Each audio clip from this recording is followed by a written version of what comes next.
Dear reader, allow me to introduce you to my book.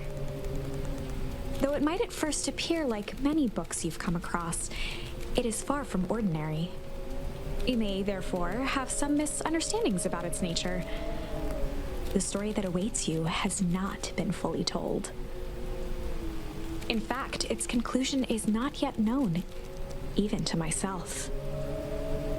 It is in that way that my book is special.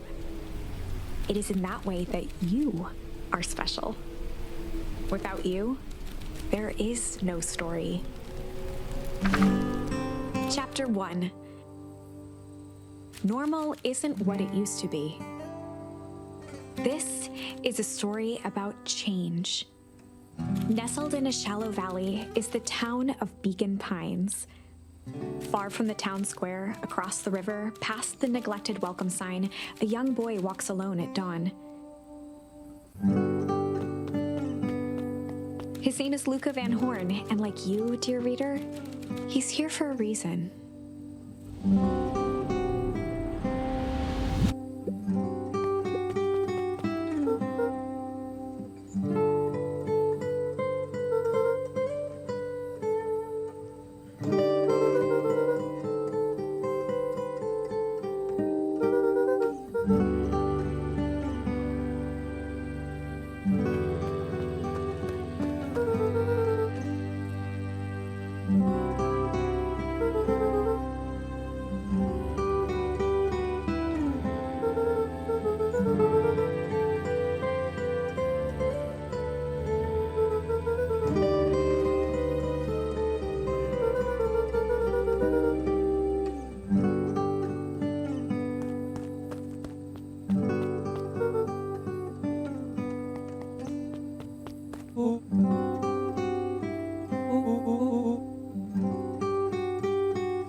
Rolo was Luka's closest friend. He possessed many fine qualities, but subtlety was not one of them.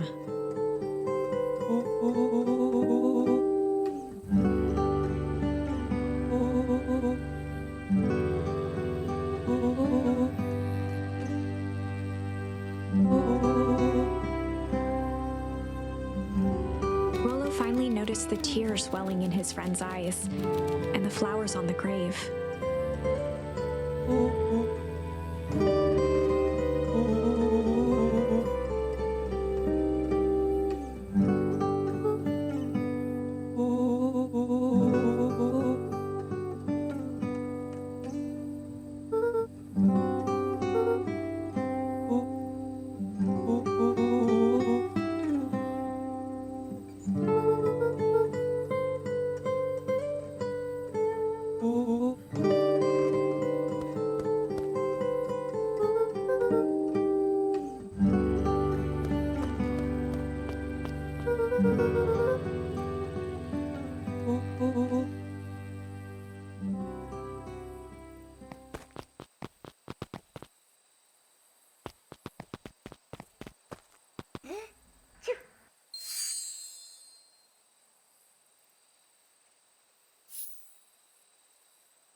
Wonderful! I had a good feeling about you from the moment you opened my book. That charm is a very special thing. Very special indeed. Keep hold of it for now. Its purpose will reveal itself soon enough.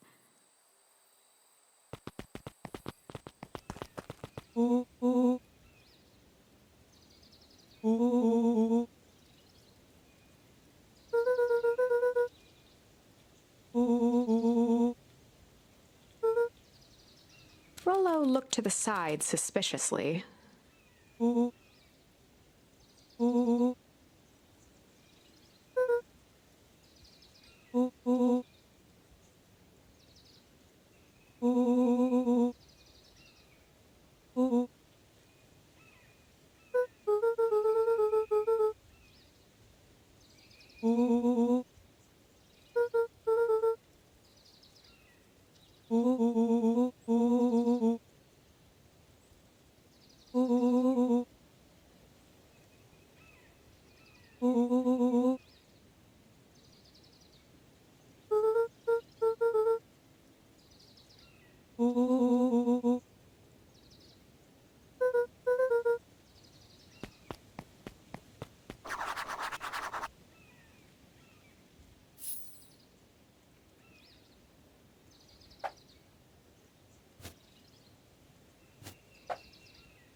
Dear reader, forgive me for this interlude.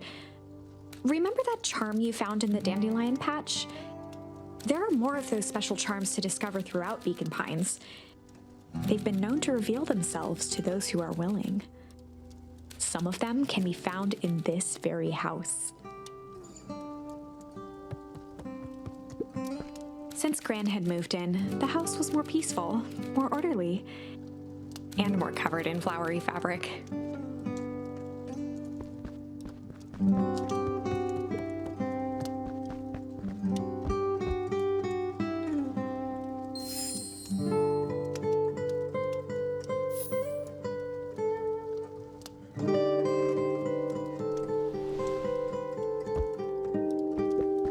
Gran had already lit the fire.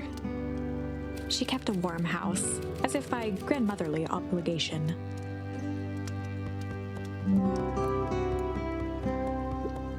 One of his father's old stethoscopes. Luka had spent countless hours listening to anything and everything with it. Not for years, though.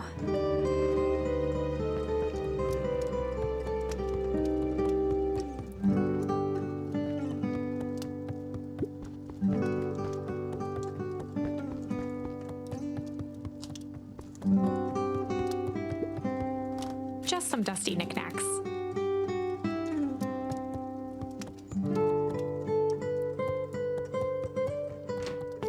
Oh my, this is quite exciting. I am now certain that you are the one I've been waiting for all these years. You'll recall I was a bit coy regarding the use of charms earlier. Excuse me, I tend to have a flair for the dramatic. You are about to encounter your first turning point. There are certain times in this tale when everything hinges on a single word. Step forth, dear reader. A sturdy old wheelbarrow. Young Luka would spend hours hiding in the bushes, waiting for a chance to jump out and startle his mother. She always enjoyed humoring him by feigning terror. A beginner's guide to gardening laid open on the bench.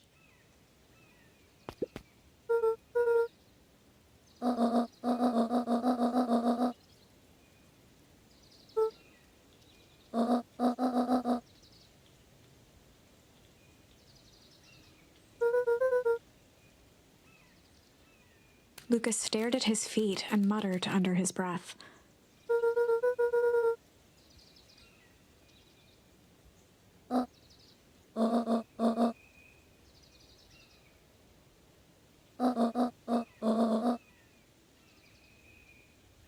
Right, of course. I forgot about the pajamas.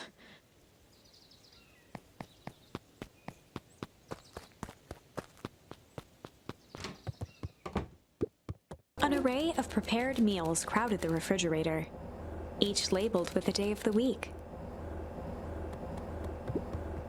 A pair of dull scissors, a broken can opener, a mostly empty bottle of glue, and some loose string.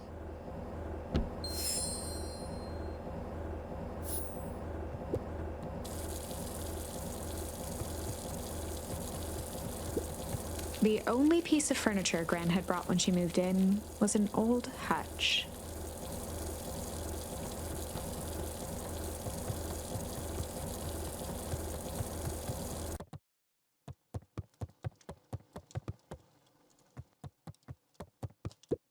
Luka paused at his parents' bedroom door.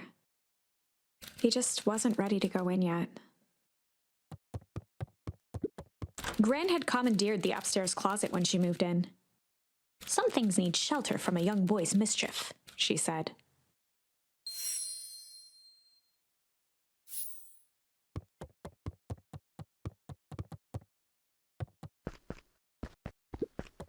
Luka tossed on his favorite old sweater. Even though it was the first day of summer, a chill still hung in the air.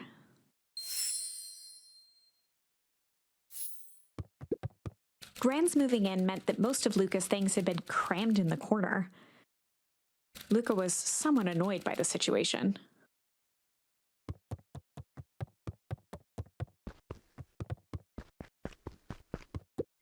Gran's bed was undisturbed. Luka didn't mind that she had a habit of falling asleep in front of the fireplace. It meant that he could read late into the night.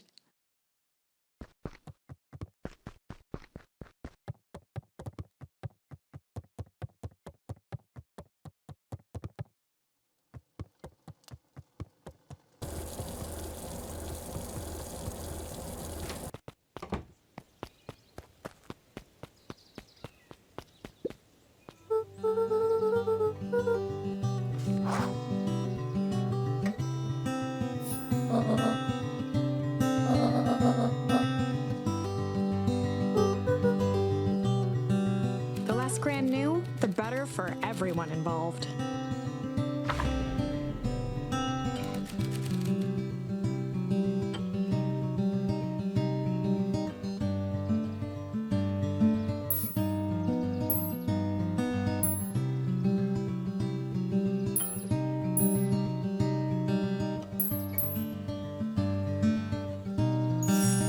We were just gonna go chill for the day.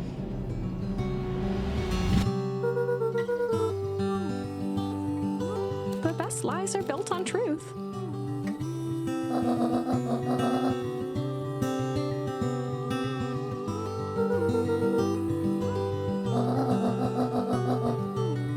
Easy. Impressive. You've managed to navigate your first turning point without too much of a mess. That is the power of charms. A single word can change everything. I think it's time to introduce you to the Chronicle.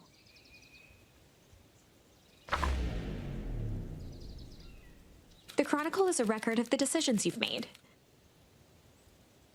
You can see the turning point which has been revealed. At any time, you can use the Chronicle to go back and invoke different charms, creating new branches. Luckily for us, this is the one and only turning point where the charms won't dramatically alter fate. It's the perfect opportunity to experiment with rewriting things.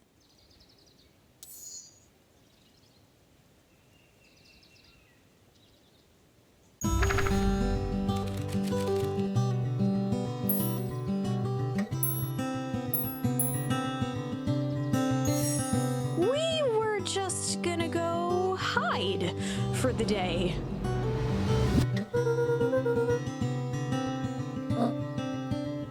Traditionally, when one is trying to hide something, they avoid literally using the word hide.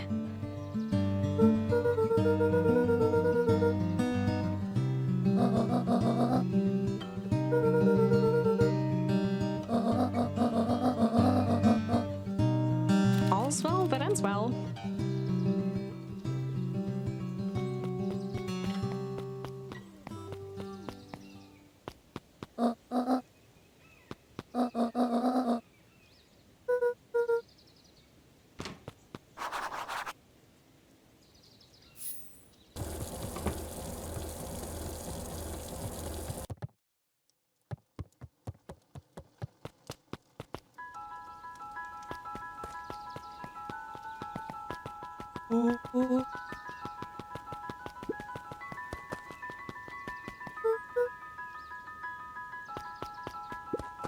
For a town that saw few visitors, the welcome was perhaps more grand than necessary.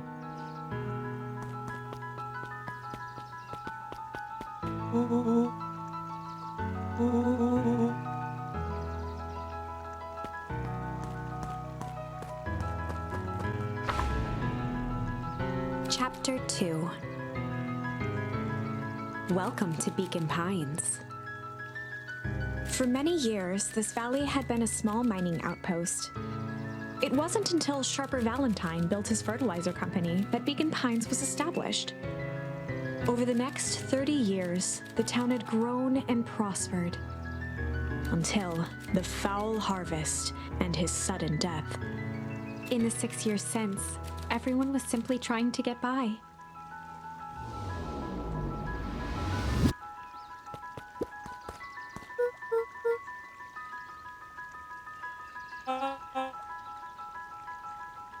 William Kerr was the CEO of Perennial Harvest Company. He had become a fixture around town over the past few years. After the failing of Valentine fertilizer, the town was hungry to welcome a new source of employment.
Mayor Augustus Valentine was not busy.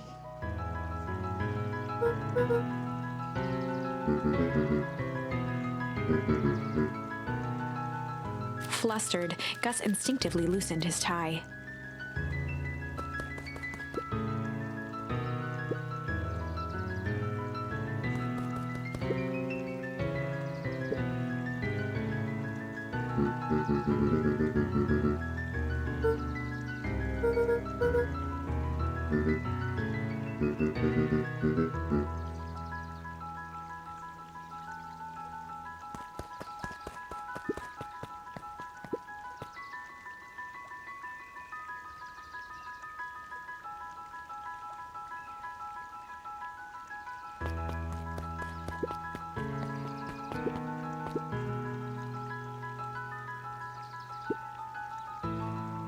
Mr. Sinclair continued snoring and lifted one eyelid just enough to see who it was. A tactic he often used to avoid undesirable conversation.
He pulled a pen from the pocket of his sweater vest and began to frantically jot something down on a clipboard.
Pete stopped scribbling and glanced up from the clipboard.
Whenever Luka saw his dad's chair by the pond, it reminded him of the days they'd pack up a couple of sandwiches and fish until sundown.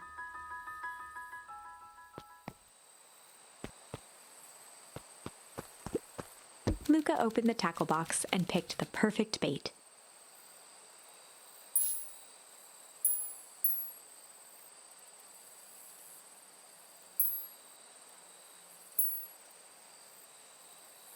Luka gently baited a feather onto the hook. Good for skimming the surface.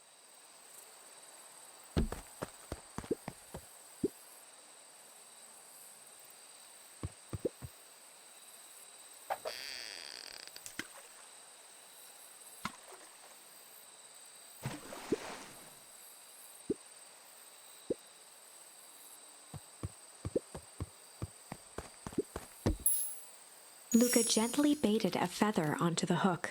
Good for skimming the surface.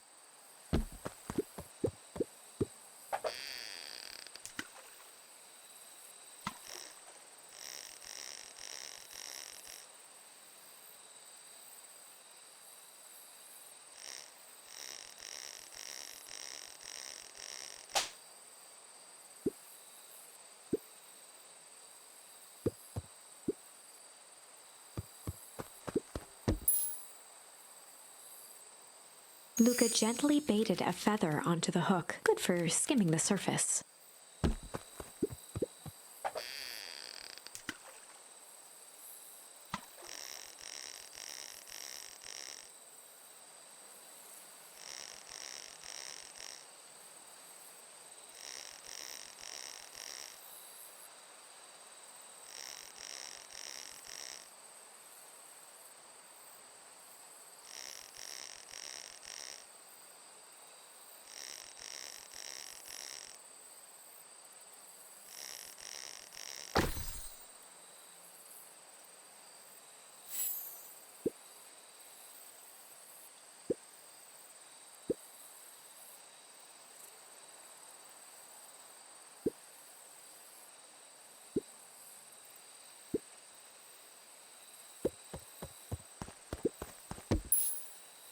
Luka tied a shoestring to the hook. What fish could resist a nice shoestring?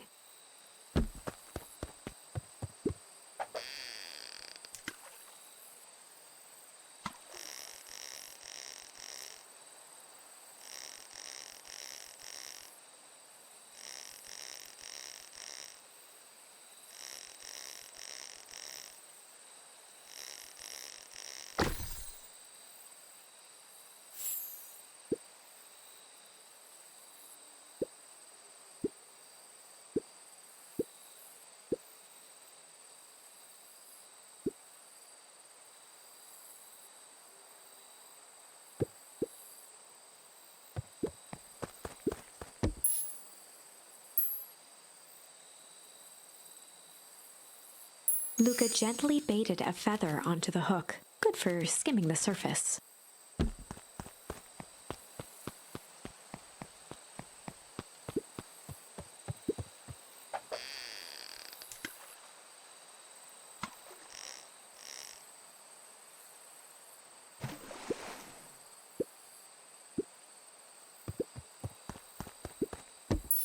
Luka gently baited a feather onto the hook, good for skimming the surface.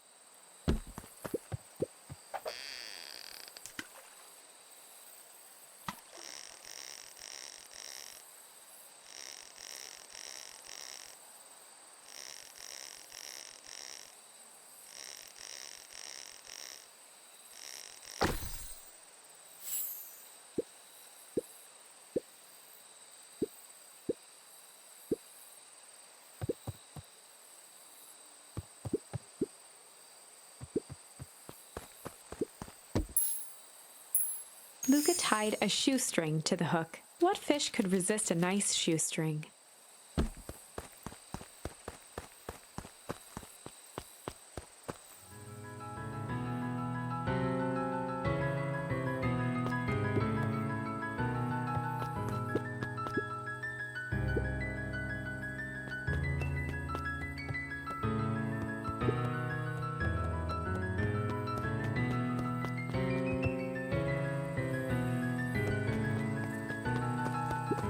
The boys had a good thing going.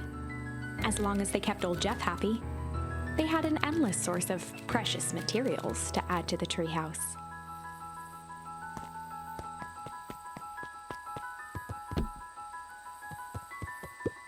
After Luka's father had passed, Rolo became obsessed with them building their own Hank atomic star scraper.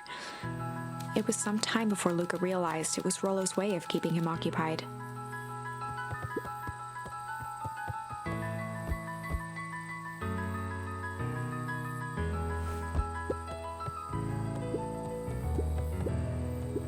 On certain nights, when the clouds were just right, the boys could tune into strange patterns of static. Rolo thinks it's aliens. He always thinks it's aliens.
Luka's winter coat decommissioned for the summer.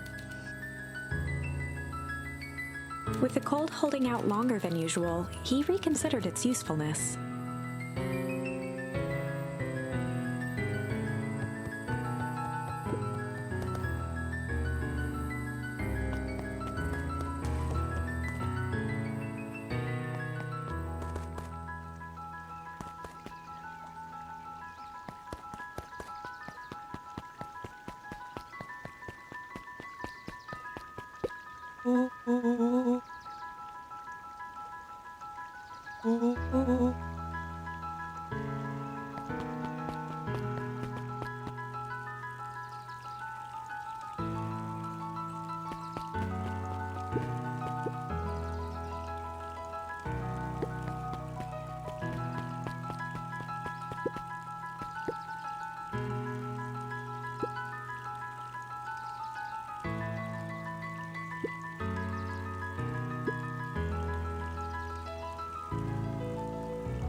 Miss Hatch could often be found near the fountain, too absorbed in a book to be distracted.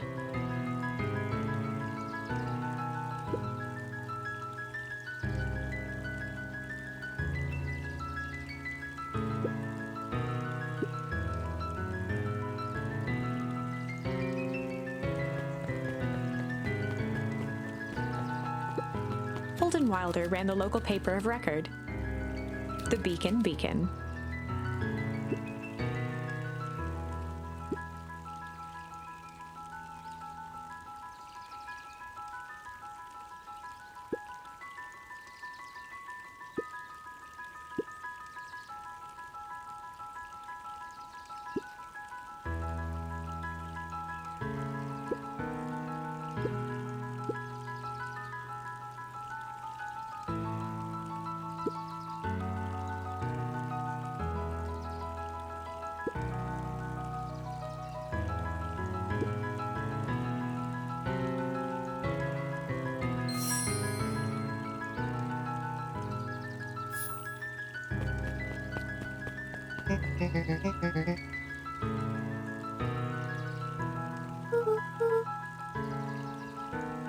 Oh, right. Rendezvous with Roxy. This is an important turning point. The first time where your charms will change the course of fate. And currently, we only have one suitable charm at our disposal. Have no fear, we can always return later using the Chronicle once we find more charms. Well, now I'm just rambling. Where were we?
Rolo froze as Roxy took a step toward him, cracking her knuckles. Luka knew he had one chance to save his friend from being dragged home.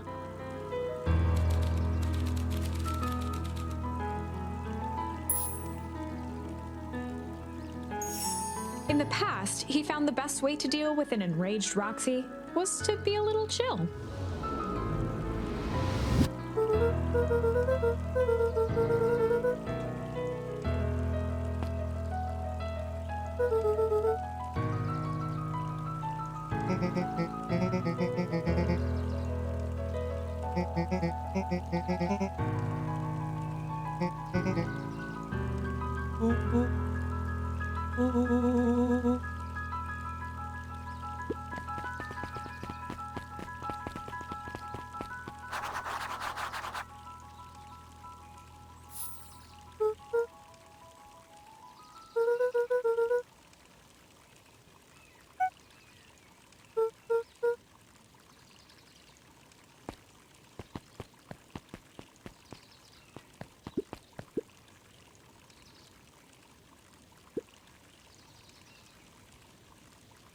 bit much, if you ask me.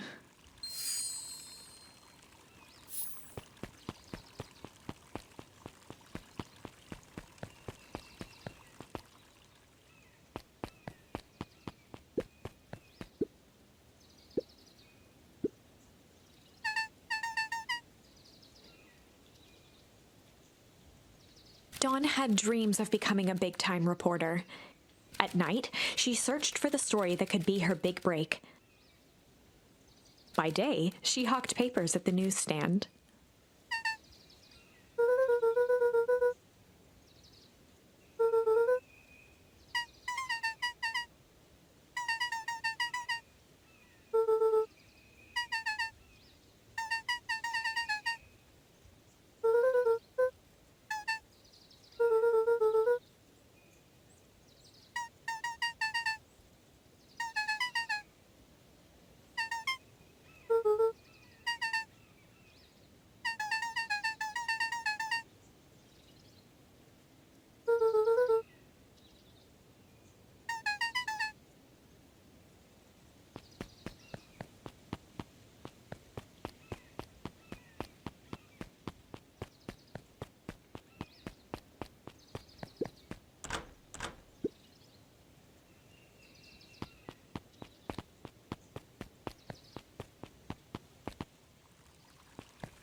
A promise Gran regretted the second it was made.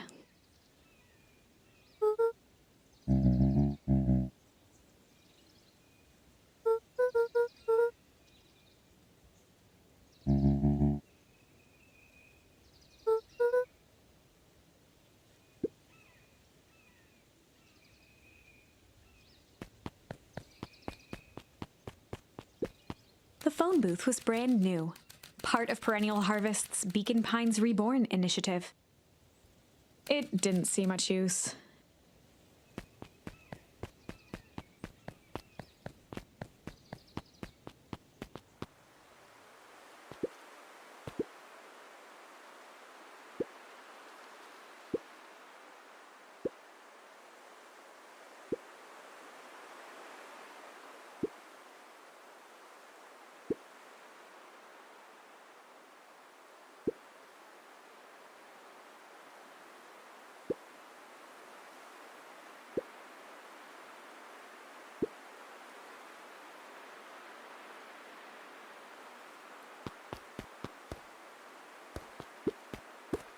Luka peeked up at the beehive.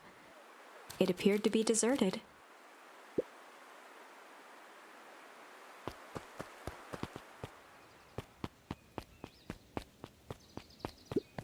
The Valentine Mansion loomed over every other building in town, both figuratively and literally.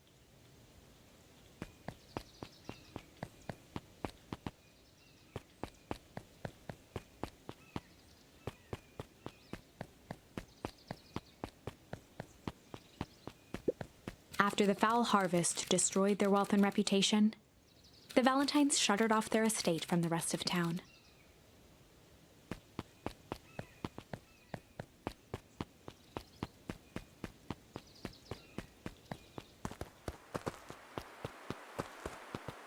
The path led into a small hollow at the edge of Weepwood.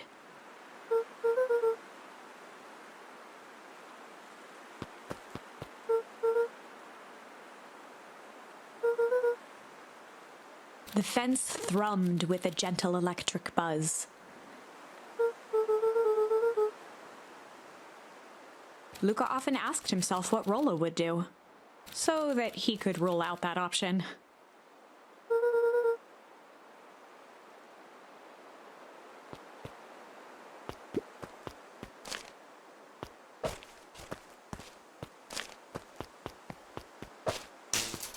As sparks flew from the fence, the light atop that section shut off.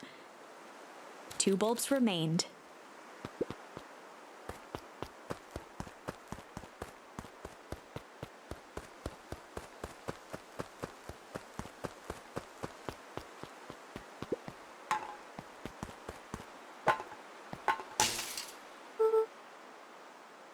One more to go.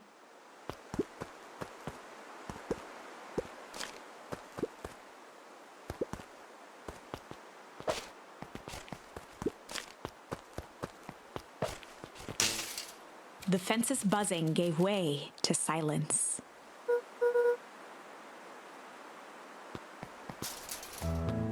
Every kid in town knew the old Valentine fertilizer building. Long abandoned, the warehouse once served as the industrial heart of Beacon Pines. Now, it stood only as a reminder of things left behind.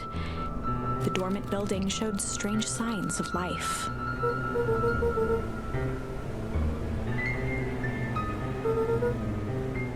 There was only one way to find out.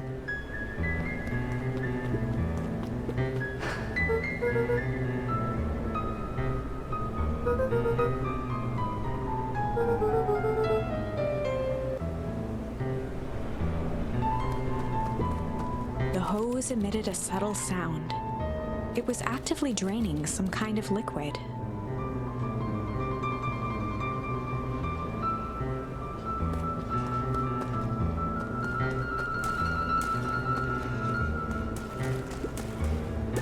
The water looked almost diseased. It flowed slowly into the woods.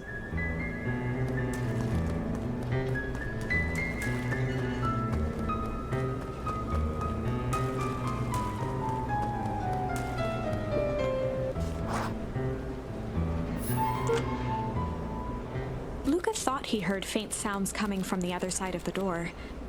He pressed his ear against the cold metal to hear better.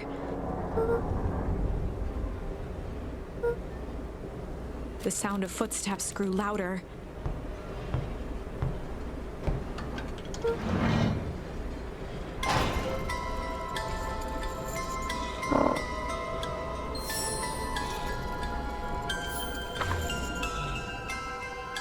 The heavy steel door knocked Luka to the ground. Disoriented, he looked up to see an imposing figure silhouetted in a green glow. It lunged toward him. He tried to scramble away, but felt a gloved hand latch onto his ankle. Luka watched his fingernails leave trails in the dirt as the hand slowly dragged him back through the door, into the lab, into the green light.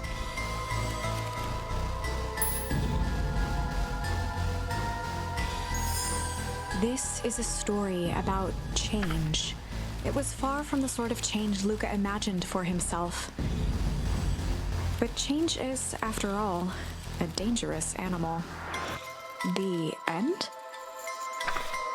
I probably should have warned you about this. There are many paths that our story can take. Most will end in tragedy, but don't let that discourage you. We will find the ending that this story deserves. I just know it.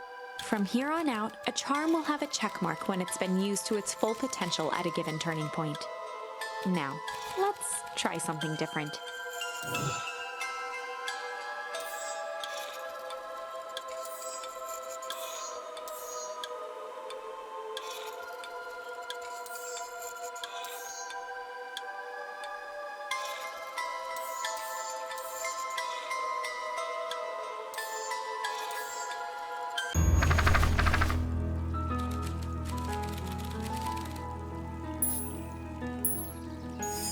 In the past, he found the best way to deal with an enraged Roxy was to be a little shit.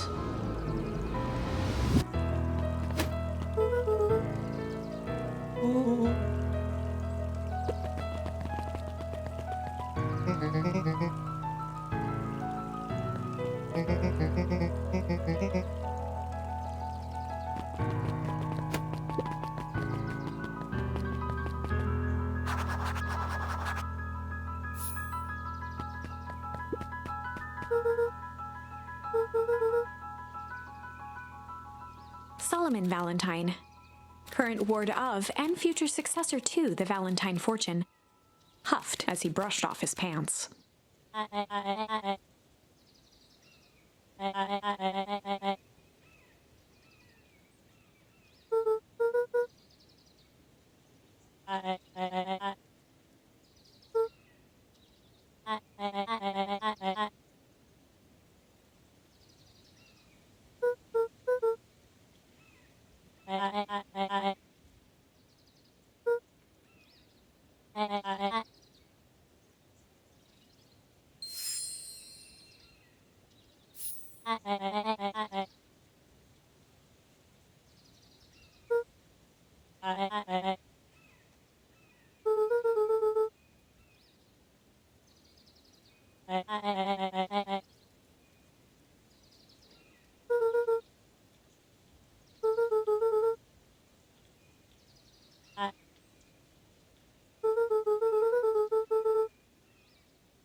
Solomon trifled a gesture toward the approaching heiress Valentine.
As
the glowing windows of the old warehouse came into view, Rolo began to bounce excitedly.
boy sat petrified under the weight of the bag.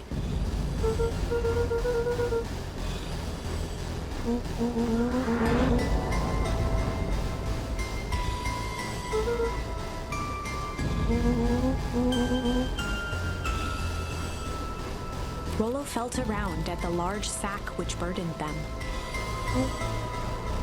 He snapped off a tag from just within a small zipper opening in the bag.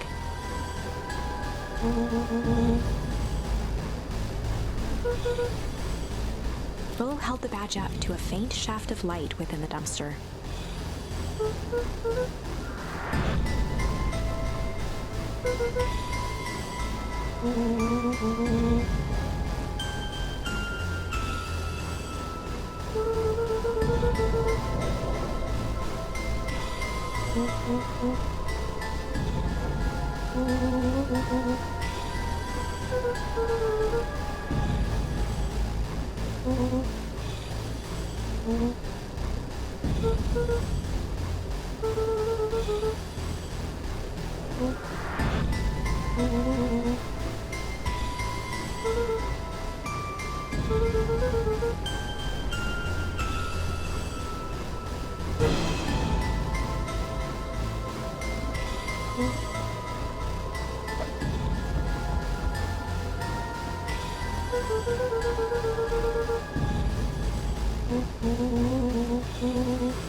Luka sat in the dark, tracking the sound of Rolo's footsteps as he ran.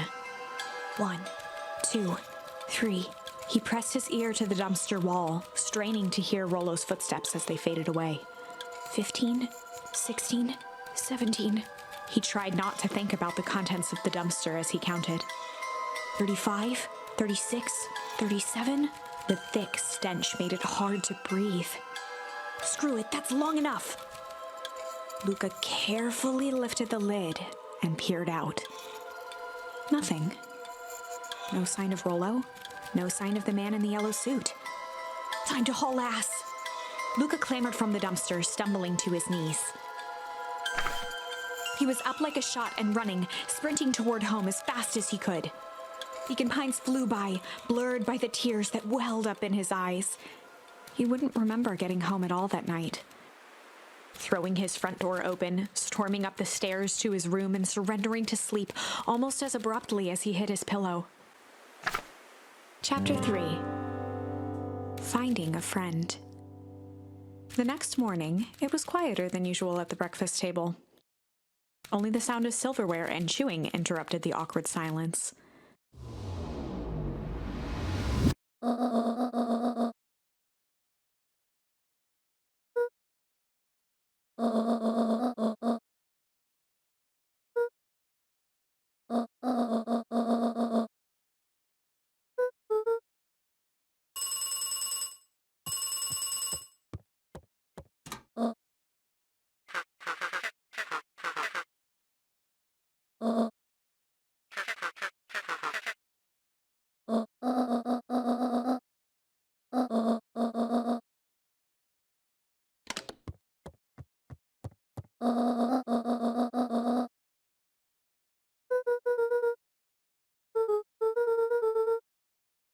Gran's brow furrowed. She let out a long sigh. Her voice was quiet and even.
An eerie electronic sound echoed from Luka's bedroom.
A pit formed in Luka's stomach.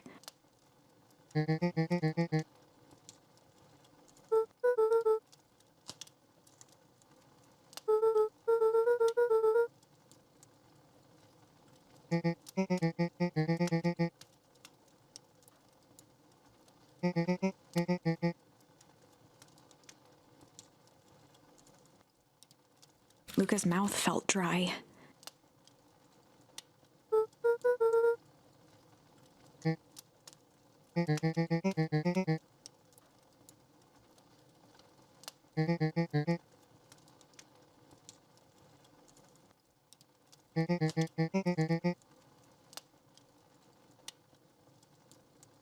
Luka could feel his heart beating in his throat.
Toby looked up from the clipboard excitedly.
We all know Beacon Pines is a great town.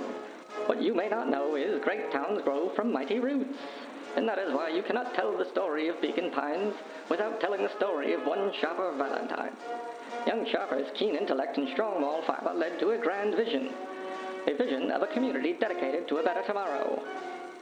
In his own words, a better tomorrow is within our grasp, but it requires a singular mind to harness it. Lucky for us, he decided to grow that vision here, in Beacon Pines. And how does one grow a better tomorrow? With fertilizer, of course. Valentine's Fertilizer Company became the lifeblood of a town yearning for purpose. But then tragedy struck, a scientific experiment gone wrong.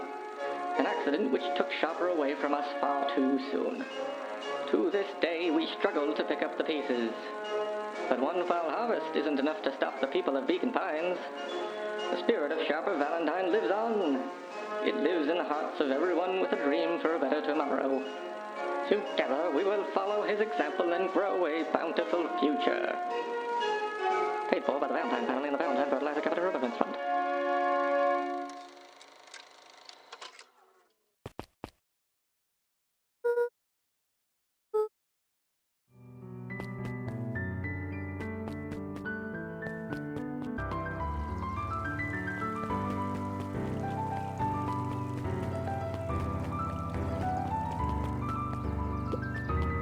Jeff's hardware closed down about a year ago. The effects of the foul harvest stretched wide. When there are no crops in the field, tractors don't need fixing.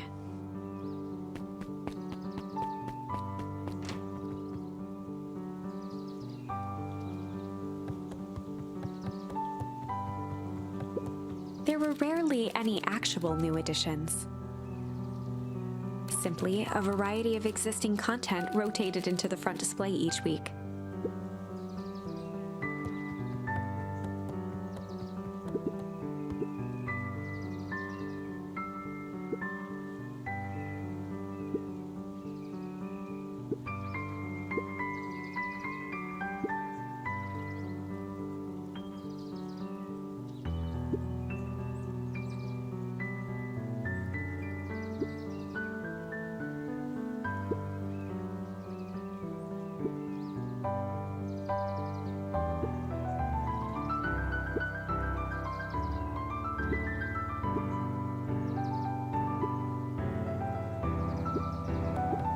The bottom corner shelf was a dusty array of thick science books. Only one binding was clean enough to read: Cellular Biology and the Chemistry of Mitosis. Mycological Phosphorescence.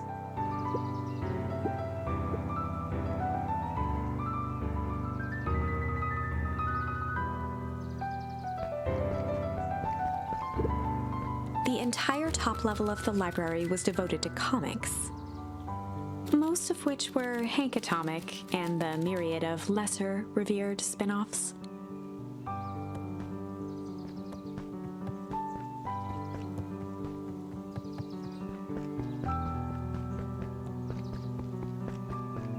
Kato volunteered at the library during the summers.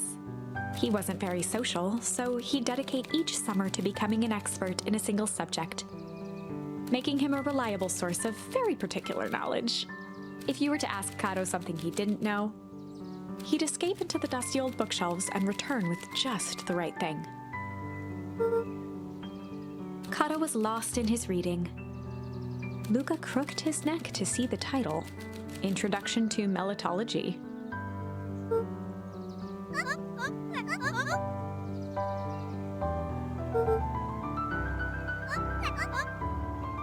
He gestured to the shelves.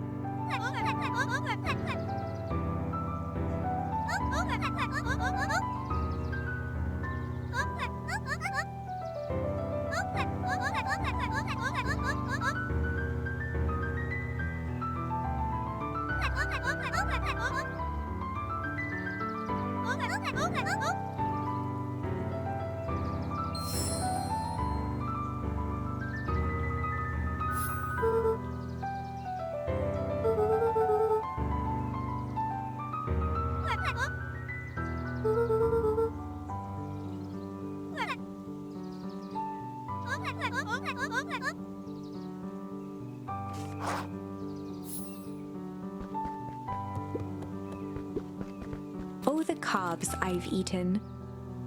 A salad-centric travel guide for the mildly adventurous. Sally Seashore's simple, succulent sundries. Luka brushed off a smudge of dust. Or maybe it was flour. 30 recipes so easy you'll doubt it's even edible.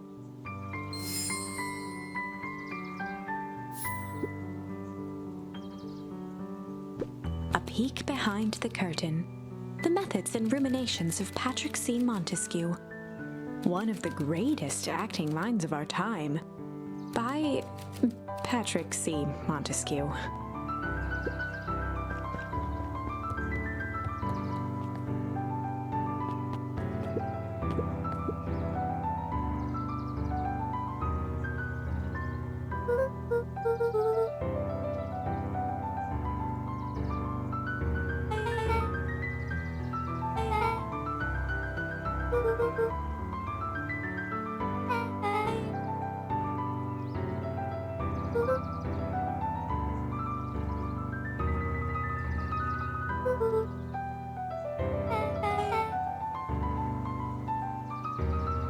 Beck's family moved often, giving her little time to establish any real connections.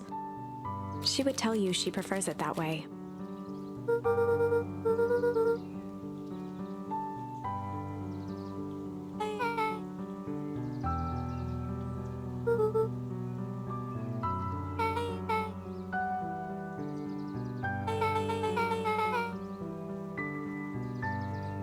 Luka shifted his feet uncomfortably.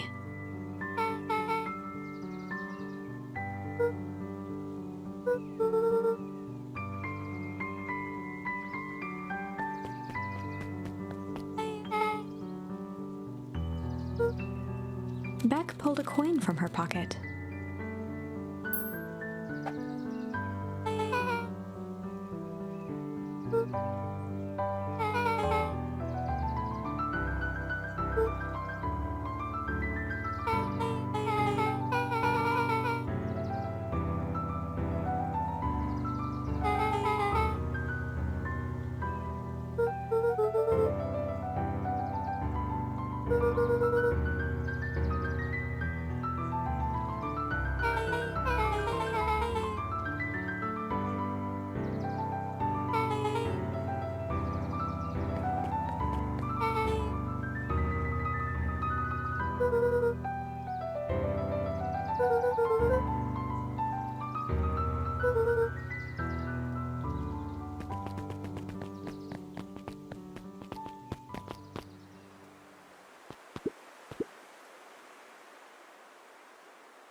The Valentine Mansion loomed over every other building in town, both figuratively and literally.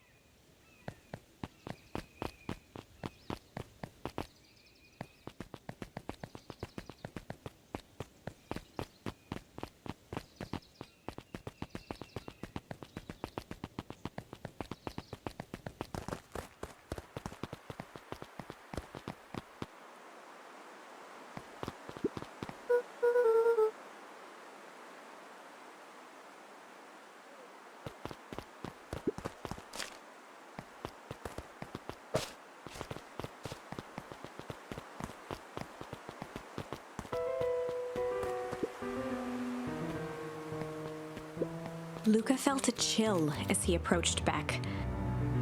Her eyes were locked on the strange green liquid. The nearby grass was coated in a fine layer of frost.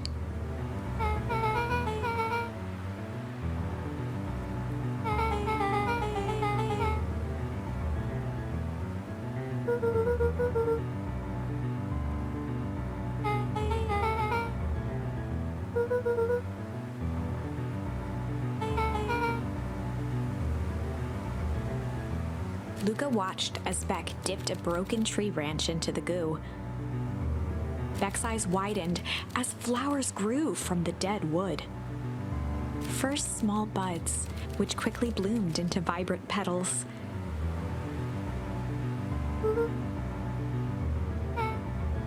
As quickly as they had grown, the flowers began to shrivel and turn gray. Beck dropped the stick with a grunt of disgust.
Iggy took a step towards Luka, his sneer lit by the glowing puddle. Beck could see tears welling in Luka's eyes, his fists clenched. Some things about Beacon Pines were very different from the city. But a bully from a hayseed town is really no different from a city bully. Beck took a deep breath and thought.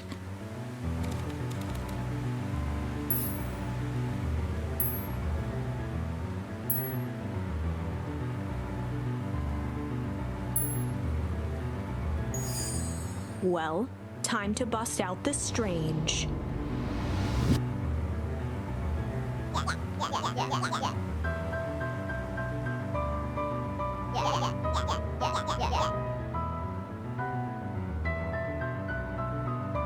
Beck stared in silence, the only sign of life being the twitch of an eye.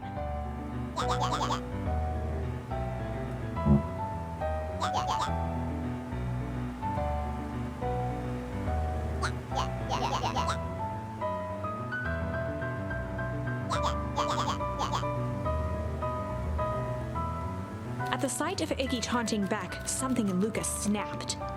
Iggy's smirk shifted to a look of shock as Luka launched himself into his stomach. Iggy's clothes were drenched in the glowing ooze. Iggy's voice began to slur as he struggled to get up.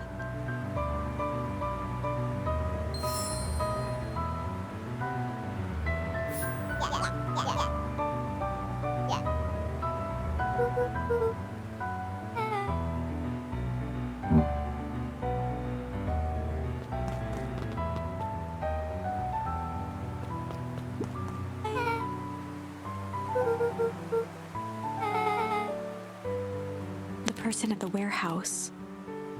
This strange ooze and what it did to Iggy. Was Rolo caught up in all of this?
Beck glanced toward Luka.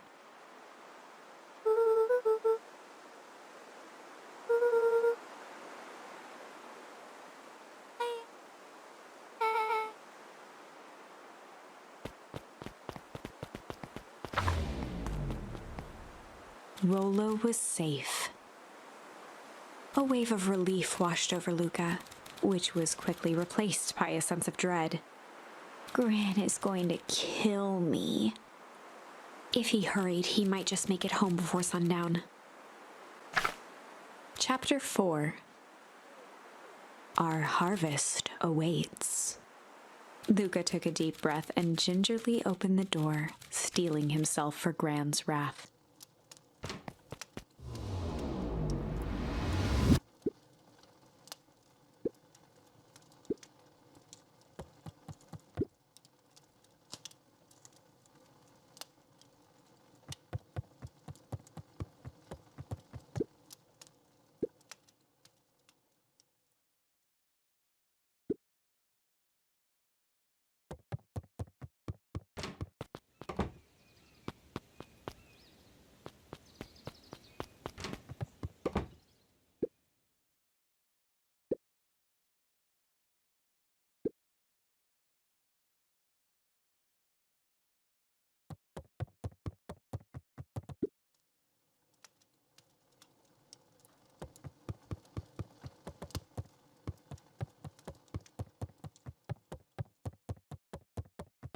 Luka was alone. The house was empty.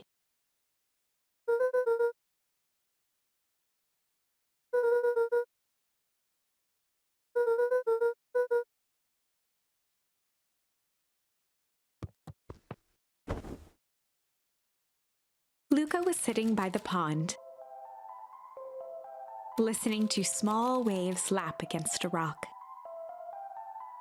His father sat in a folding chair in front of him, Without turning, he spoke. Why don't you grab me some nice bait? Sure thing, Dad. Luka hopped over to the tackle box and popped open the lid. Inside was a rolling, buzzing mass. We're fishing with bees? Luka's father gave a warm chuckle. Well, you catch more fish with bees than honey. Pick us out a good one. Luka closed his eyes and plucked out a bee. He could feel its wings struggle between his finger and thumb. Holding it at arm's length, he hurried over. His father deftly baited the hook and examined his work. Interesting choice. With a practiced flick of the wrist, the line buzzed in a graceful arc. The water accepted it without a splash or ripple. The wrong choice, but I respect it. The pond began to freeze over. Sometimes we gotta make the wrong choice before we can make it right. Pallid ice propagated across the still surface with an alarming speed. Luka scrambled back as the ground beneath him turned cold. Dad, I don't understand. Sorry, kiddo. Understanding isn't always part of the deal. The relentless ice shot through the fishing line toward his father. Dad, look out! His father casually wound the reel. None of it's your fault, you know. Never was. Dad, we have to go! Luka grabbed his father's shoulders, trying to pull him away. Please, you have to run! The ice crackled as it spread across his father's hands. That's the thing about fishing, Luka. His chest began to crystallize. You toss your hook in, and you never know what you're gonna pull out. A shock of searing cold ran up Luka's arms. He gave one last desperate tug. The chair tipped backwards in a single frozen mass. Luka tried to stop the momentum, but it was too late. He watched the icy form of his father slam into the hard ground, shattering into 1,000 pieces that crowded around his feet. Dad, I don't understand. What does all this mean? The gentle rustle of leaves was the only reply.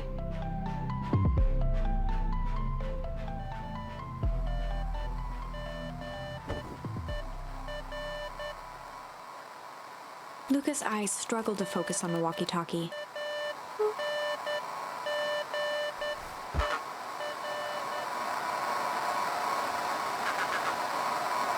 Faintly, he could hear Rolo amongst the noise.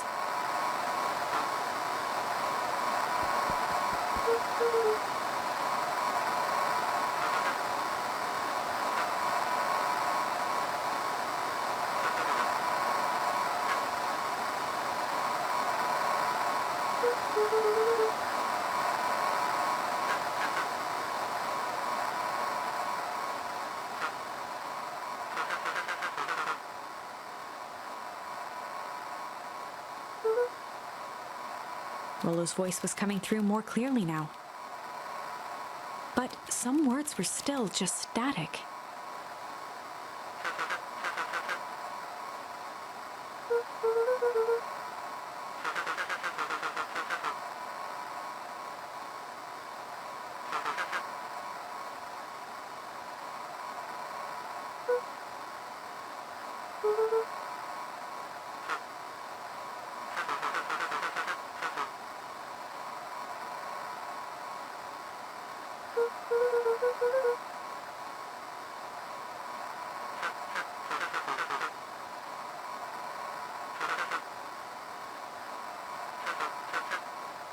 The signal went silent.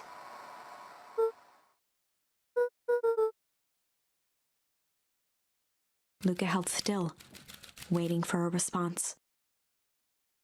His pounding heartbeat marking the passage of time.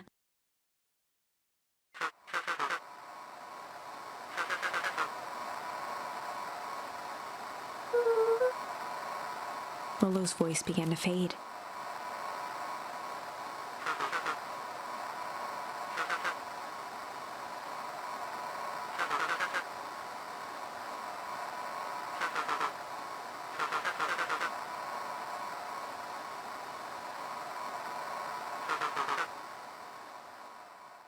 With that, the signal died for good.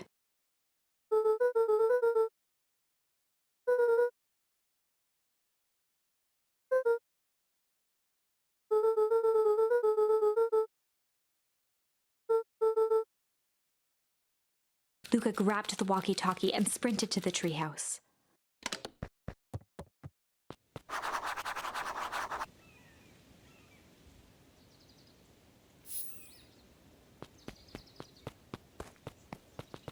Luka heard a group of footsteps approaching. He dashed behind the bushes to avoid being spotted.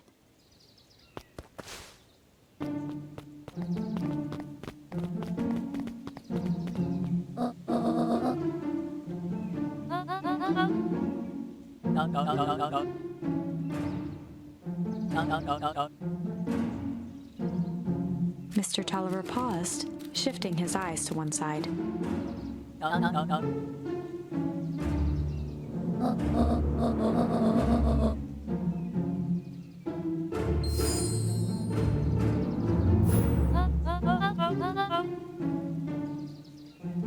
Mr. Tolliver took one long, quiet breath.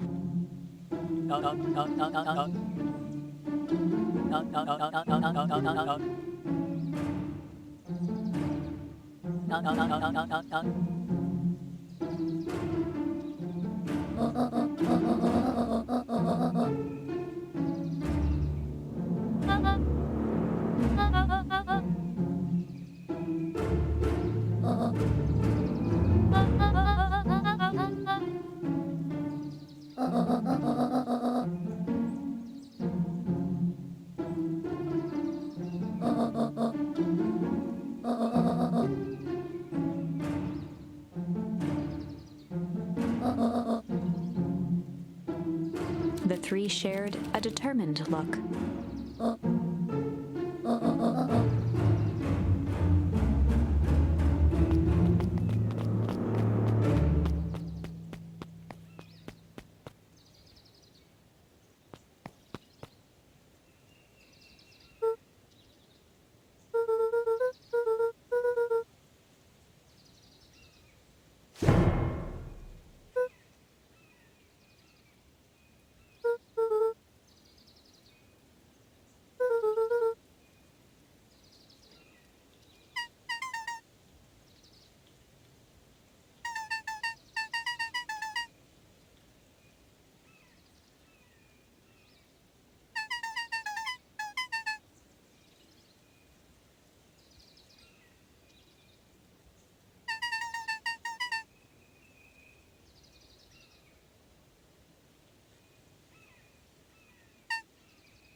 The two boys shared a mischievous grin.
Luka could only see a cloaked shape behind the rocket.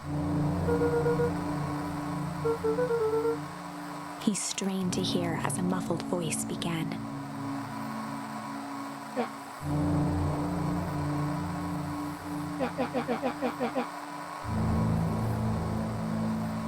Fear gripped Luka's throat.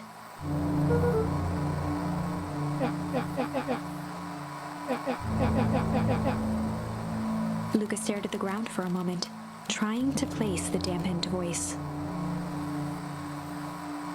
The figure shifted slowly from behind the rocket, revealing itself to Luka.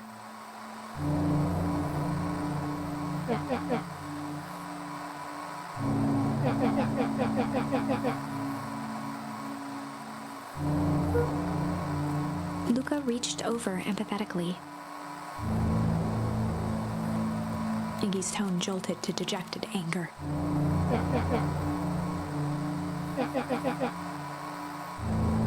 Luka slumped to the ground, overwhelmed by guilt.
Iggy slumped to his knees.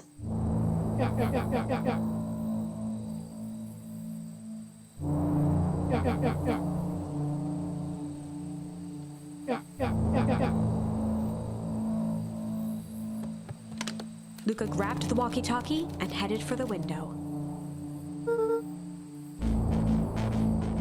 Luka and Iggy climbed up the back of the treehouse to its roof, where Rolo had constructed his MCDC, the Mission Control Defense Cannon. From behind the crowd of clipboards, William Kerr strode forward, a warm smile on his face.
Kerr's smile faltered.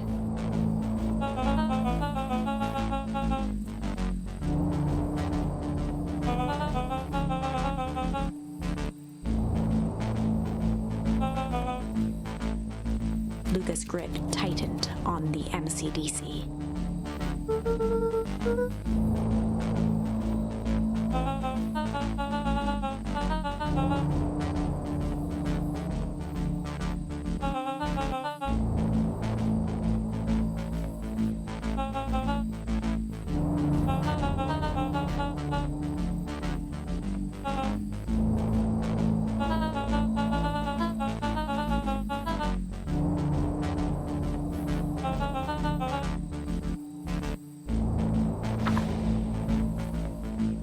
Luka's mind raced. He was caught in a trap. What do you do when there's no hope? Iggy wiped his cheeks with a sleeve. What are you gonna do, Luka?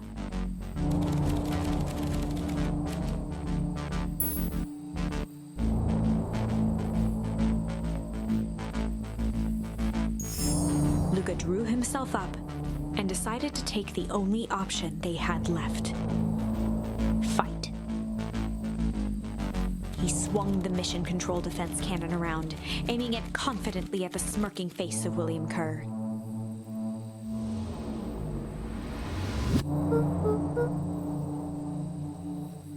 Luka summoned his most insolent demeanor.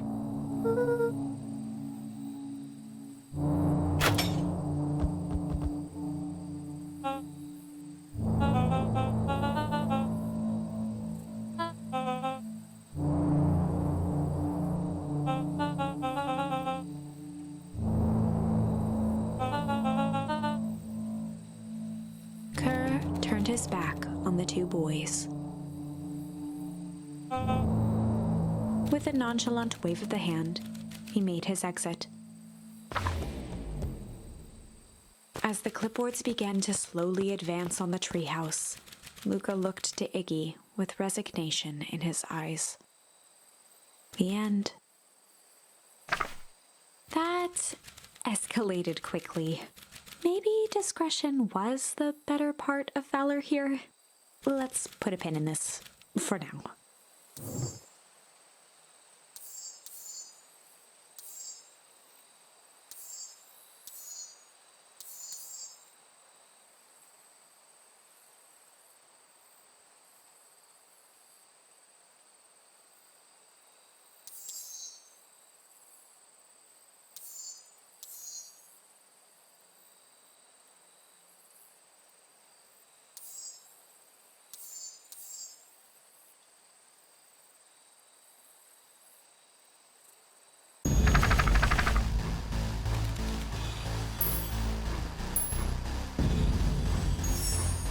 This is a story about struggle. Luka could hear a machine humming somewhere nearby. He felt around wildly, searching for something, anything that could help. His hands found a hard object, maybe a tile? He yanked it free, lifting the cold stone. Let me go! Luka swung the tile as hard as he could at the shape that still held fast to his leg. He heard the crack of glass as the stone hit the assailant's mask. With a muffled yelp, the hand let go. Luka was free and scrambled to the door. He never looked back once on the long run home. Chapter 3. Everything's fine. The next morning, it was quieter than usual at the breakfast table. Only the sound of silverware and chewing interrupted the awkward silence.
Luka checked the soles of his sandals.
Eris Valentine, oldest of Sharper Valentine's children, and heir to the Valentine fortune, had a way of making questions seem like demands.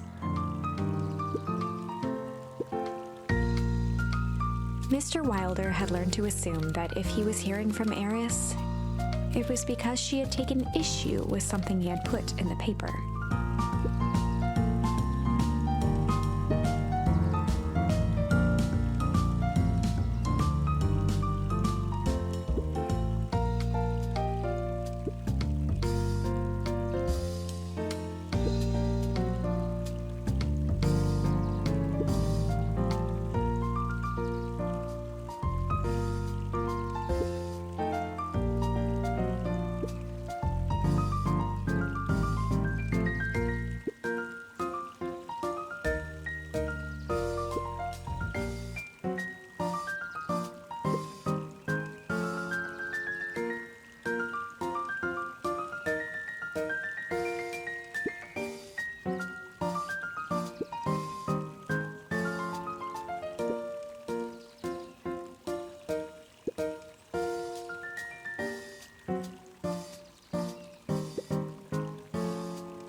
Mr. Wilder averted his gaze and began to polish his monocle.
She leaned forward and pinched Luka's cheek.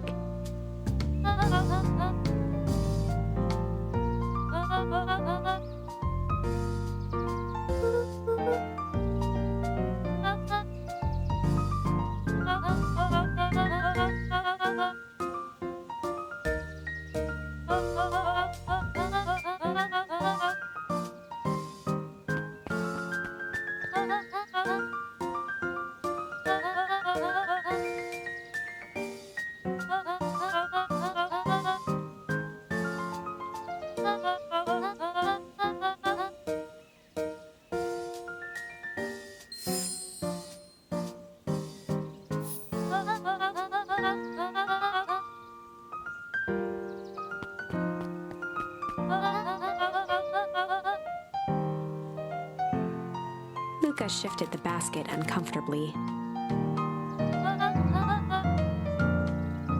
Mrs. Fratelli lifted the cloth and inspected the jam.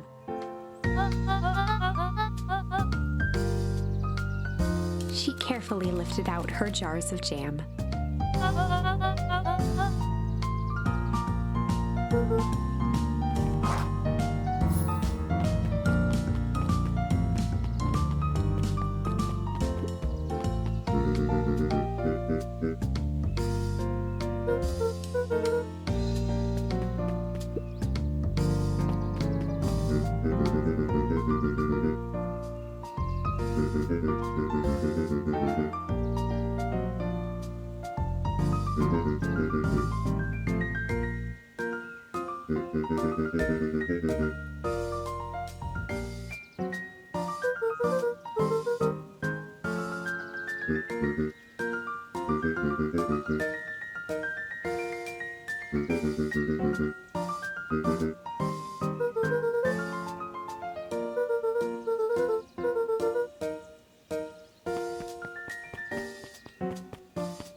At his counter, Hiram Tolliver was meticulously shining apples.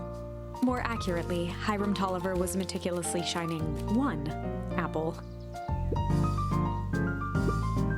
With a yelp, Mr. Tolliver fumbled the apple, flailing at the air as it fell.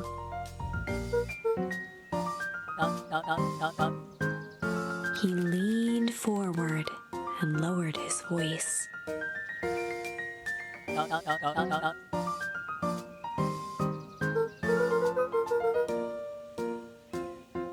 He leaned in a bit further.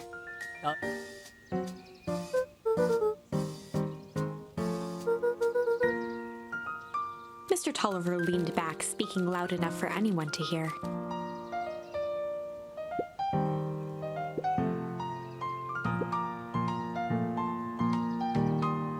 He reached forward and snapped up the jars of jam, giving Luka a little wink.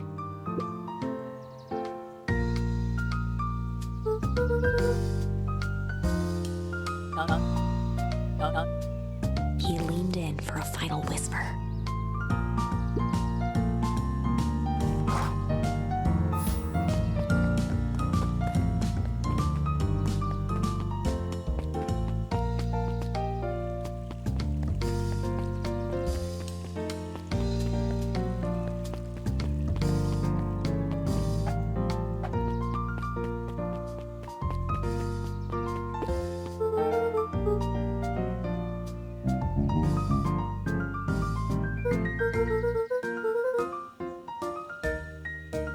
Mr. Nuncreed eyed Luka for a moment, then nodded in agreement.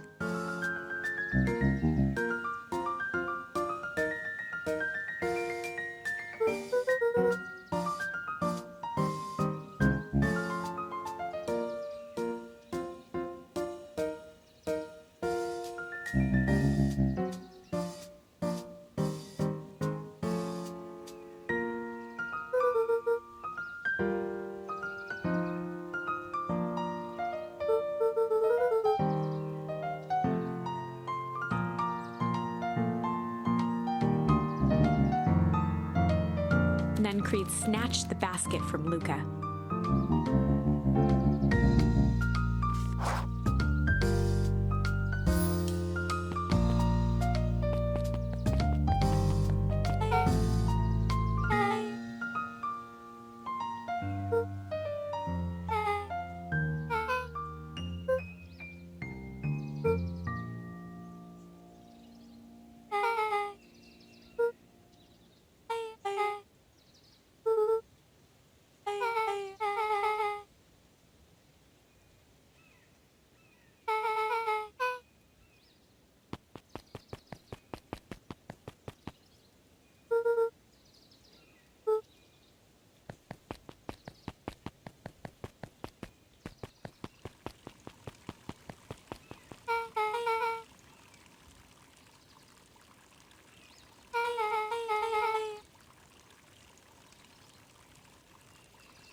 Beck locked eyes with Luka. The look on her face was equal parts expectant and desperate.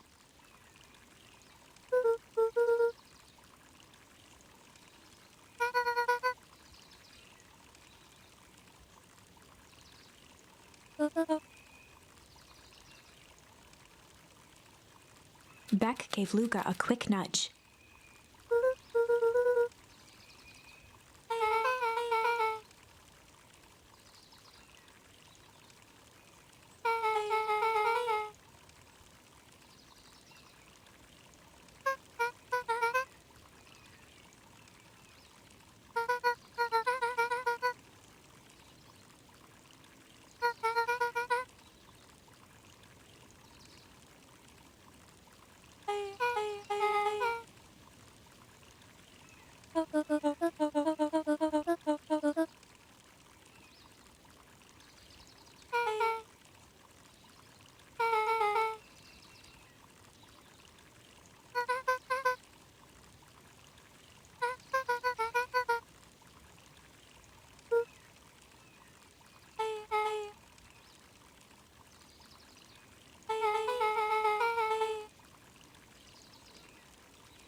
Jeff dug through his pockets for a bit.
Beck took a long breath, then gave a firm nod.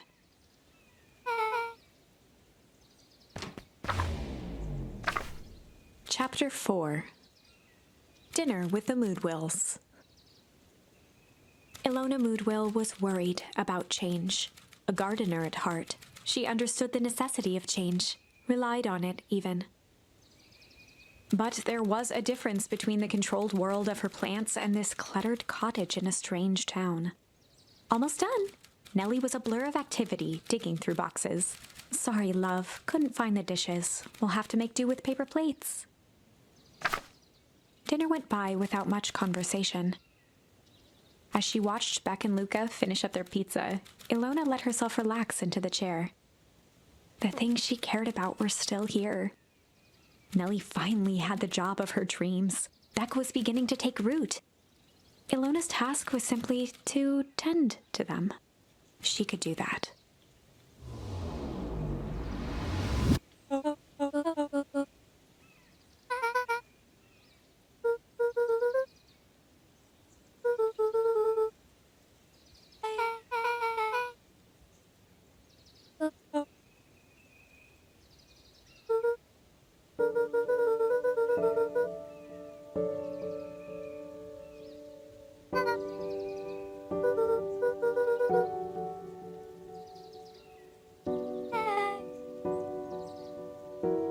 Luka's eyes were fixed to his plate, pushing a chunk of pineapple around with his finger.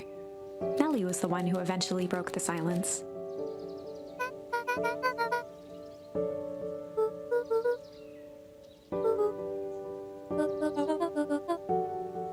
Ilona nervously gestured toward the boxes.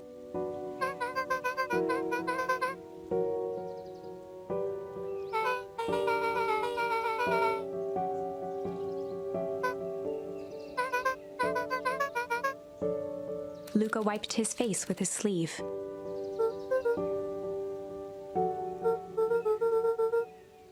Beck gave Luka a swift kick under the table.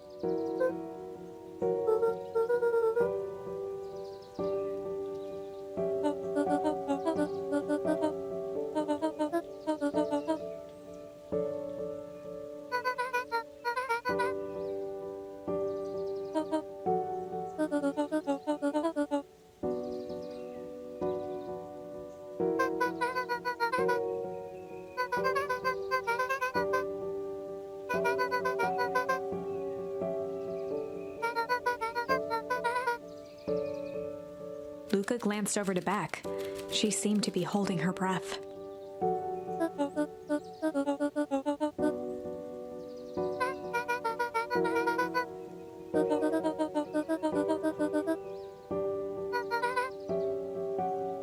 Beck slammed her fist into the table, perhaps harder than she intended.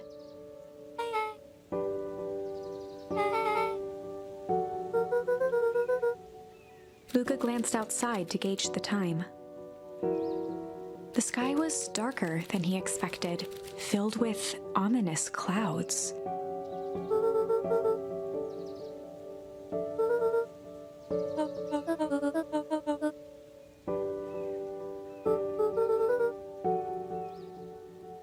Luka wiped his mouth one last time with his napkin and started to get up.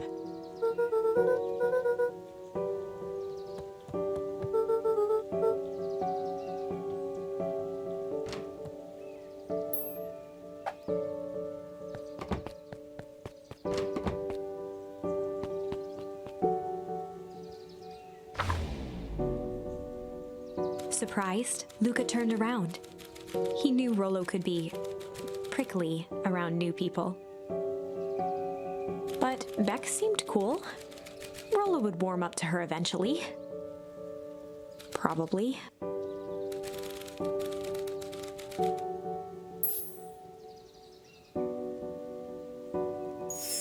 Luka began to respond, but the sky answered for him as the clouds above began to rumble with ominous thunder.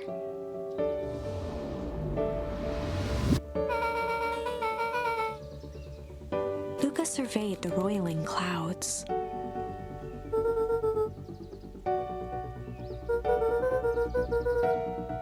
At that that moment, the heavens opened up, unleashing torrential rain.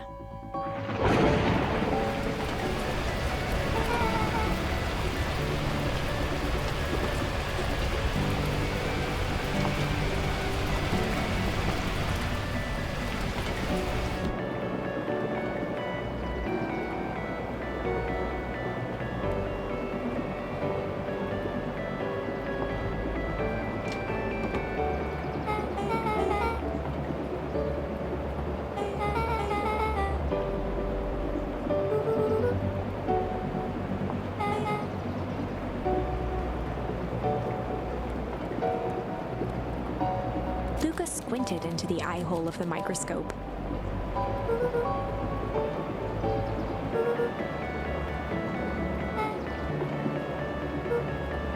Luka adjusted the slide with his fingers to get a better look.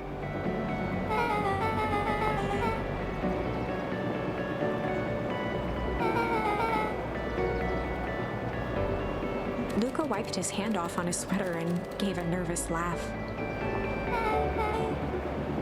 Beck looked down, timidly tapping the ladder with her feet.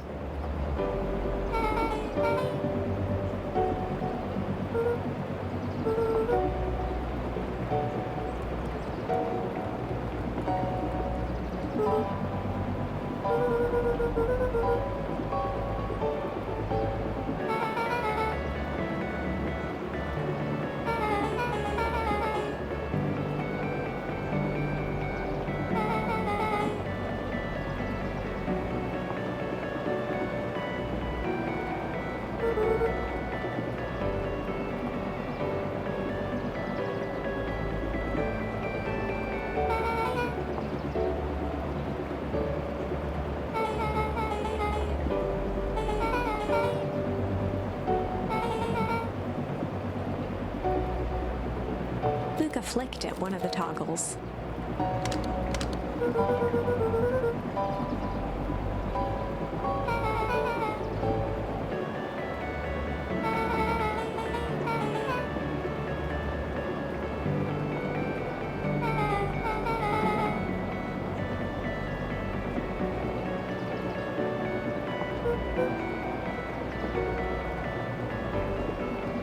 Luka bent down to examine the bouquet of wilting flowers.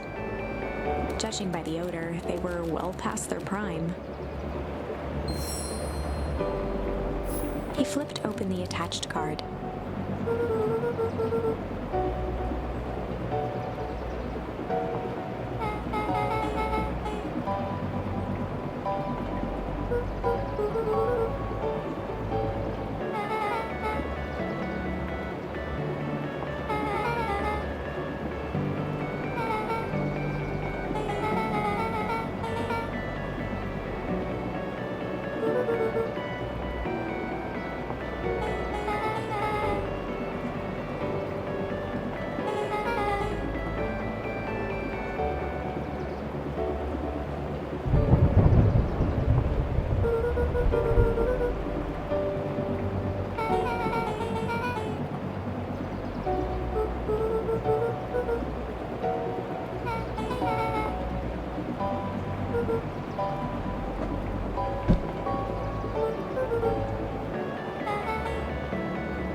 Beck took a moment to watch the rivulets of water running down the window.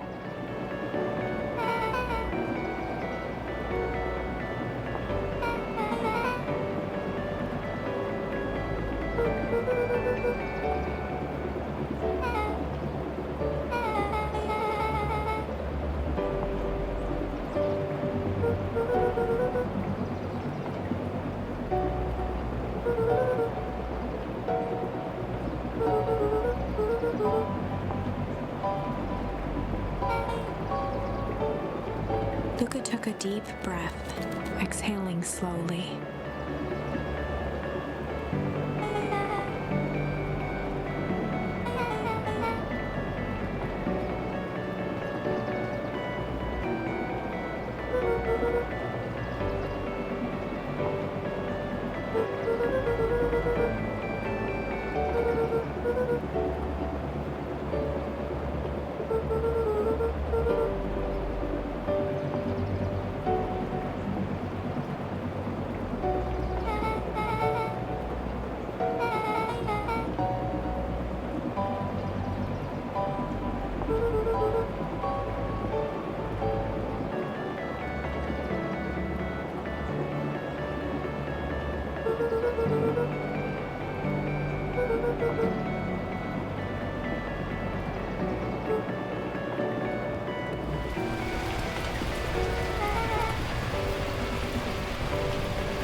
Luka let out a feral scream that echoed into the night.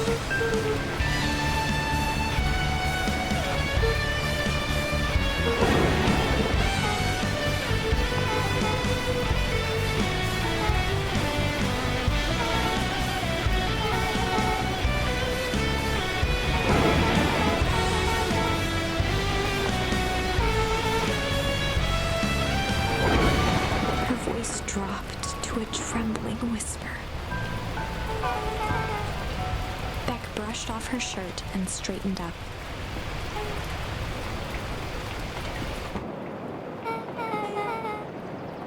As abruptly as it began, the storm abated.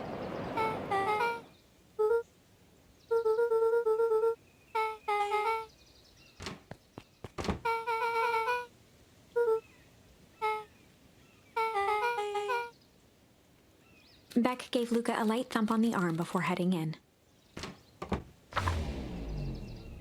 Chapter 5. Friendly Feud.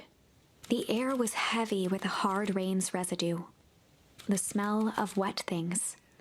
Despite his dreary surroundings, Luka felt at peace. He'd never shared those details about his dad with anyone. Not even Rolo. But it's not like this changed anything. Rolo was still his best friend. Adding Beck to the group would help balance things out. Everything's better in threes. This is what Luka told himself as he headed to the treehouse.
Luka had only ever heard him speak in this stiff yet gentle tone a few times, and it always meant one thing.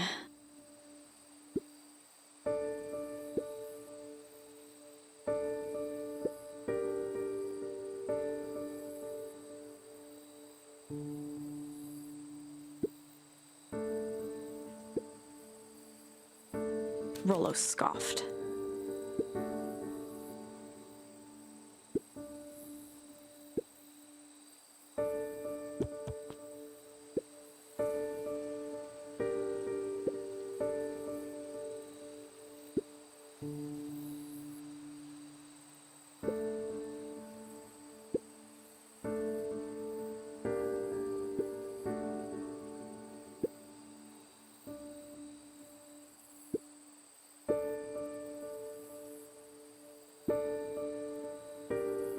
Luka stumbled on his words, knowing he'd said too much.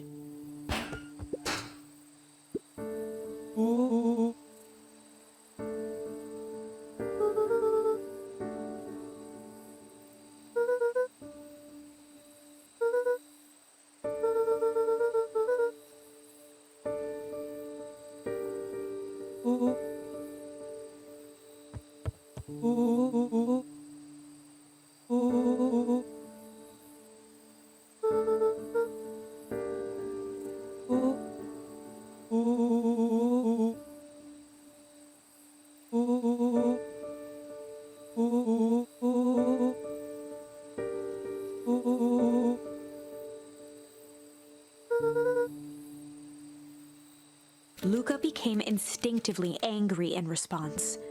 Both boys were now shouting across the distance.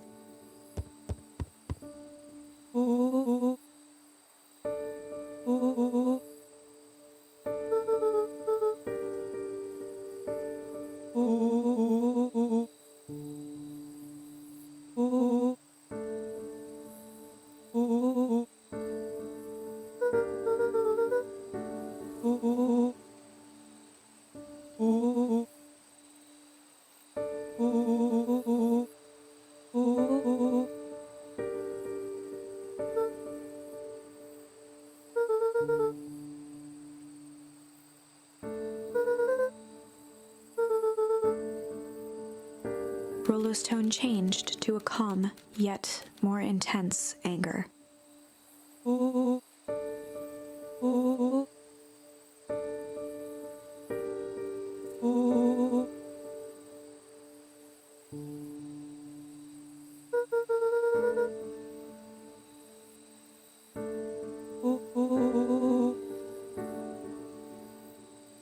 The words hung in the cold night air. Rolo's stomach dropped, knowing he'd crossed a line. But it was too late.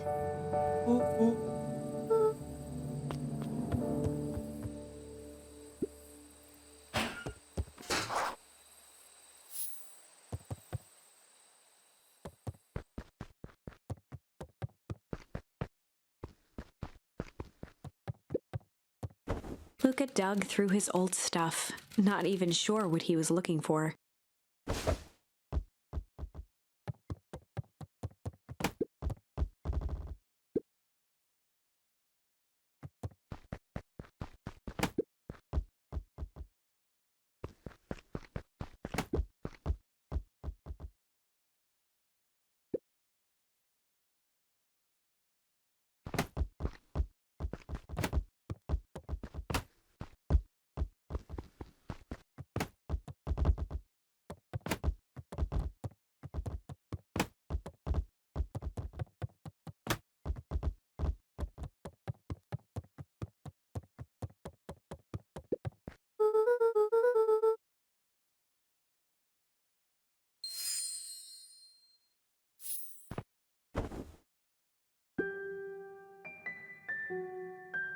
Gran cooed gently from the hallway.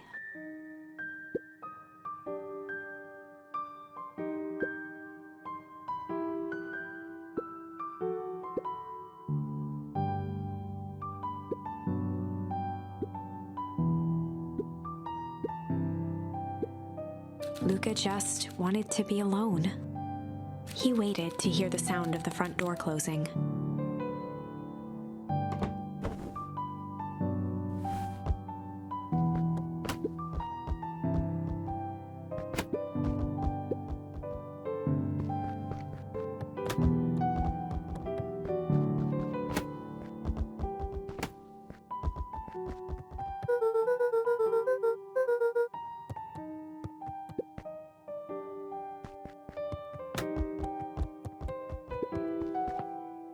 Luka dozed off again.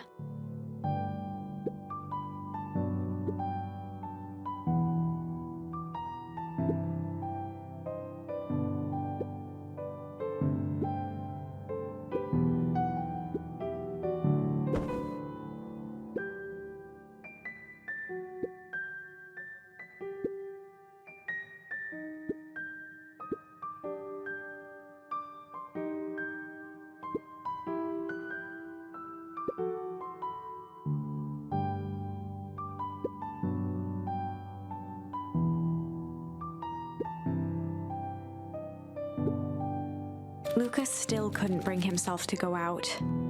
Besides, if he ran into Rolo, he'd have to actually confront the situation.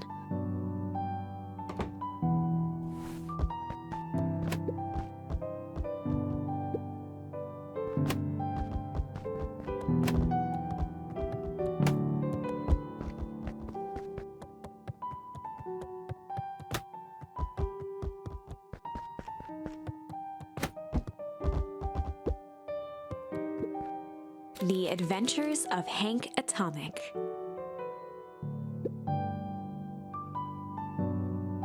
Luka carefully opened the cover and began to read. Rolo had received it for his birthday.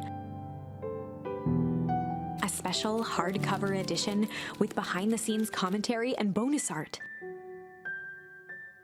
Rolo cherished it, but asked that Luka keep it at his house.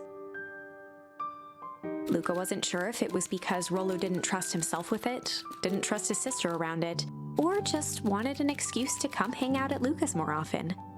Whatever the reason, Luka didn't mind. But it had stayed right there where Rolo had stashed it ever since. Now, at the foot of his bed, Luka lost himself in the pages. He'd read it all before, but at this moment, it somehow felt sentimental. He was well into issue number 5 when he heard soft footsteps from the hallway.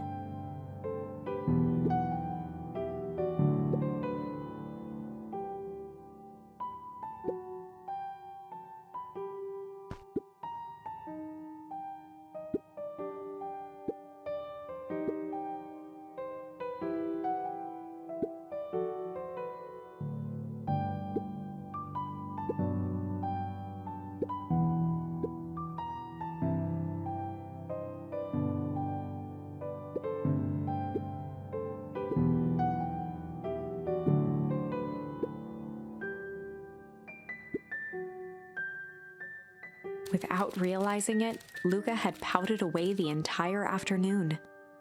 He once again felt the weight of it all and allowed his weary eyes to close.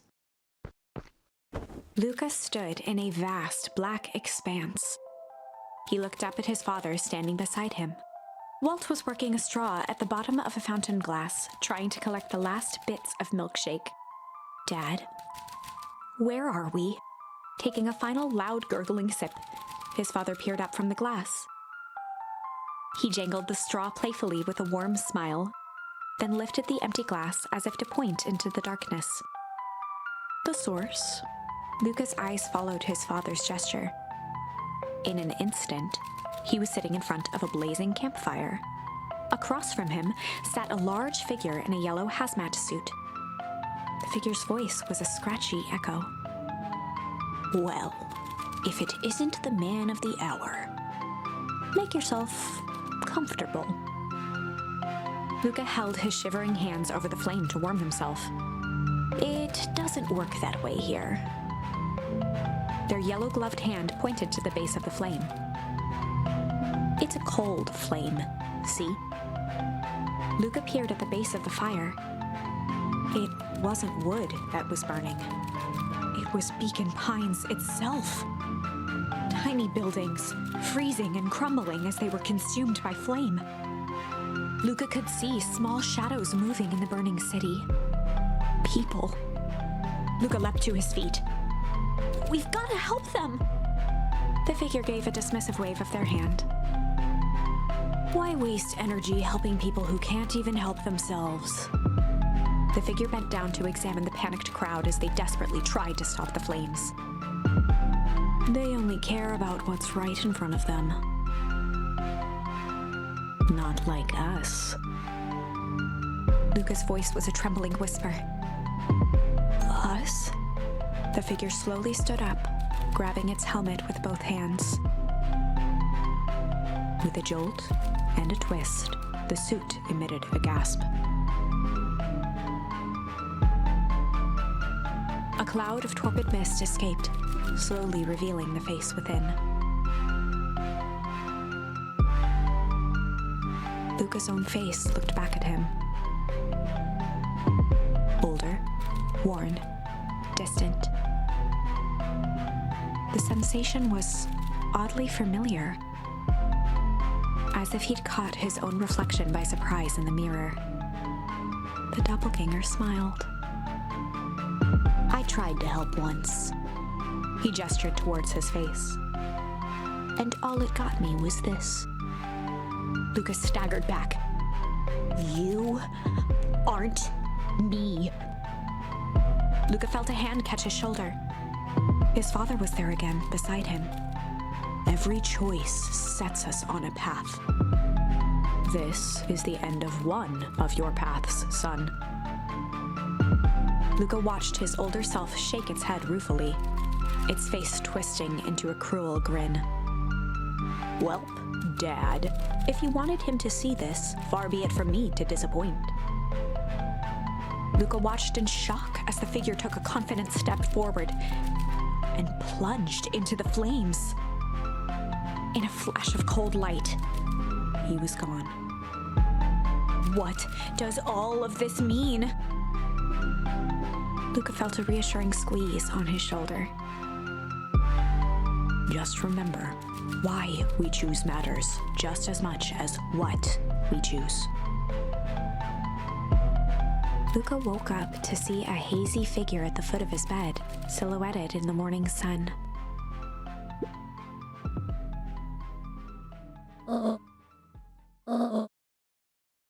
Luka rubbed his eyes. The kind, concerned face of his Gran came into focus.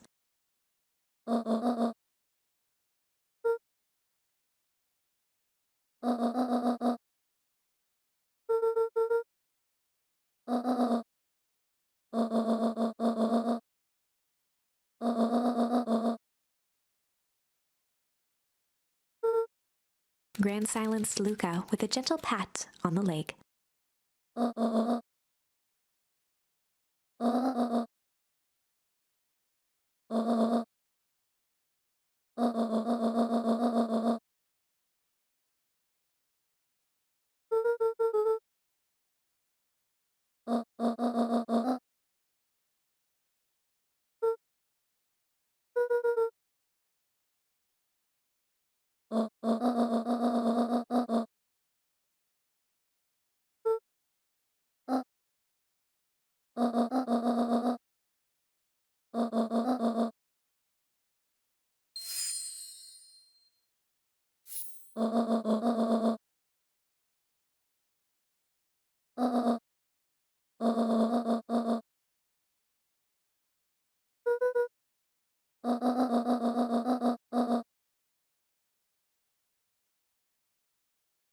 Luka gave a reluctant nod.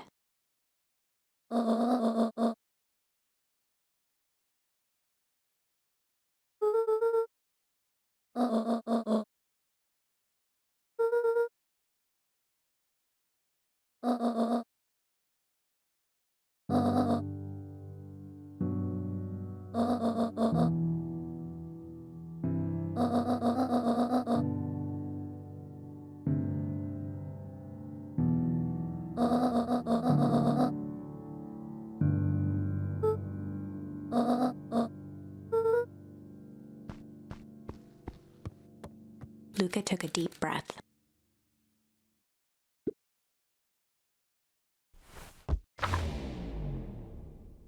Chapter 6.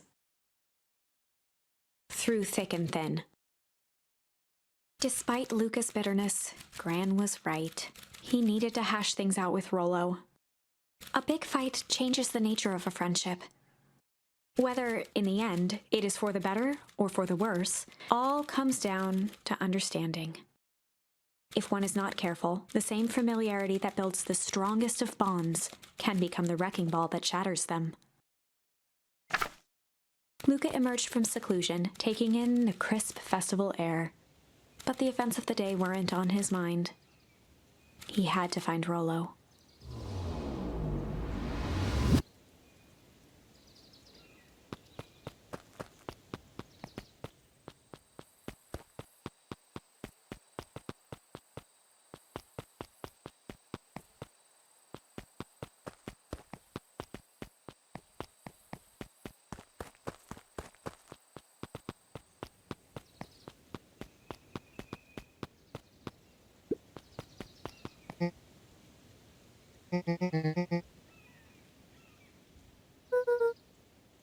Roxy rolled her eyes, shaking her head.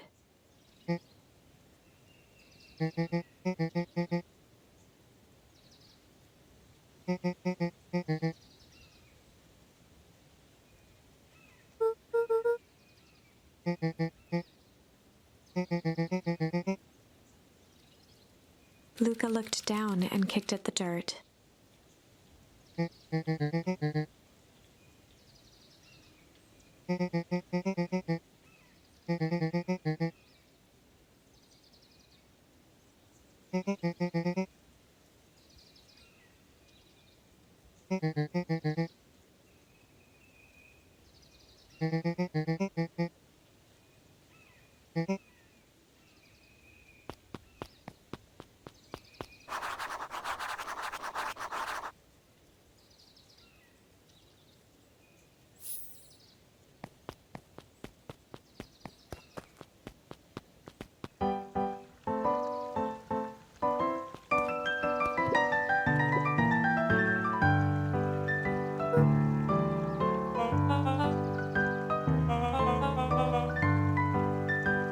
Mr. Kerr pointed to his grinning mouth.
Jeff was staring into the distance with a wistful look.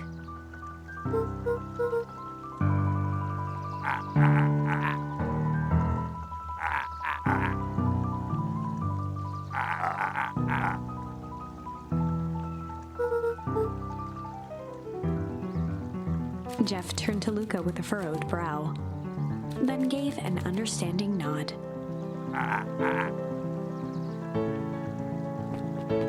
For a moment, the two now shared that same wistful gaze.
Became flesh.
Griffin looked away suspiciously.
Kato's eyes lit with excitement.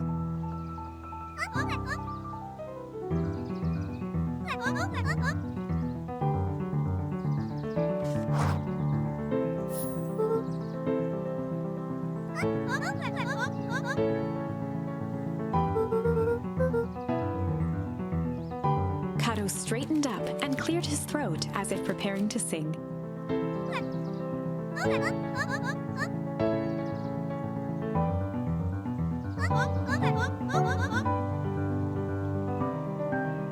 Kato stared at Luka eagerly.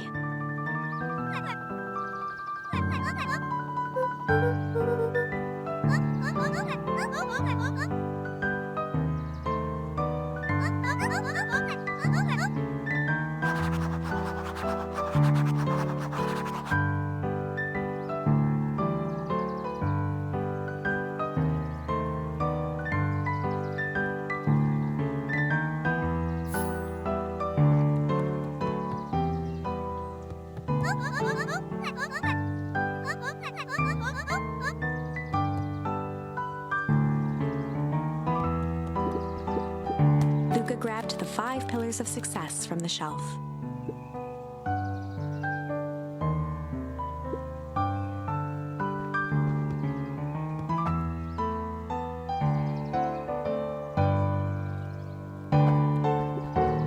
Luka grabbed The Issue with Self-Help, a helpful guide, from the shelf. Luka grabbed 500 meals for 1 big pot from the shelf.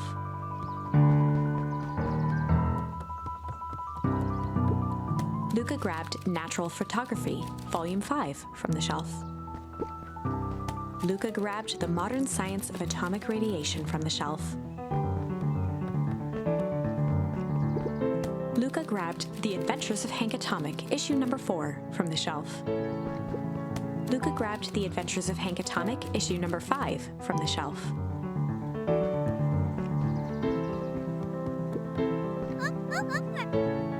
Kato removed his book from the desk and replaced it with Luka's, turning on the lamp. As he slid the book under the purple light, 2 words glowed. The Adventures of Hank Atomic, Issue 5. Luka clicked his tongue with recognition.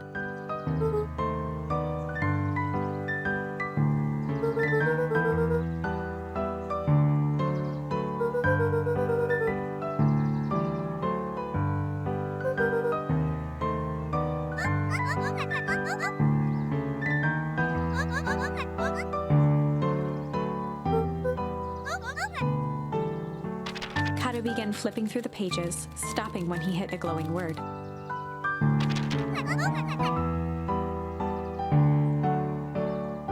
He continued flipping.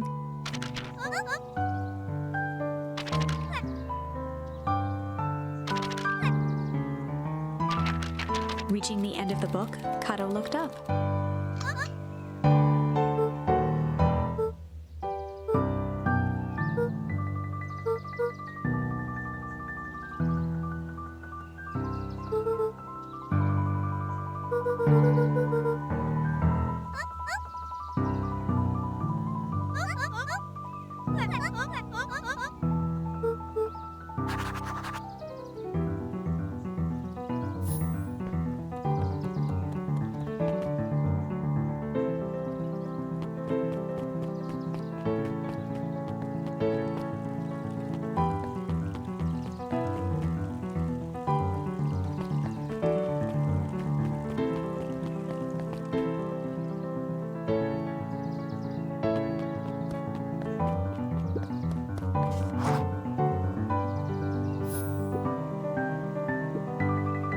Before Luka could finish his sentence, Griffin handed him a corn dog.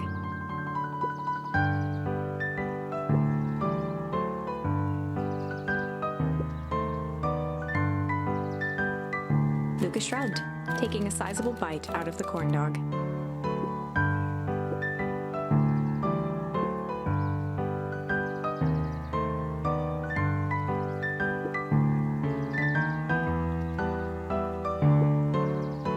Luka tongued at his cheeks, feeling something rough between his teeth.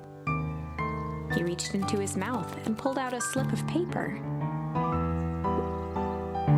He shook off the bits of corn dog to read the slip.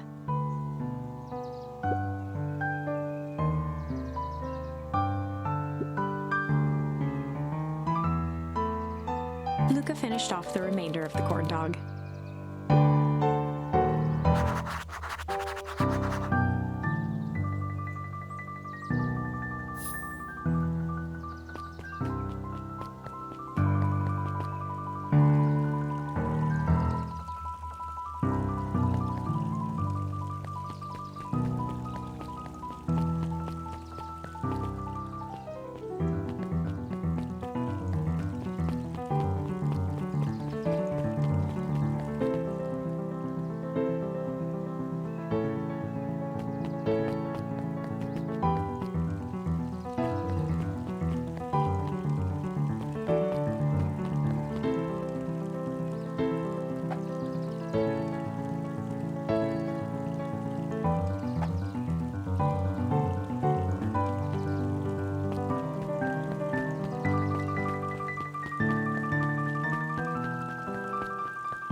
Lumi waved his hands around sarcastically as he began.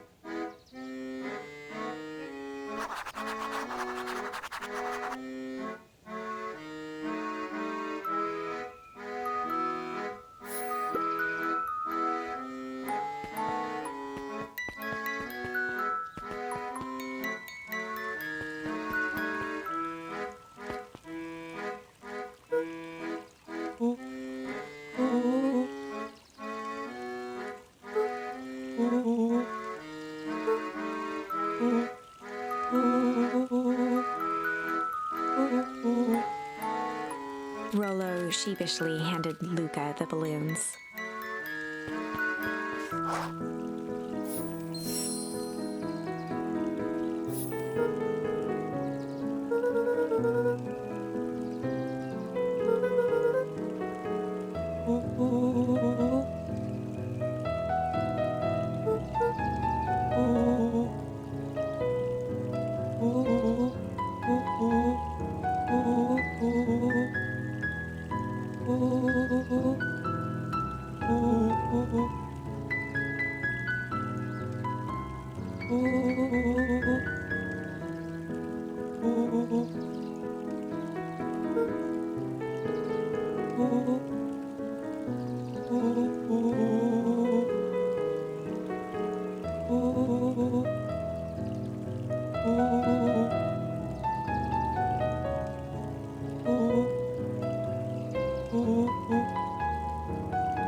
Luka threw himself at Rolo, hugging him as tightly as he could.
Rolo handed Luka an unopened letter.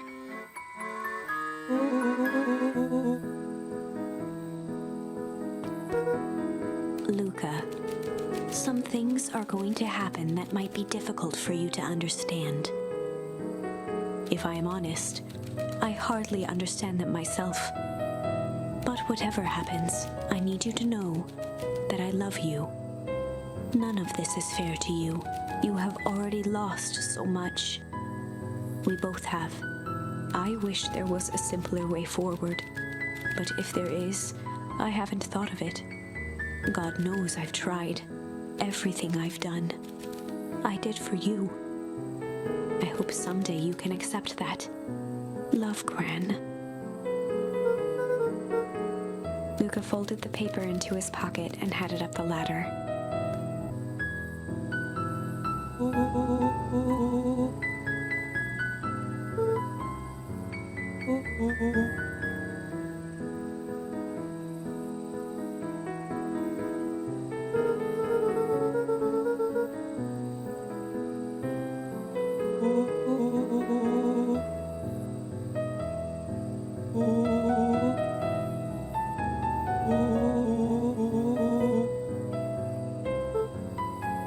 Luka was at a loss for words, but that was fine. Words aren't always necessary.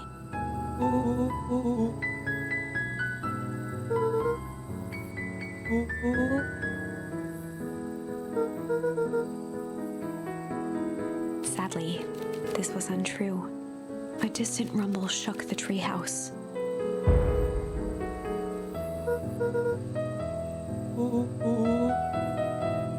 It was not fireworks. It was something the boys couldn't possibly comprehend.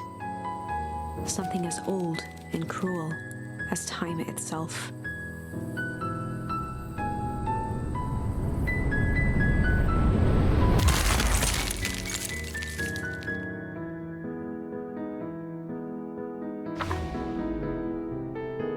A shockwave of cold tore through the room.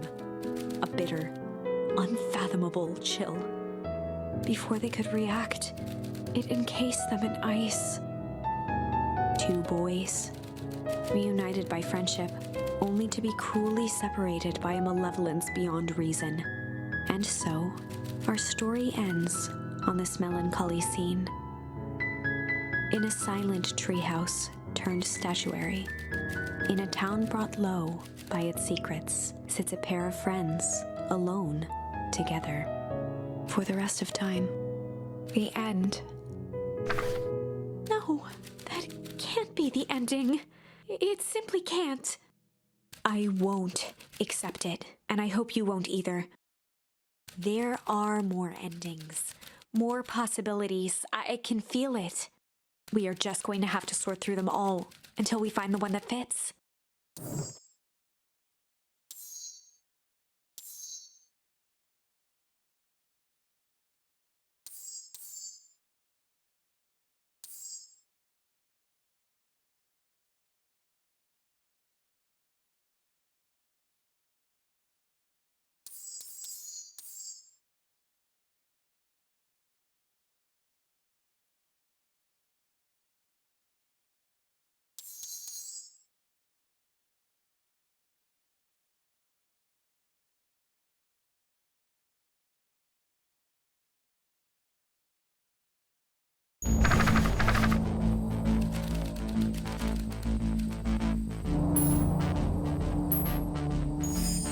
Luka drew himself up and decided to take the only option they had left: flight.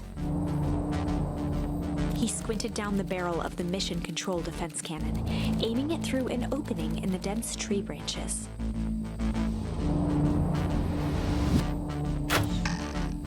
He looked up with surprise as it struck true and taut.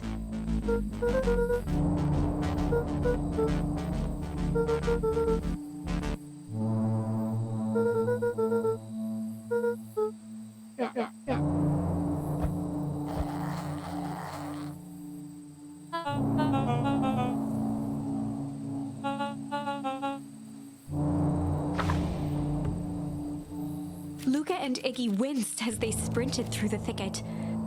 The branches clawed at them, reluctant to give passage. After what felt like a marathon, Luka stopped in his tracks as they reached the clearing. "What the?" That was all he was able to say before Iggy slammed into his back. The boys tumbled down a steep decline and crashed with a wheezing thud on a surface as hard as ice. In fact, it was ice. Chapter 5. Signs. They stood silently, catching their breath. The sky was like sapphire. With each breath, a plume of steam escaped from Luka's lungs. "Let's keep moving." Luka pulled Iggy to his feet as they gazed across a snowy terrain.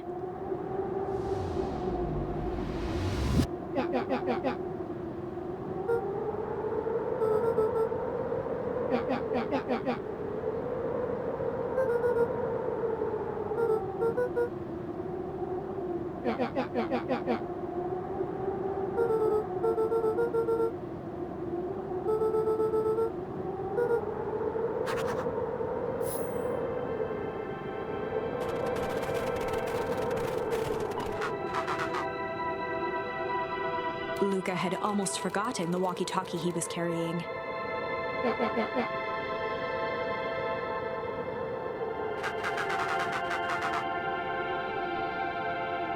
Luka looked at Iggy with hesitation. With a resigned sigh, Luka responded.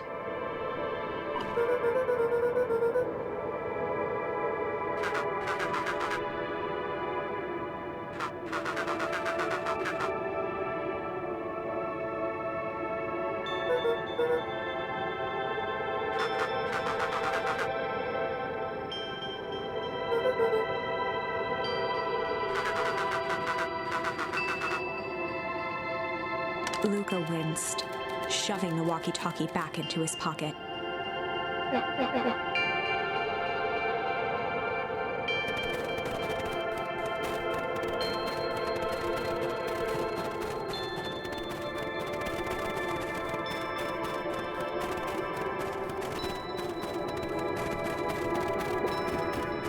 A disc of smooth metal was lightly covered in snow.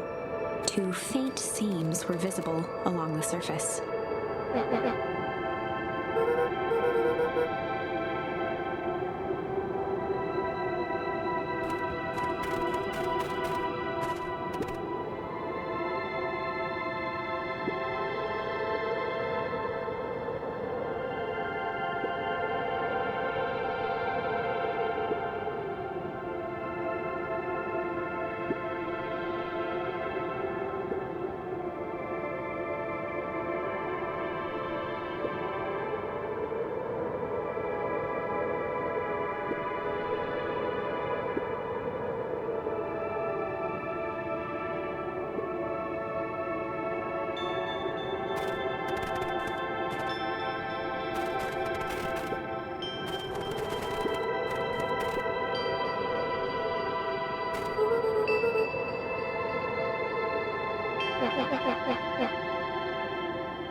The boys stared in disbelief at the sign that now clearly read, "Welcome to Beacon Pines."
Looking down at the frozen stream, Luka could faintly see a school of minnows encased in the ice.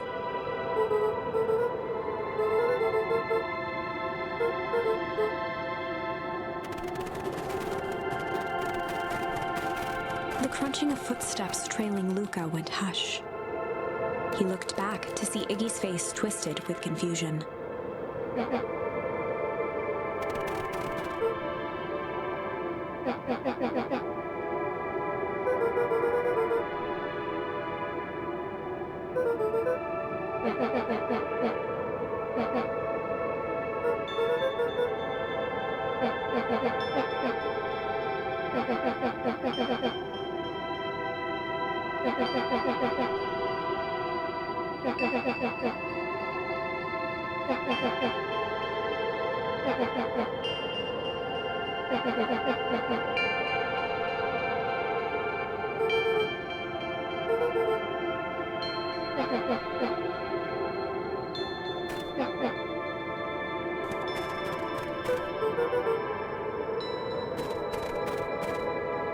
Luka peered upward at the darkening sky.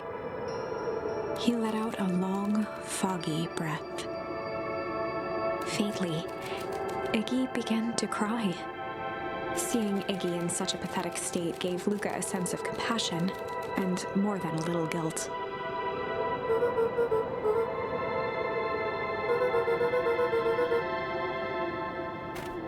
Luka allowed himself to collapse next to Iggy.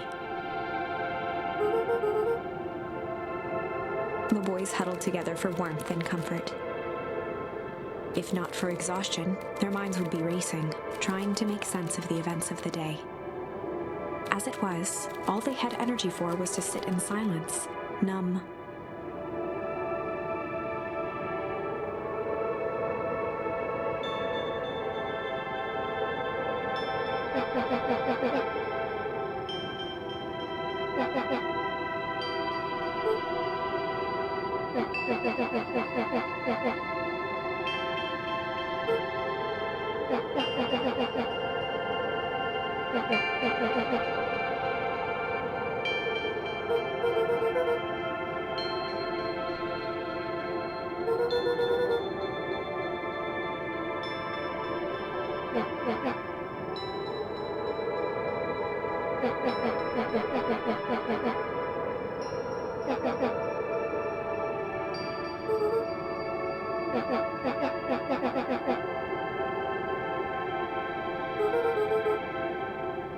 Iggy motioned sarcastically to his half-deformed face.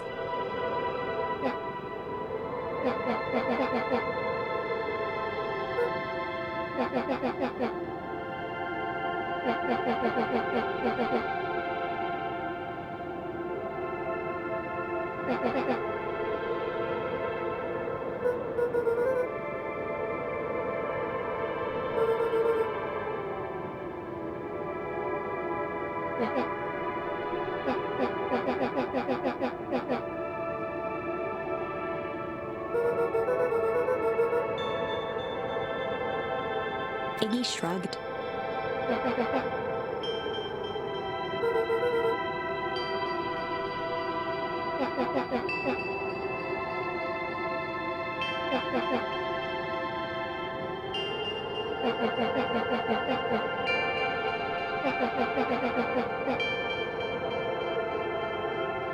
Iggy now wept openly.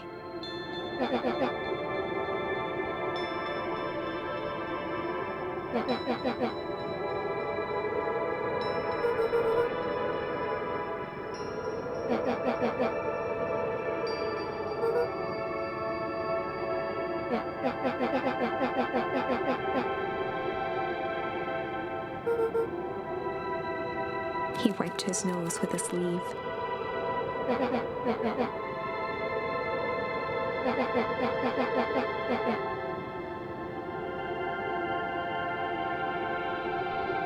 Luka gave a warm chuckle.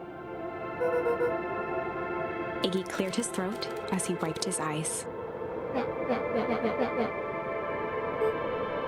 Iggy arched into a wide yawn.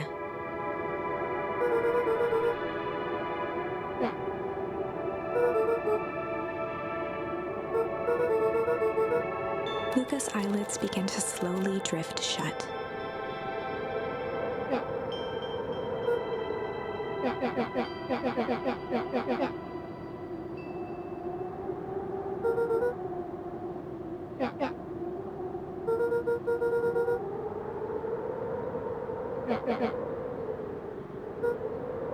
That's all Luka could whisper before succumbing to sleep. Iggy snuggled in some more.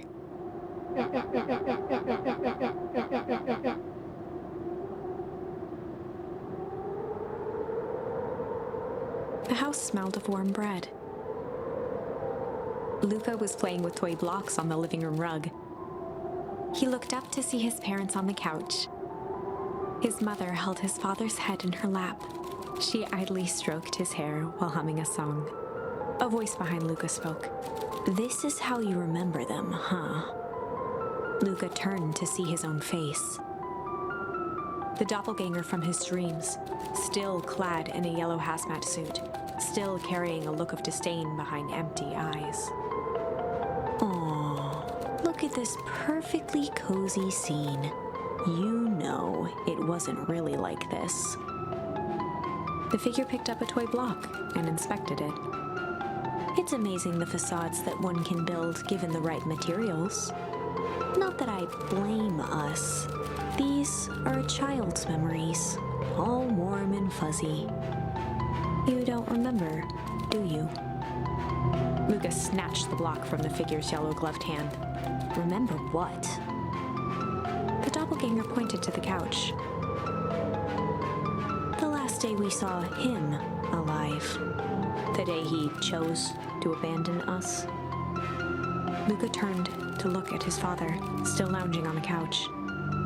"That's not true. He didn't abandon us."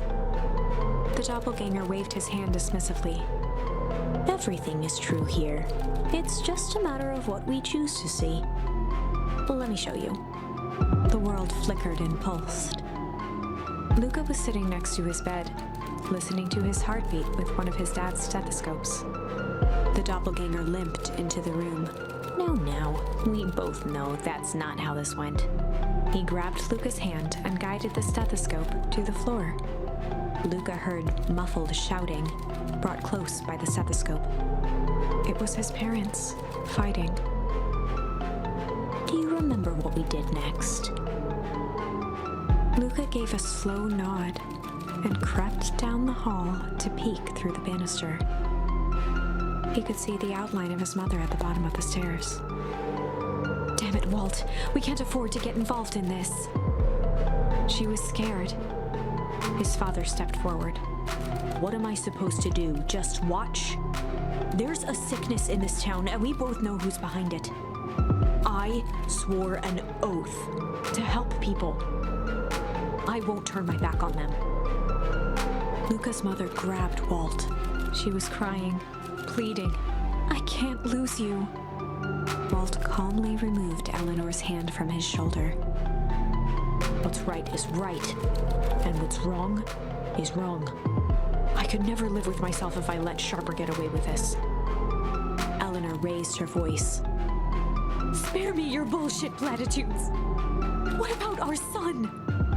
Luka flinched, dropping the stethoscope down the stairs. Walt turned with a panicked smile. "Luka, is that you, buddy?" With tears in his eyes, Luka descended the stairs. "Mom? Dad? What's going on?" Walt dropped to a knee to meet Luka eye to eye. "Nothing, buckaroo. Your mom and I just got a little overexcited is all." Luka placed the stethoscope against his father's chest. His heart was racing. It sounded like you were going somewhere? Walt gently removed the device from Luka's ears. Listen to me, Luka. I have some business to take care of. I'll be back in time to tuck you in.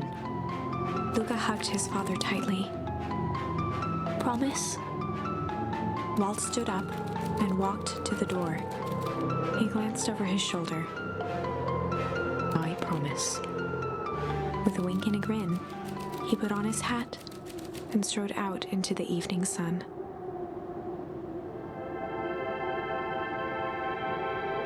A figure approached soundlessly from the foggy snowfall. It stood above them, lingering in contemplation. Slowly raising one hand above Iggy, it snapped out 2 brisk raps on his head. From a deep slumber, Iggy sprang up defensively. Whether it was the calming presence or the recognition that he was not in danger, Iggy felt his clenched fists lower. Luka looked up, gradually remembering his whereabouts. The figure exhaled a cloud of warm vapor.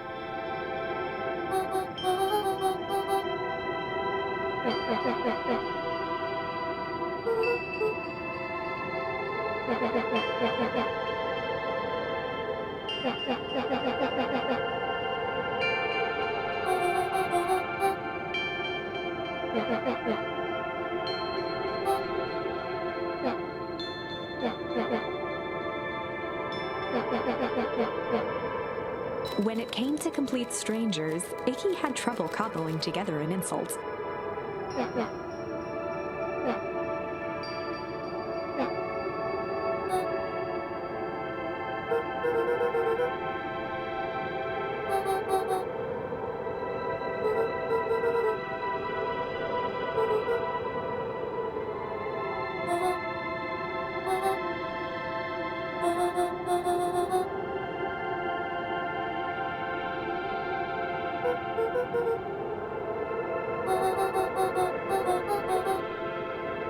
Iggy huffed with gratification.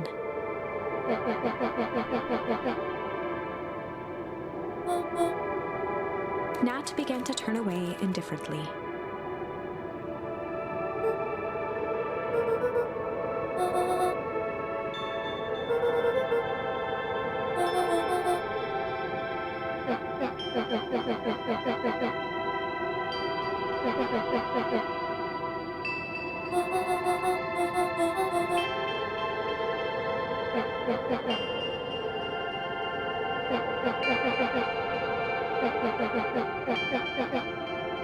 Iggy turned sharply and began to stomp off.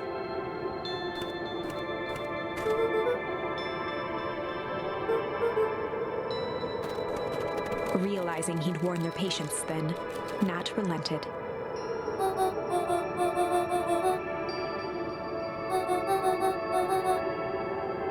Luka and Iggy turned around with hope in their eyes. Nat took a deep breath in. Nat exhaled slowly, then snapped his fingers. For a brief moment, Luka and Iggy let themselves believe that some great magic was about to unfold, until they opened their eyes and found themselves in the exact same place, cold and disheartened.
Luka and Iggy looked around uncomfortably.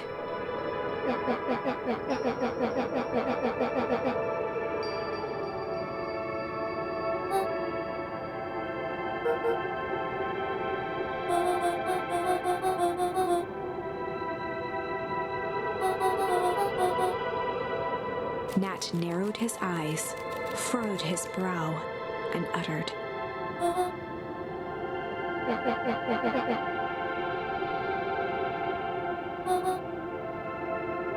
Luka began to laugh uncomfortably.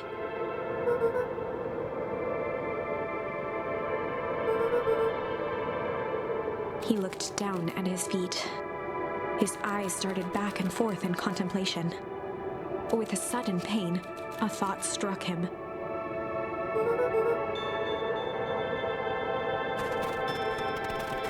He sprinted off into the pale distance.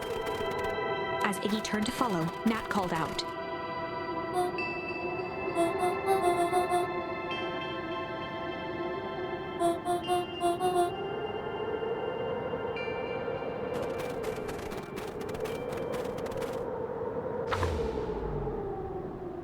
Chapter 6. The Source. Nat expressed his sympathy with a shrug and sauntered off as unassumingly as he'd arrived. He'd given Luka and Iggy what they needed, and nothing more. As Luka sprinted across the snow, the events of the past few days became clearer, pieces to a larger puzzle. Rolo said he was underground somewhere, captured. Mr. Kerr tried to cover it up with lies. The clipboards were hell-bent on capturing Iggy. It all seemed to point to perennial harvest. But right now, there was one thing that Luka needed to know.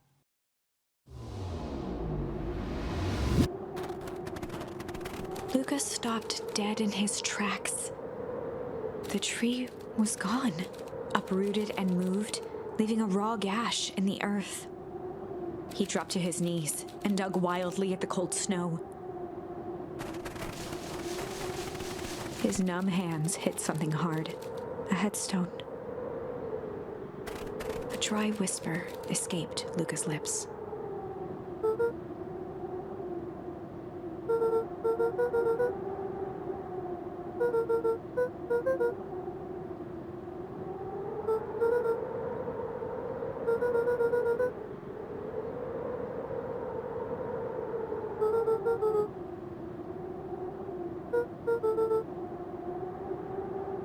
There was no reply, just snow-covered silence.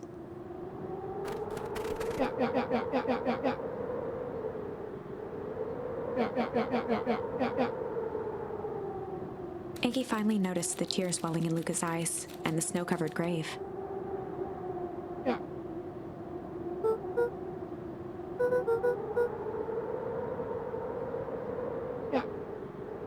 Suddenly, they heard the crunch of approaching footsteps in the snow.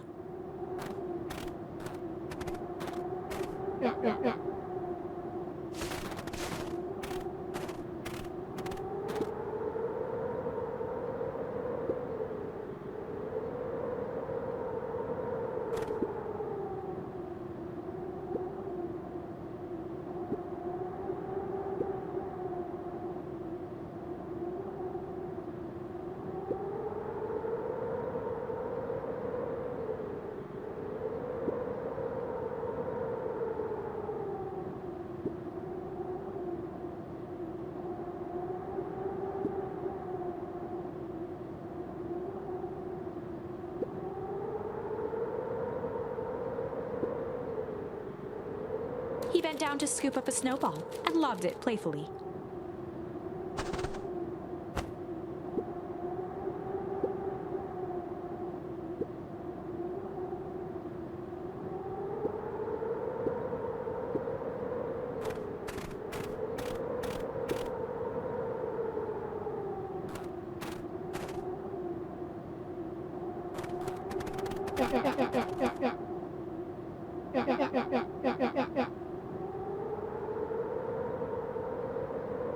Luka stuttered through heaving sobs.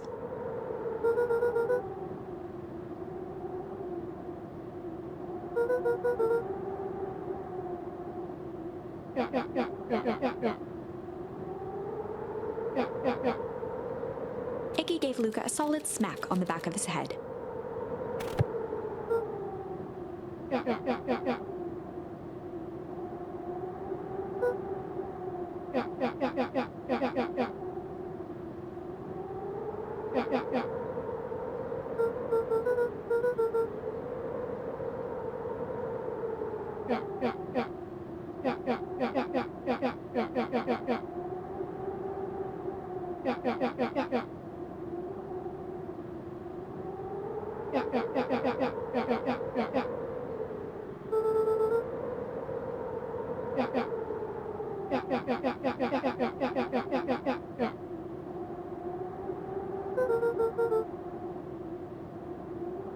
Luka wiped his eyes with a sleeve.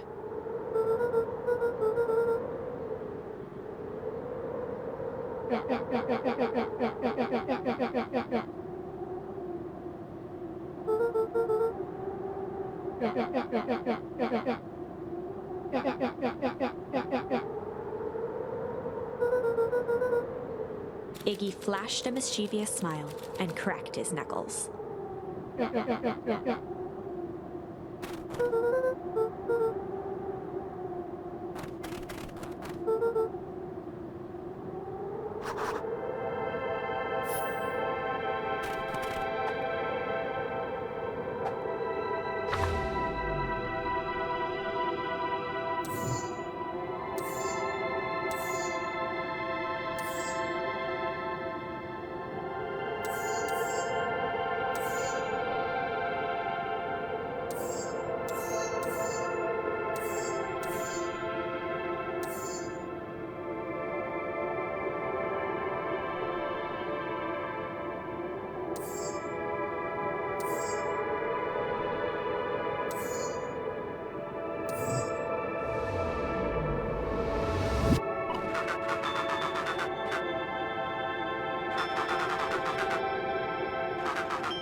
Iggy and Luka shared a skeptical look.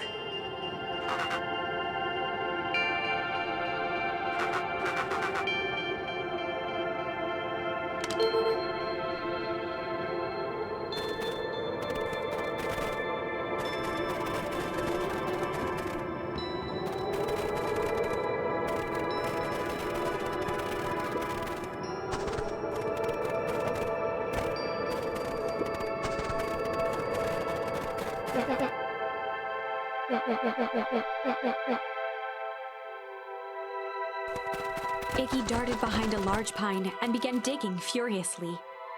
He emerged holding a shoebox with a crude skull painted on its lid.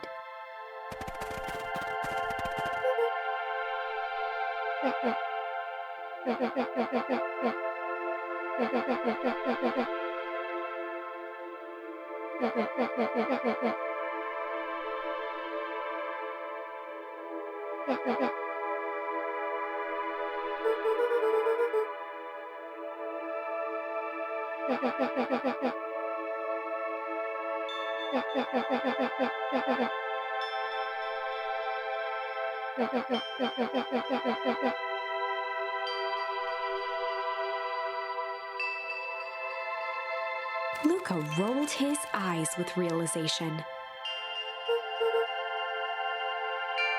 Iggy stifled a chuckle.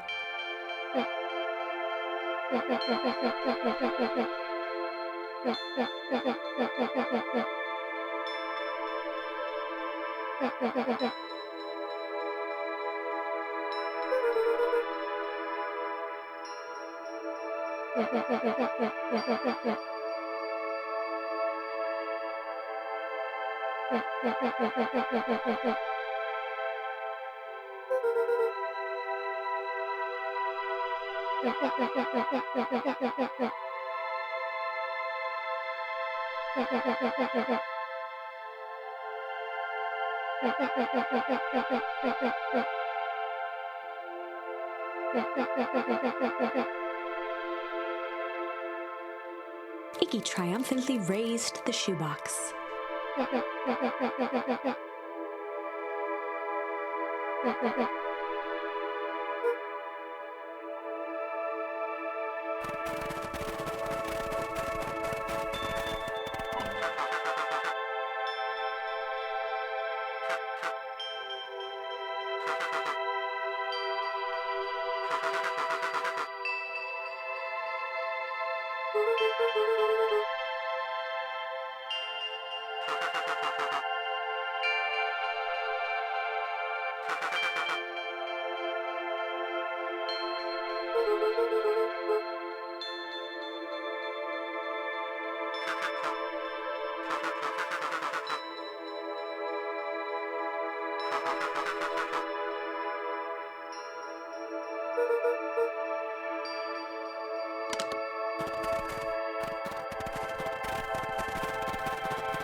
Luka and Iggy inched up to the edge of the hole with bewilderment in their eyes.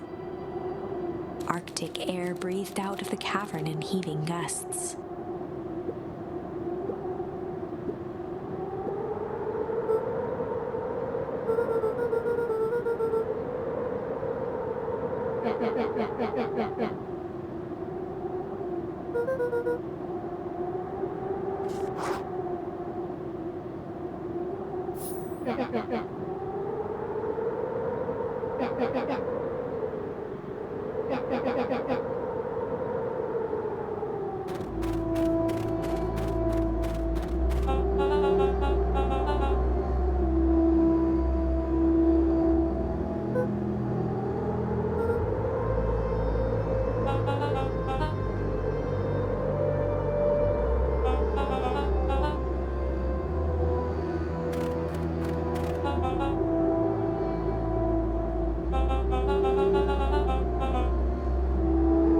Mr. Kerr gazed down the abyss in contemplation.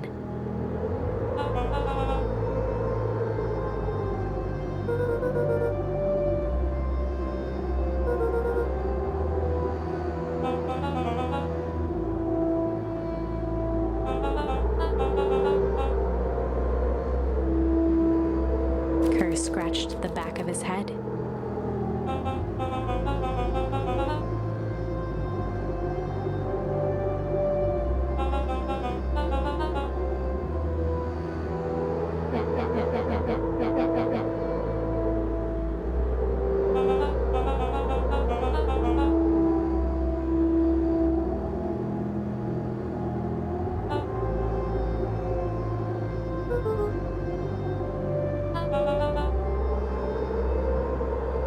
His face contorted into a saccharine grin.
Iggy waved the box into the air, threatening to drop it down the hole.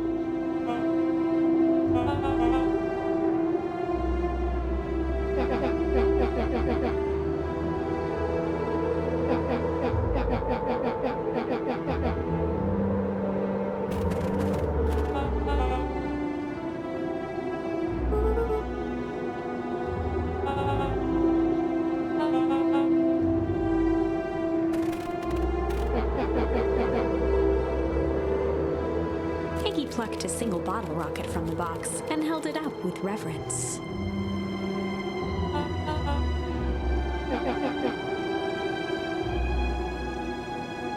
After a long pause, Mr. Kerr flung up his hand with frustration.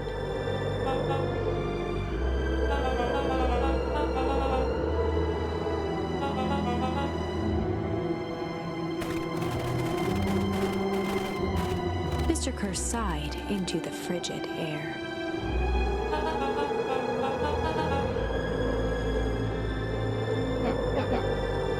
With a nonchalant flick, Iggy tossed the firework into the hole.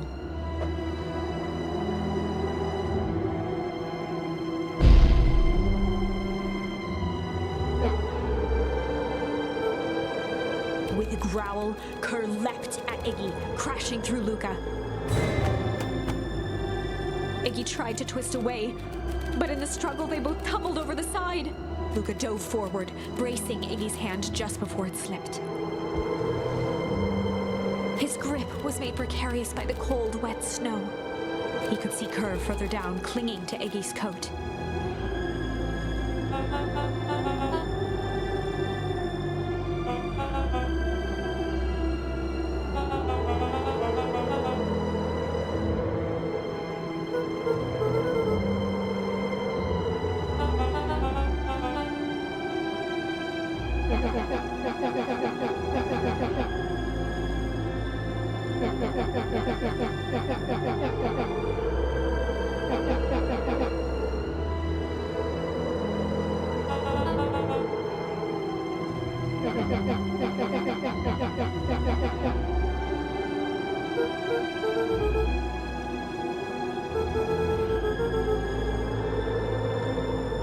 Mr. Kerr gasped with insult.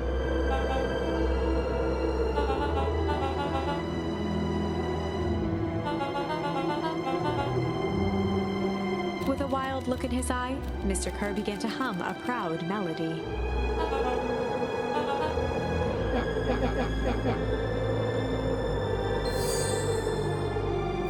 Luka's hand began to cramp.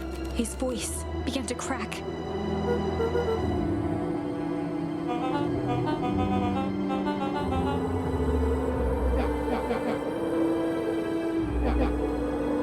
Luka felt Iggy loosen his grasp.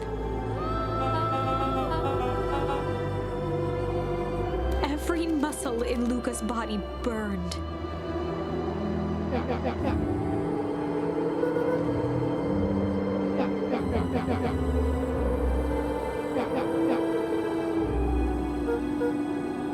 Luka felt his hand slipping.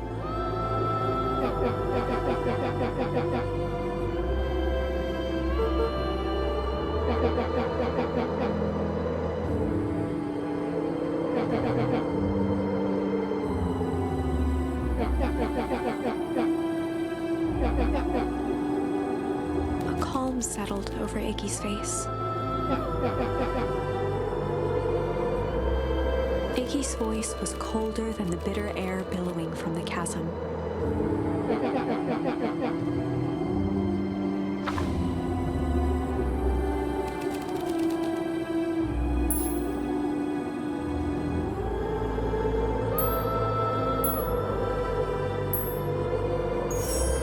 Luka had no choice but to accept Iggy's request. With a quiet blink, Luka watched a teardrop sail down into the howling void. As his fingers slowly gave up, he met eyes with Iggy.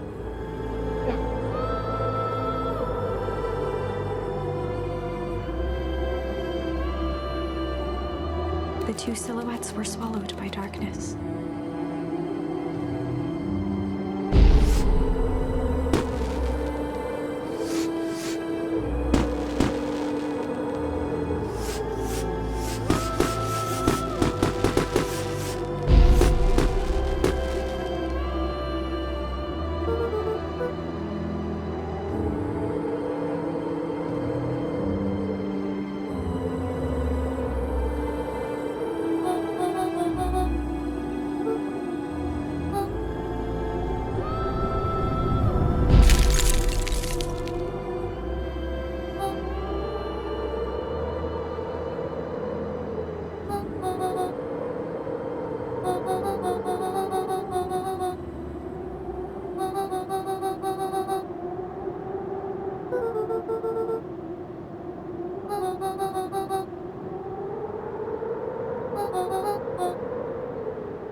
We have some idea what that would look like.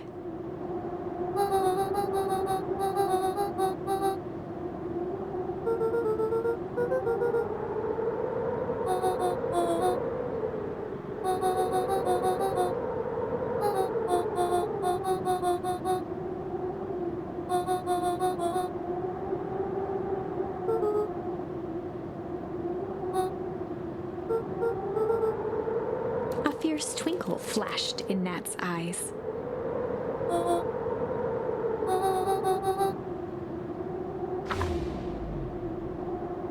With a chuckle, Nat turned and walked west. Dumbfounded, Luka followed behind him, trudging through the snow.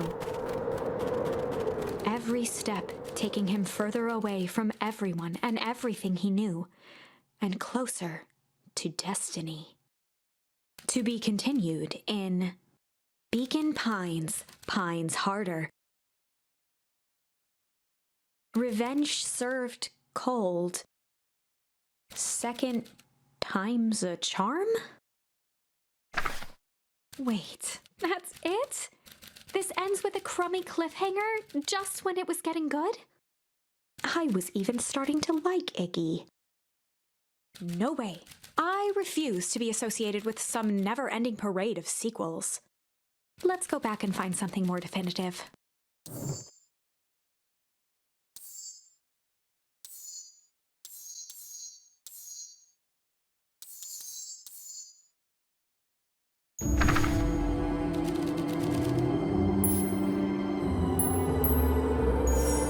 Luka had no choice but to refuse Iggy's request. He tightened his grip and reached for the walkie-talkie in his pocket. A wild delight crept onto Mr. Kerr's face. That's a good lad. Now, radio for help. Iggy begged Luka with his eyes one last time, but Luka pressed the button and called out. We need help. Mr. Kerr is in danger. It wasn't long before they were once again surrounded by clipboards. Mr. Kerr sighed with relieved frustration. There you are. You really are a worthless lot, aren't you? Mirror, now. A clipboard dutifully produced an ornate ivory hand mirror, and Mr. Kerr began preening his tousled hair. Ah, that's better.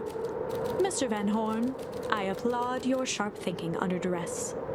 I'll put in a good word for you with the founder. Take them away. A swarm of hands overpowered Luka. The last thing he saw before a cloth bag was pulled over his head was the defeated look on Iggy's face. The end. I think this was one of those times where doing the right thing was the wrong thing.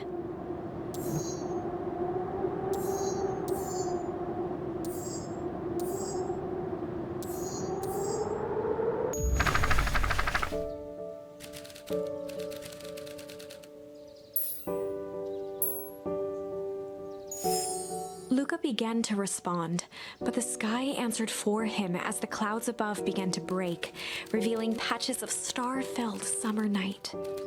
Moonlight filtered down, shimmering in the treetops.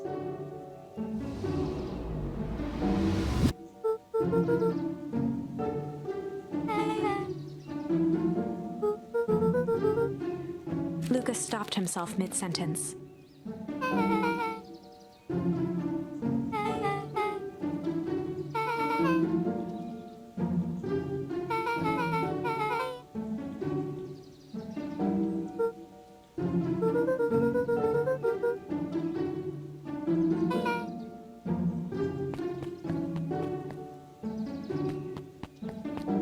Luka saw Beck skulking by the gate.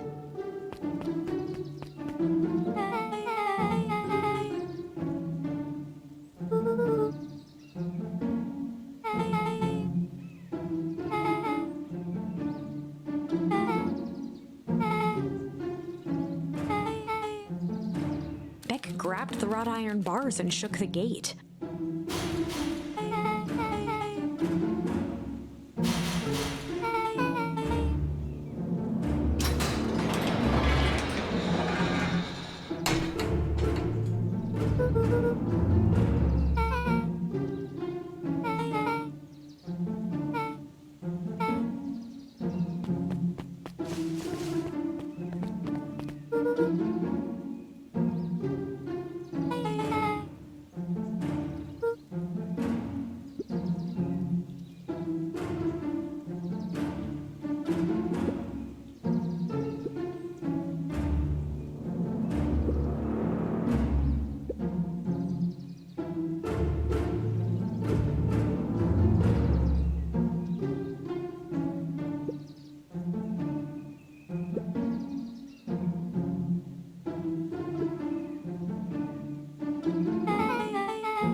Beck's voice was an excited whisper.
The mysterious figure retracted their mask, hair pushing out from all corners. A chill ran down Luka's spine. His vision blurred. Beck stifled a sharp wince, and Luka looked down to see himself wrenching her hand.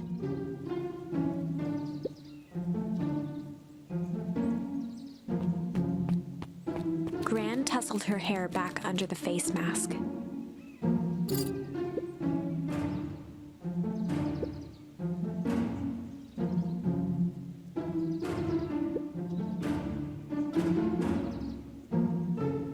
Gran gave Eris a curt nod and disappeared into the night.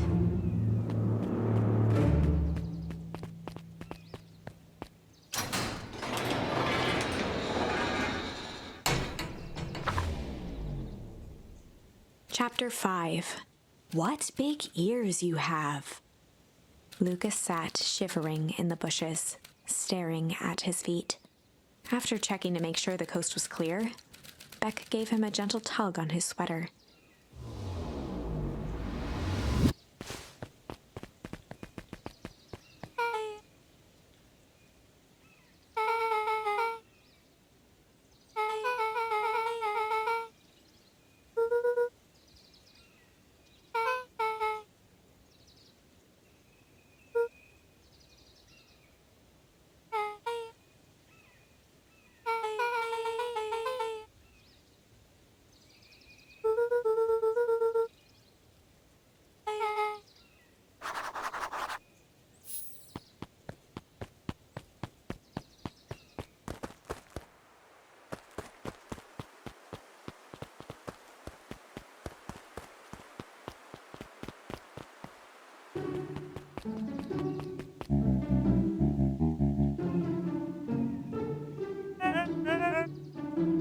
The clipboard finished writing with a scratchy flourish and looked up.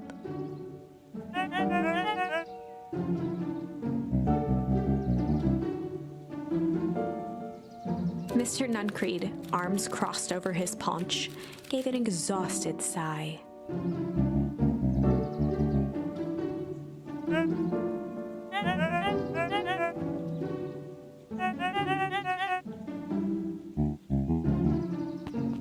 He snatched the pad and scribbled his name so hard the pen nearly snapped.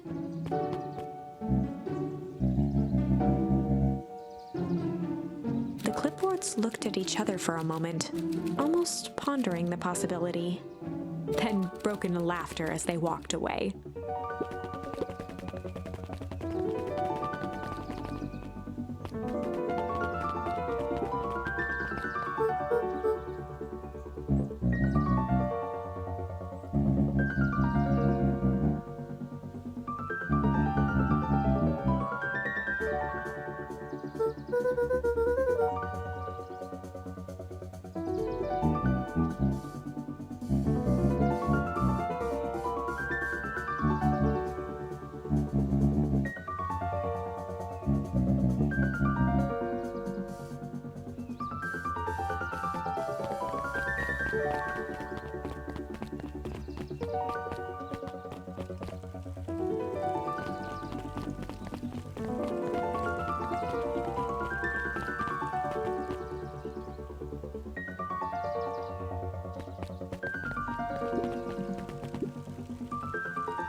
William Kerr and Gus Valentine proudly surveyed the half-covered festival banner.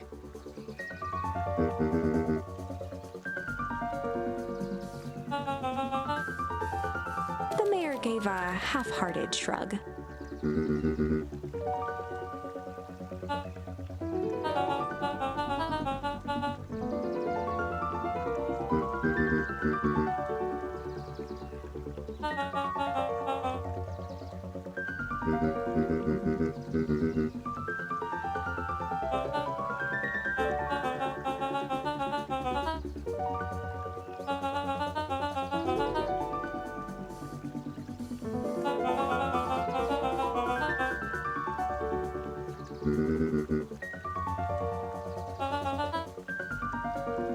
Kerr locked his arm on Gus's shoulder.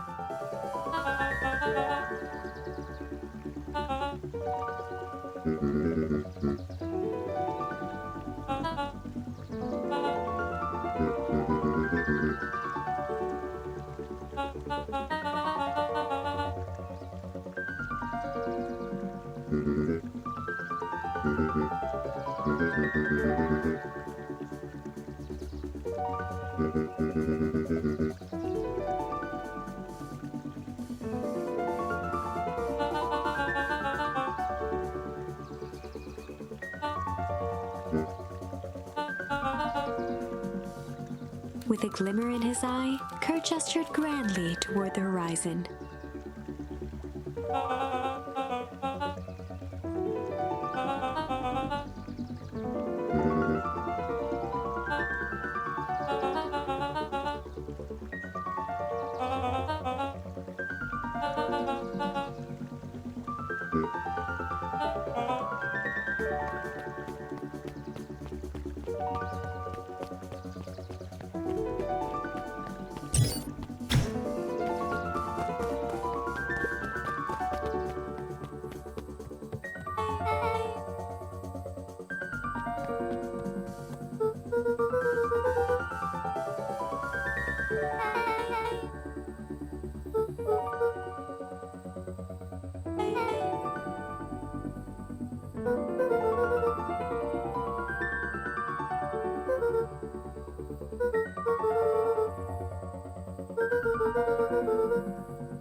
Rolo waggled his head with pride.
sucked in a long breath.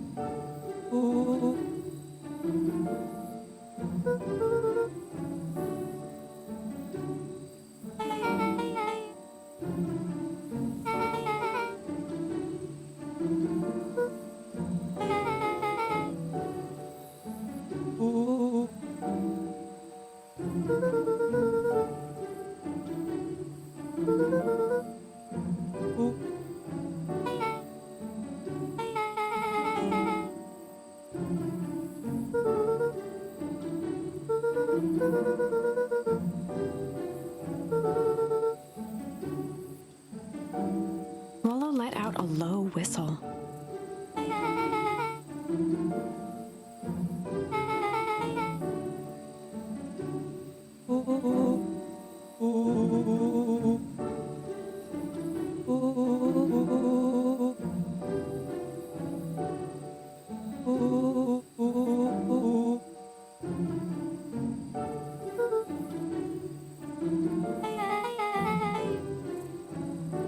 Rolo and Luka shot back a look.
Luka gazed out the window.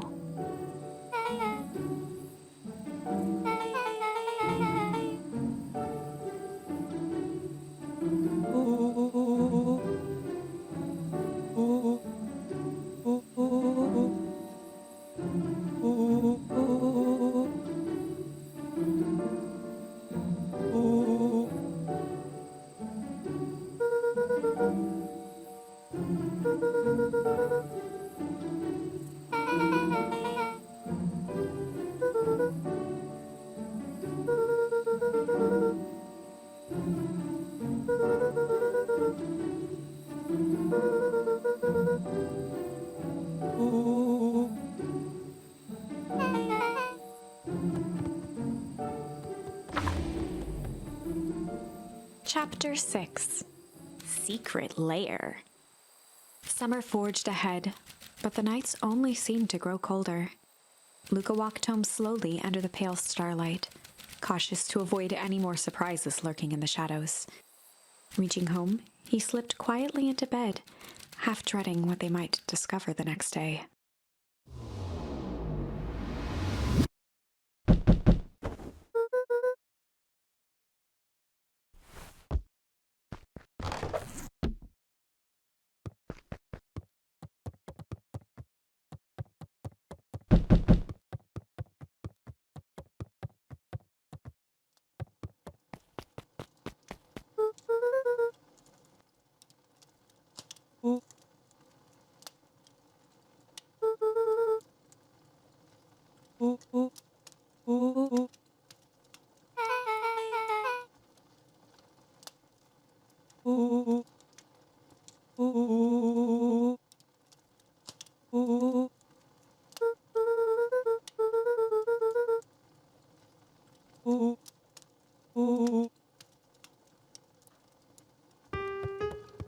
Luka and Beck rolled their eyes as Rolo strutted across the room.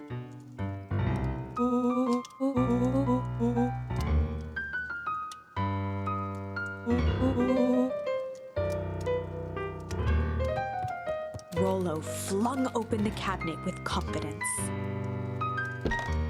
He coughed as a veil of dust hit his face.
A look of realization crept onto Luka's face.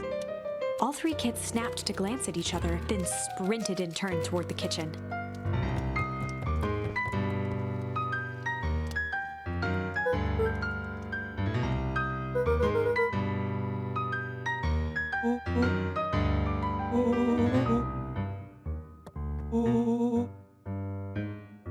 Before he could finish, Luka scrambled up Rolo's back.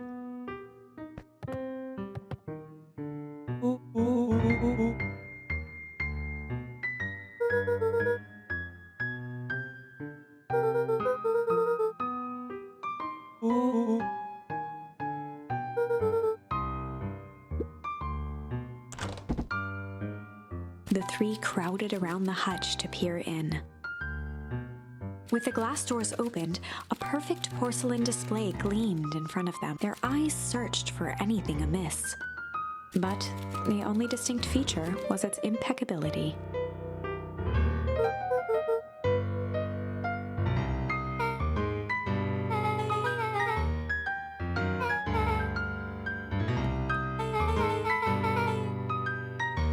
As Beck pulled on one of the teacups, it slanted forward with a hollow click. The entire hutch began to rustle and slide under its own power.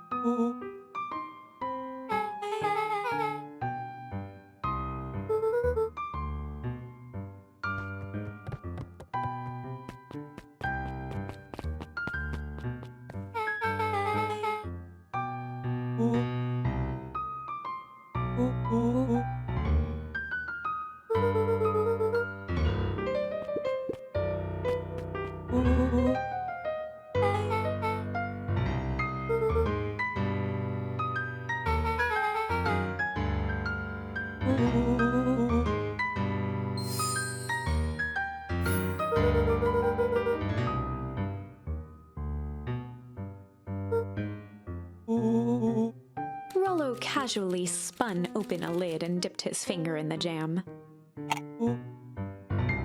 He smacked his lips.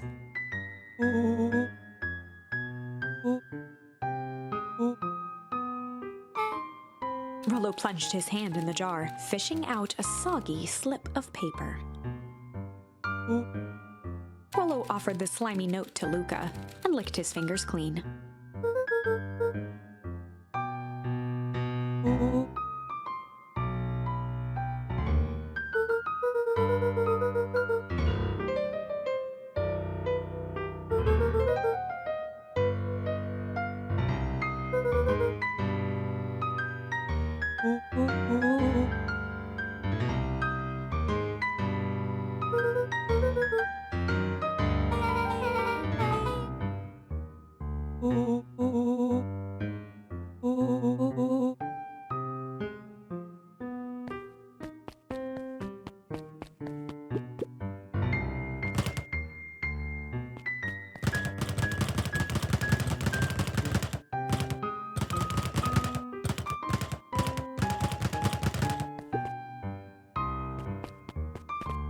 A spider web of string connected photos of people from the town, interspersed with hastily scrawled notes.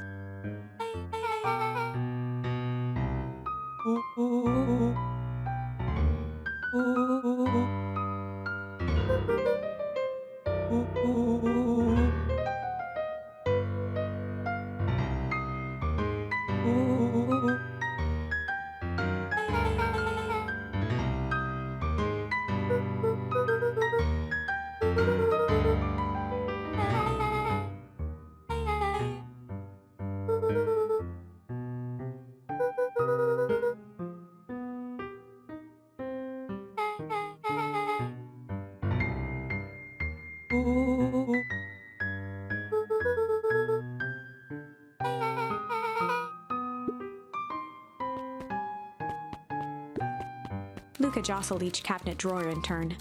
Only one was unlocked. He fingered through the filing cabinet, pausing at a bulging folder labeled Walter. For a long moment, he just stared at it.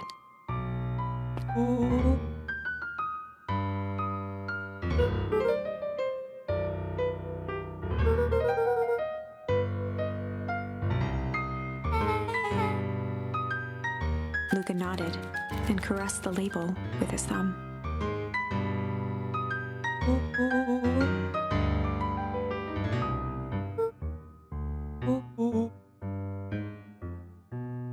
Rolo swiped the folder from the drawer and began leafing through the pages.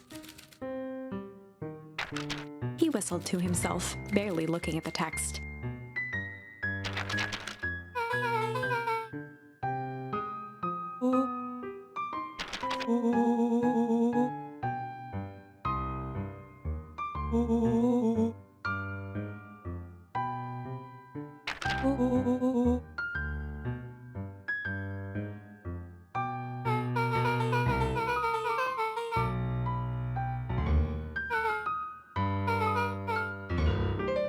He stopped at a page and mimed, holding up a monocle.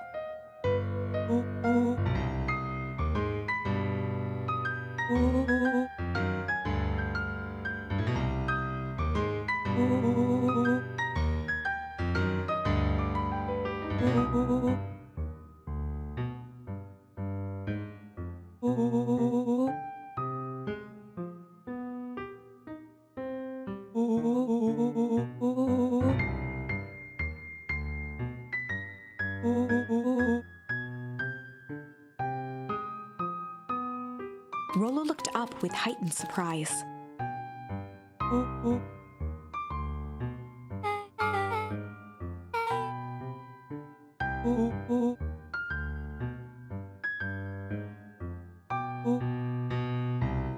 Rolo's finger traced across the page.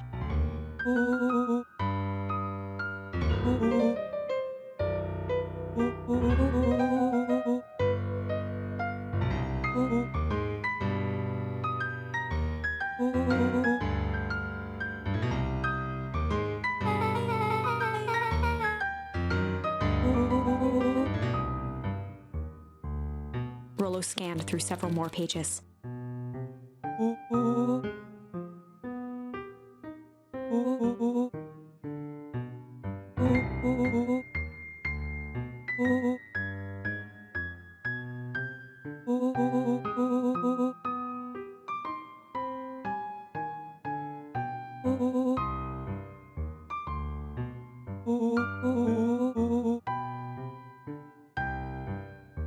Luka, staring blankly at the cabinet this whole time, spoke softly. Rolo rustled the folder, trying to loose more pages.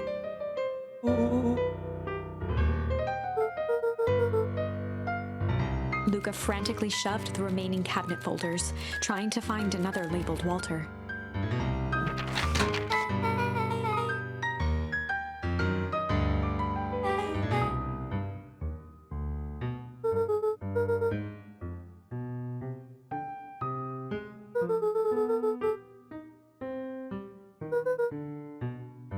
Luka slammed the drawer shut.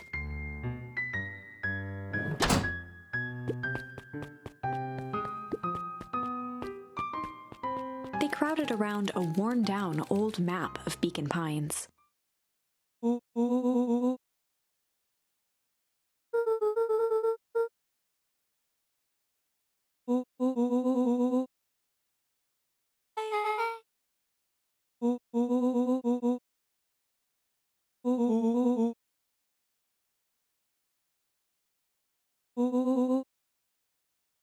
Rolo carefully traced the path with his finger. He jabbed down at the end point.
Luka looked up from the map.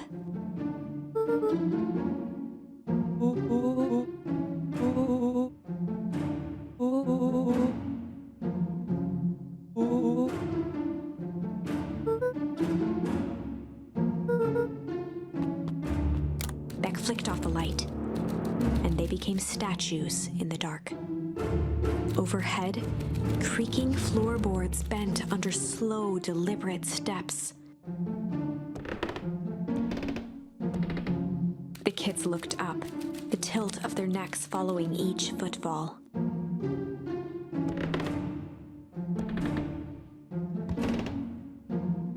Then suddenly, it stopped.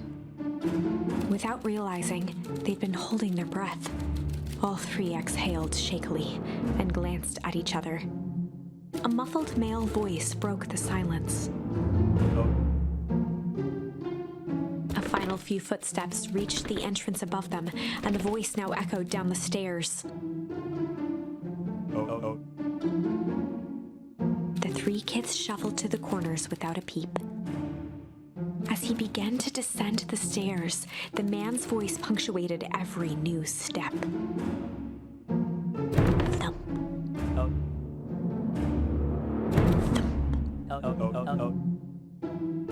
Thump.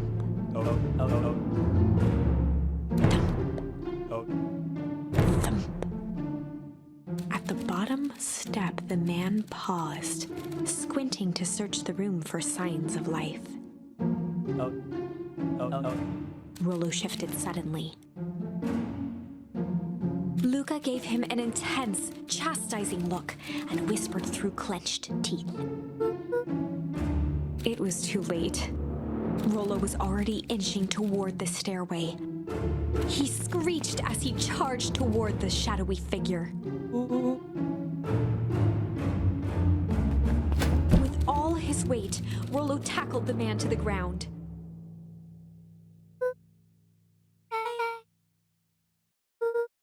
From the dark corner, they saw something move.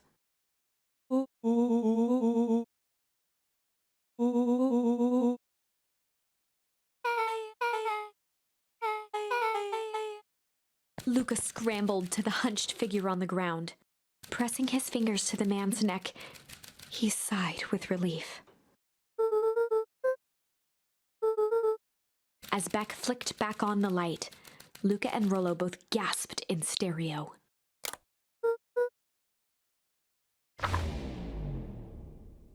Chapter 7. The Interrogation of Hiram Tolliver. Still unconscious, Mr. Tolliver slumped heavily in a shoddy old chair. His hands were bound with rope, his feet tied with some loose string. The kids huddled in a circle, discussing their plan. One thing was certain, they couldn't just let Mr. Tolliver go. They needed to know what he was doing in Luka's house. After some deliberation, it was decided.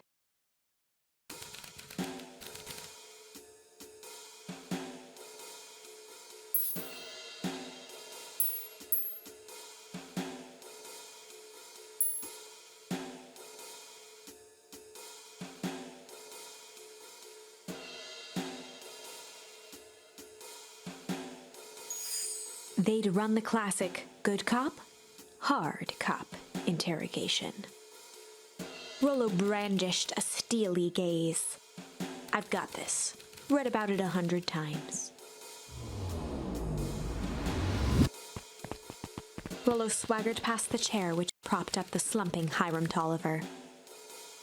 Without even looking at his captive, he began with a long, blustery drawl.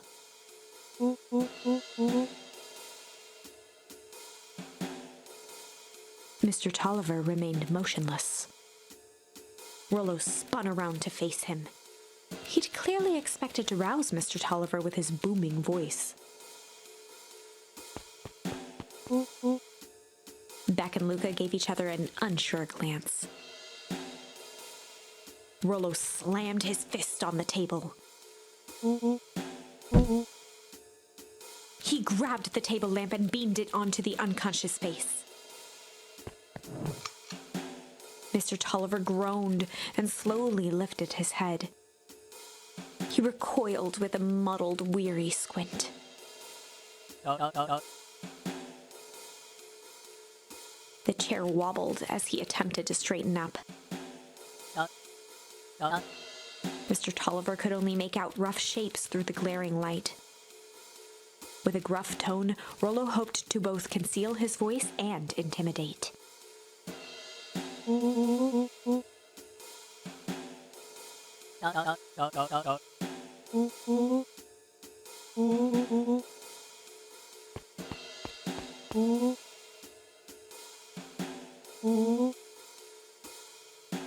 doubtful expression on Beck and Luka's faces transformed into awe.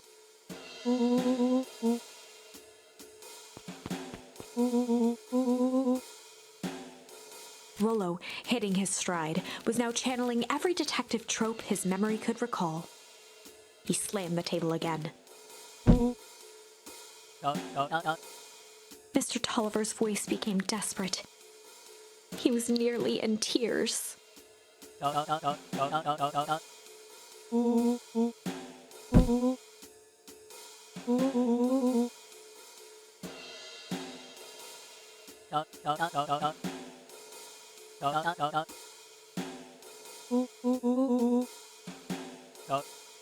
Mr. Tolliver was in a daze, now more confused than ever.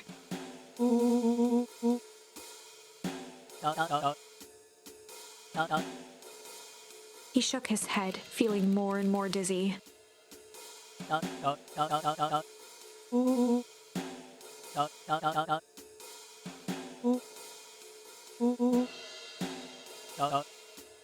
His voice faded to a whisper.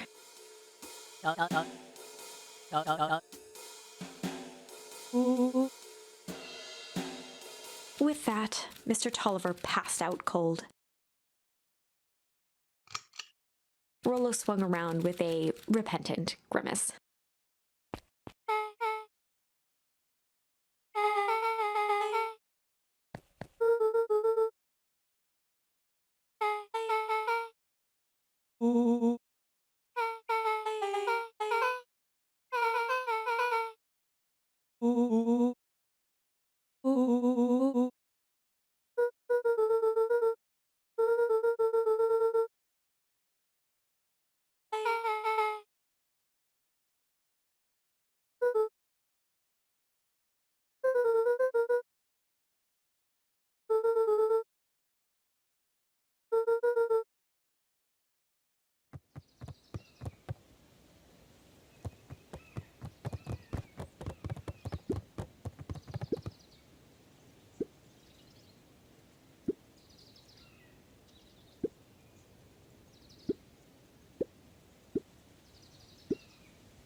Chapter 8. 6 feet under, 3 towns over. The kids spent the rest of the afternoon combing through dusty piles of old county records, desperately searching for anything that could help them make sense of Mr. Tolliver's cryptic utterance. Luka tried to shake the thought of Gran's basement, but his focus wavered. Explosives, messages hidden in jam, dossiers on various town figures, and a corkboard threaded with photos. Gran was the only family he had left. He still couldn't bring himself to believe the worst. But the old map with the symbol of explosives in town square made that difficult. As the sun began to set, the kids were no closer to the truth.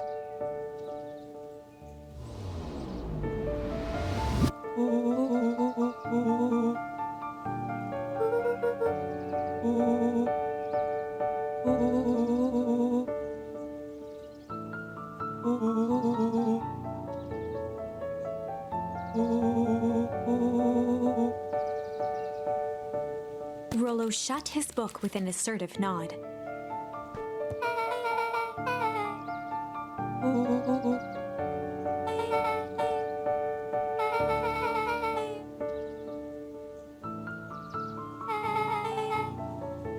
Rolo muttered under his breath.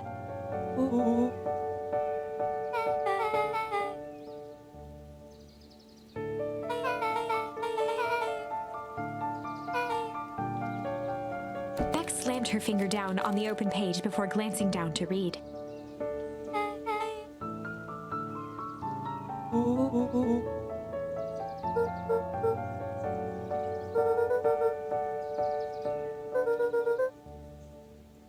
Something tickled the back of Luka's mind.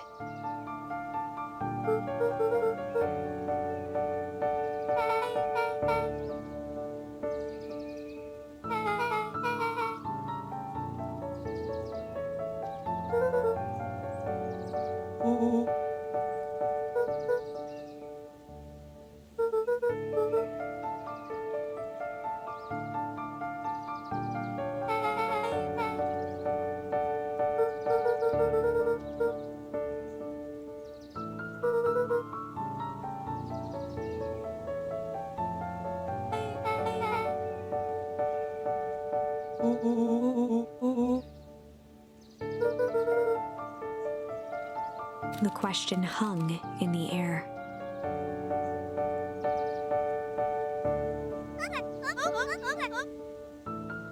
Beck rubbed her eyes.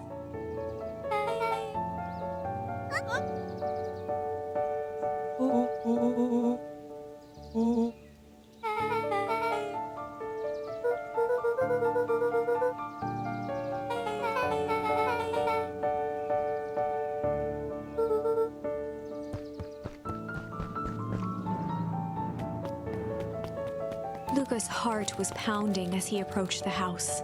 If he was lucky, Gran, or whoever it was, hadn't gotten back yet. And of course, there was Mr. Tolliver tied up and unconscious in the basement. Dealing with him would be the first order of business.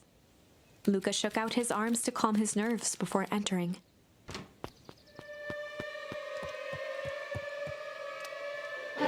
He held perfectly still, tempering his breath, and listened closely.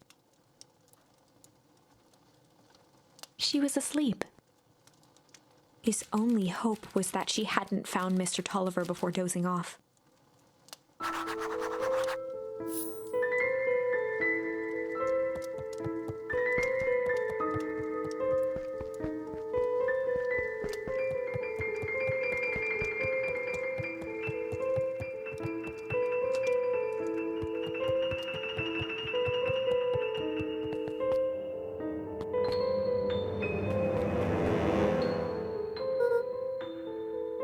Mr. Tolliver was nowhere to be seen.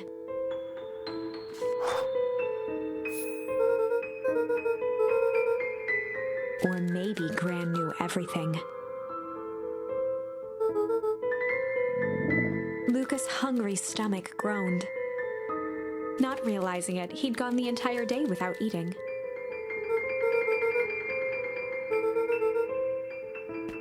Luka rushed over to the pile of jam jars, unscrewed one, and shoveled a handful into his mouth. He flipped the lid to read the label.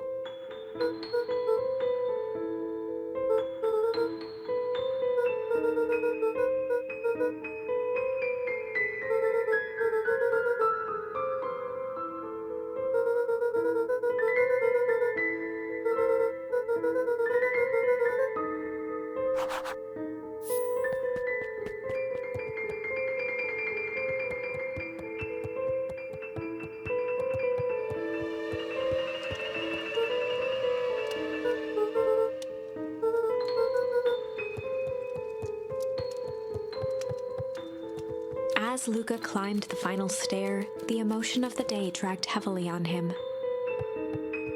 With each consecutive step, his legs weakened. His stride began to falter. He tried to grab for the railing to steady himself. Something was wrong. Luka groaned and tried to move. His limbs might as well have been bolted to the ground. Through numb lips, he mumbled just before falling asleep.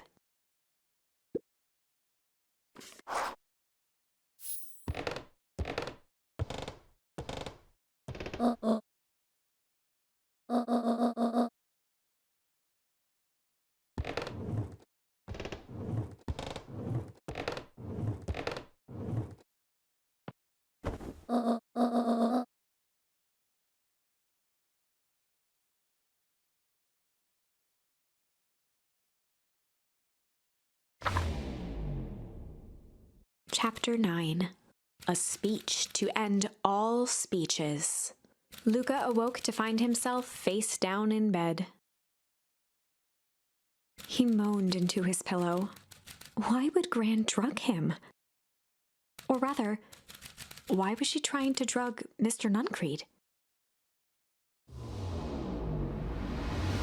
Shaking the questions from his woozy head, Luka snapped back to the matter at hand.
Augustus Valentine nervously wiped his brow.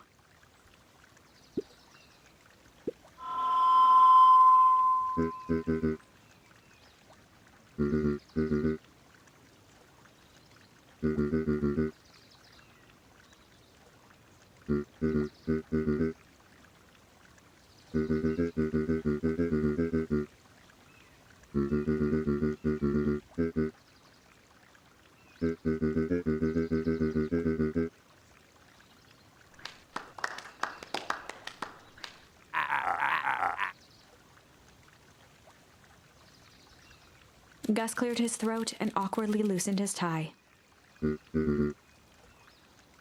William Kerr bounded on the stage with the energy of a preacher at a big tent revival.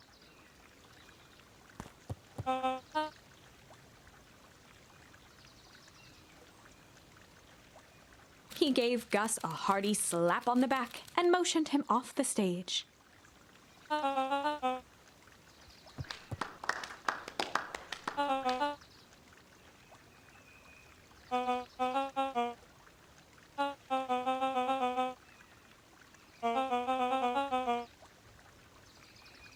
Mr. Kerr pulled a thick stack of note cards out from his vest.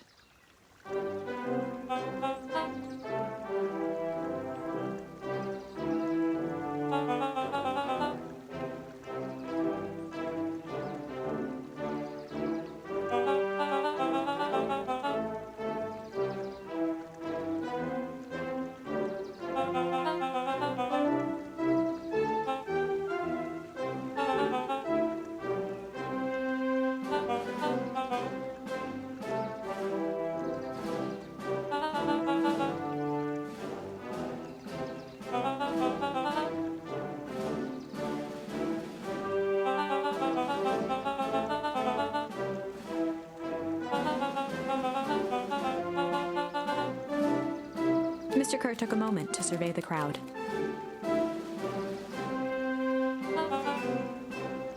He wiped away a single tear.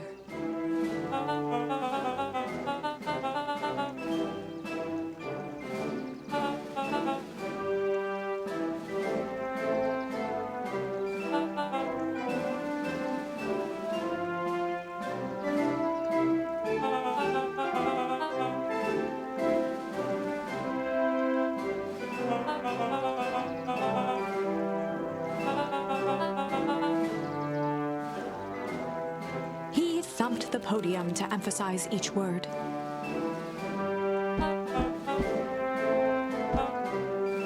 Mr. Kerr nodded confidently, biting his lip. The crowd was silent, in rapt attention.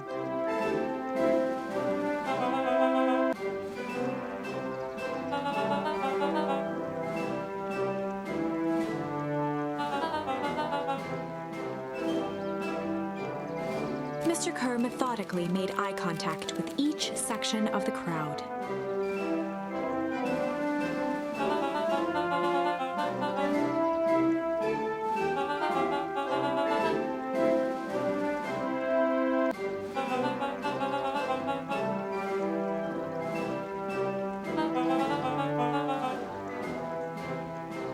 His voice began to build to a crescendo.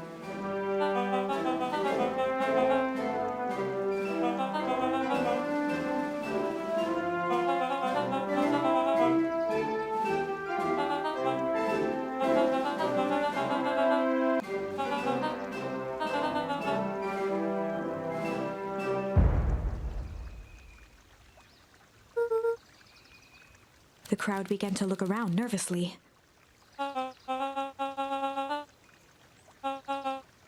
Mr. Kerr quickly flicked through his note cards.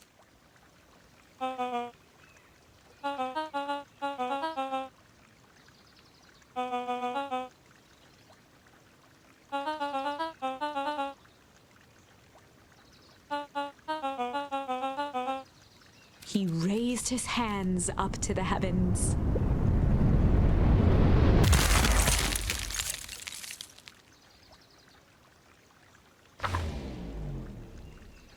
At that moment, a merciless wall of impossibly cold air ripped through the crowd, instantly freezing everyone and everything it touched.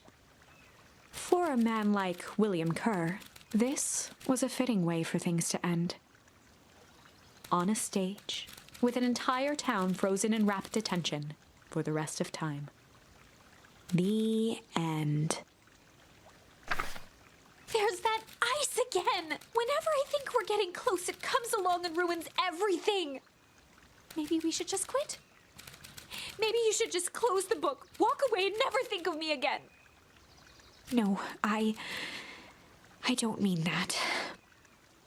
We got a little closer this time. We just need to try again. Please.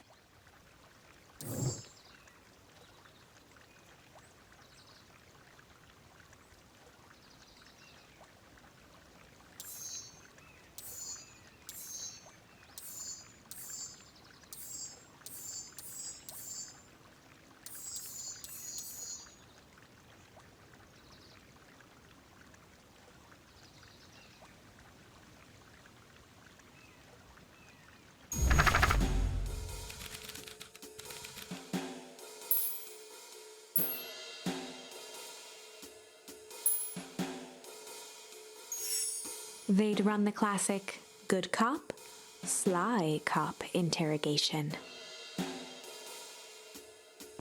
Luka and Rolo ducked behind a barrel, leaving Beck to her task. With a few crisp snaps, she roused Mr. Tolliver.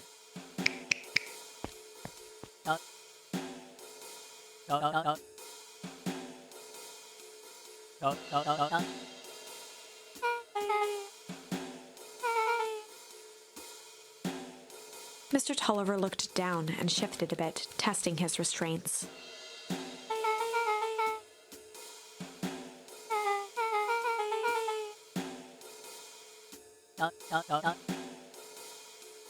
Beck caught herself before letting the surprise manifest on her face. She'd already gotten him to reveal his relation to Gran. This was going to be easy.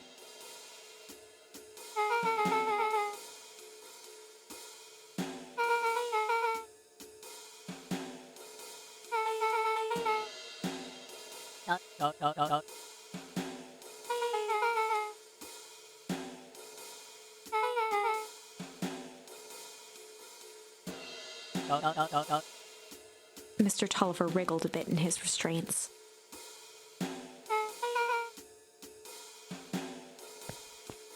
Beck quickly removed the ropes.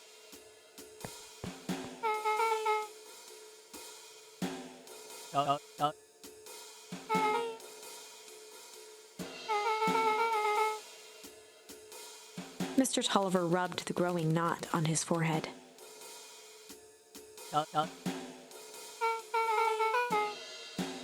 Beck twirled her hand, as if to prompt Mr. Tolliver to finish her thought. Beck shook her head and clicked her tongue.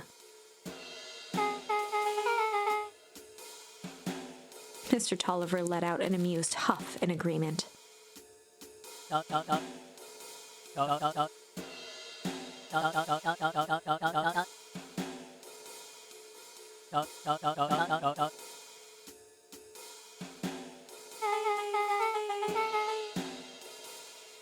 Beck was on a roll now, playing Mr. Tolliver like a fiddle.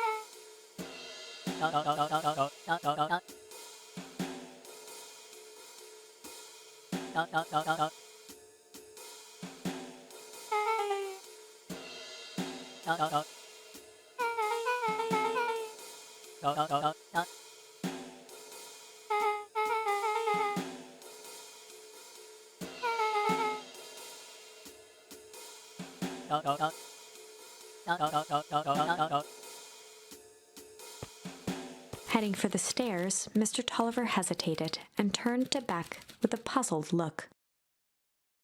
She grinned and gave him a peppy wave. With a shrug, he continued up the stairs, whistling a jaunty tune.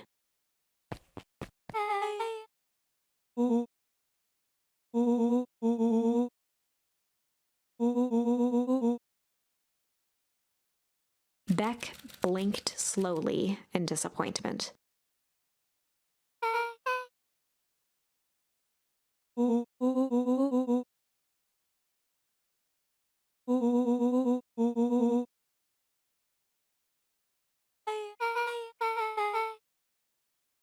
turned to the table and began tearing small scraps of paper.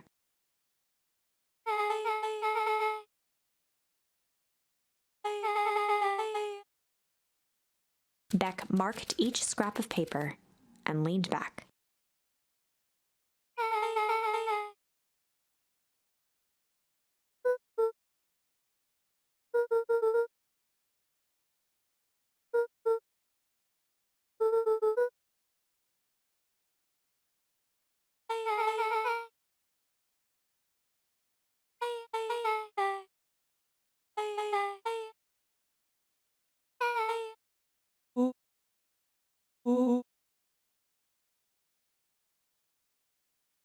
Luka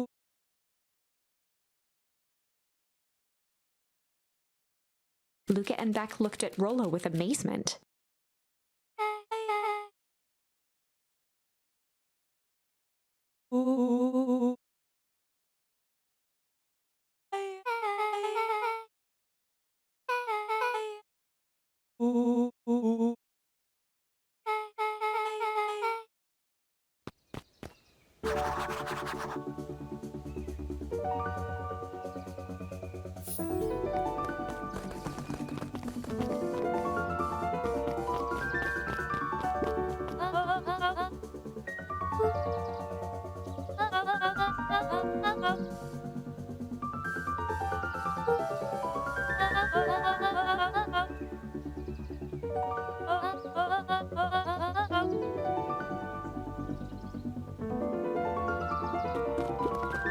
The road leading to Beacon Pines was long and uninspiring. A sort of natural barrier for the impatient.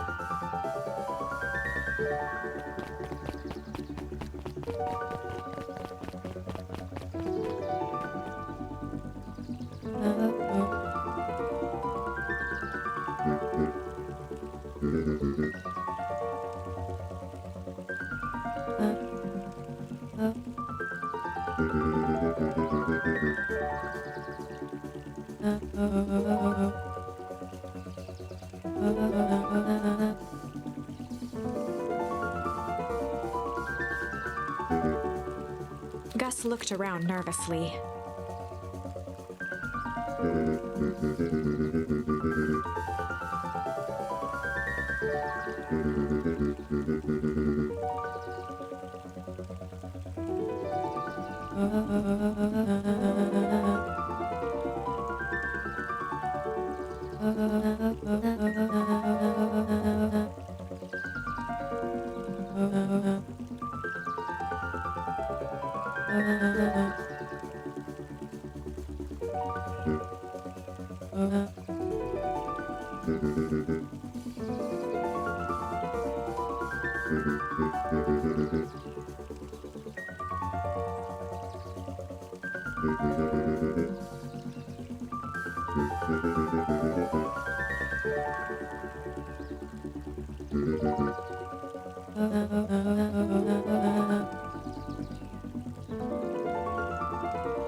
Eris's cry hung in the air.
Solomon stood proudly at the entrance to the drugstore, holding a brown bag overflowing with black licorice.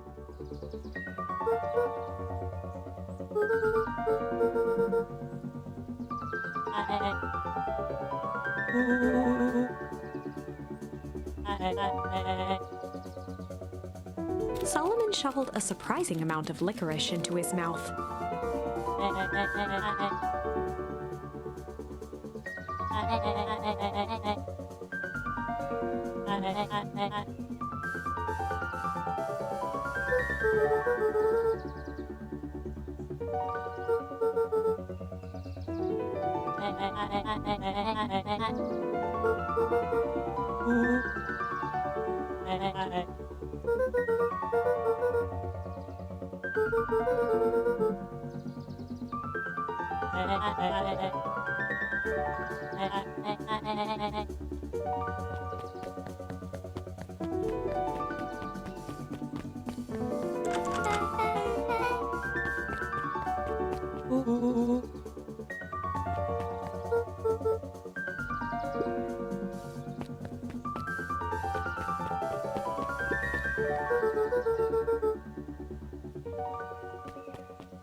Beck cupped her hands on the glass to peek inside.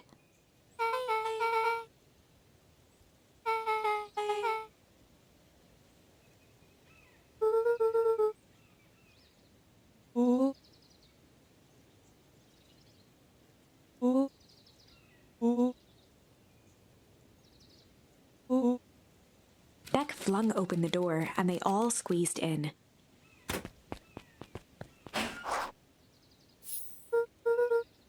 Luka cracked his knuckles and entered the letters into the keypad.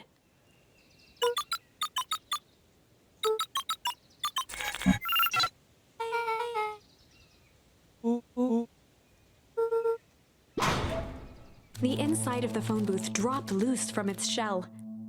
Without even the space to panic, they closed their eyes, held their breath, and accepted their fate. Suddenly, the chaotic descent slowed to an effortless landing. It was unclear where they ended up, but at least it was solid ground. The air was stagnant and smelled vaguely of chlorine.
Rolo's hands hovered over the field of blinking buttons.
waited for a moment in silence.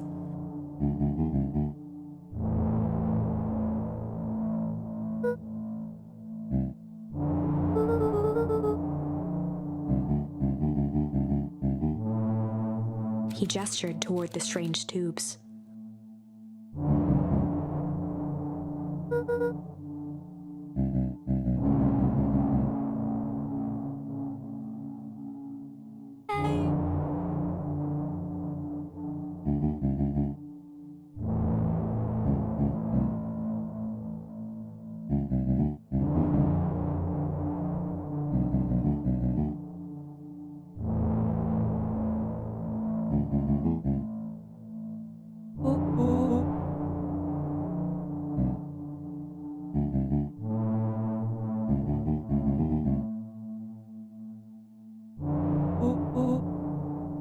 Nuncreed let out a growl of a sigh.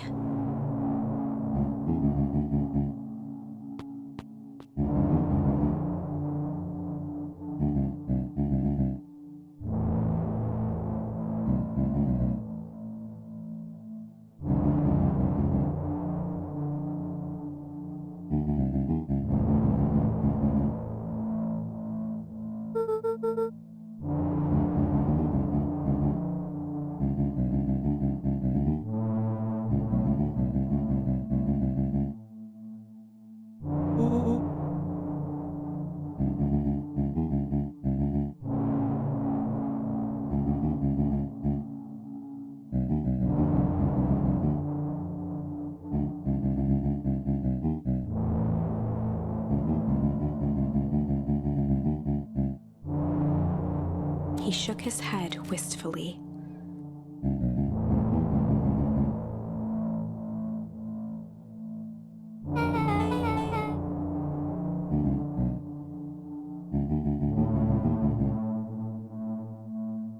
Nuncreed took a menacing step towards the children.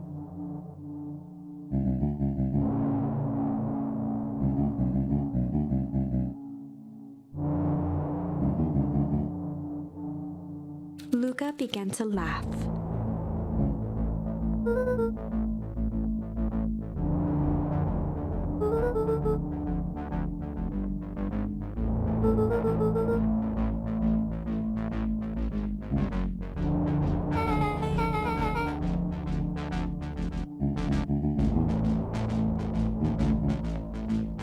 The color drained from Nuncreed's face.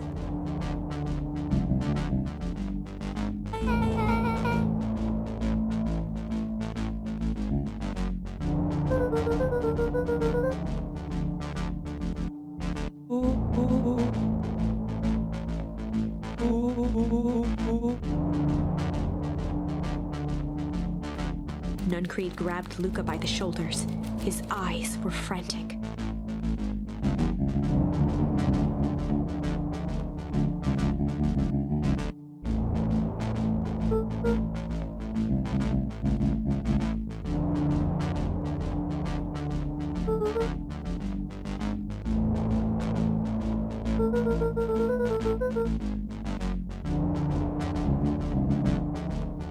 A jolt of realization struck Mr. Nuncreed.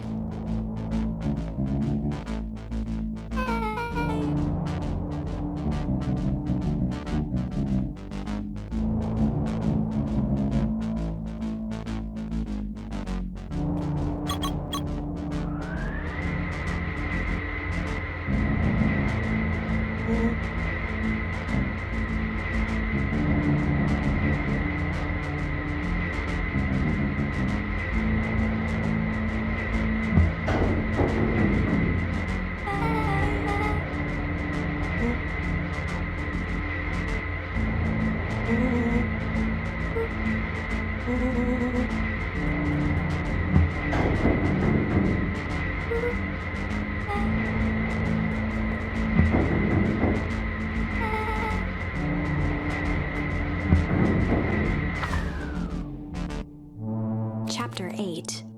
The Cold, Hard Truth. Beck leapt up, allowing the suction to yank her into the dark. Dimness eclipsed around her like the shutter of a camera as she seemed to cover great distance in mere moments.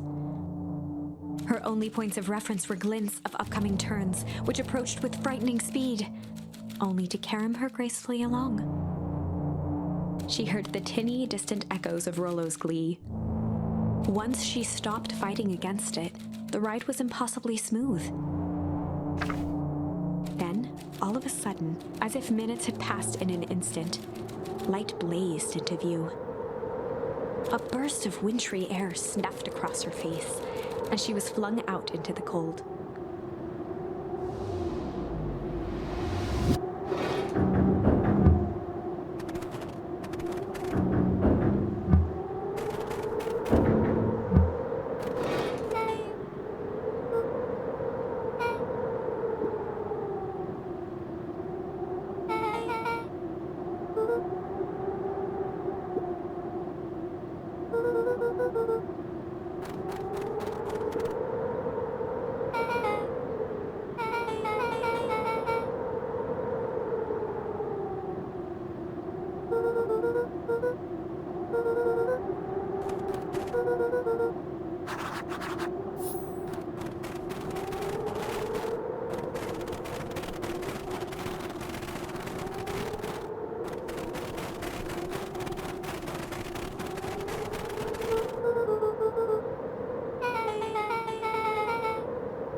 As they rounded the corner to the frozen town square, they spotted Mr. Nuncreed inching cautiously toward a pit at its center.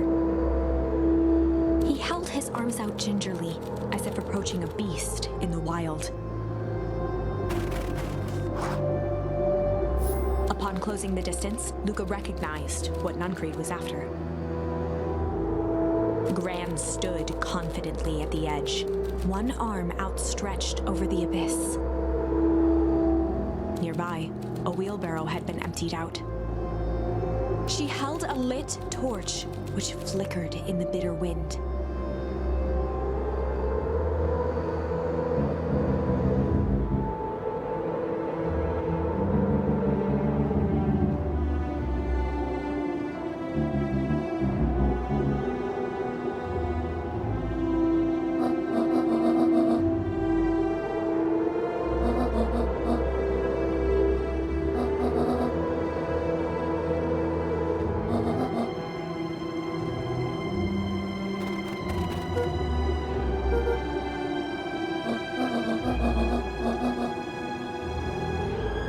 Mr. Nuncreed turned back toward the kids, desperation in his eyes.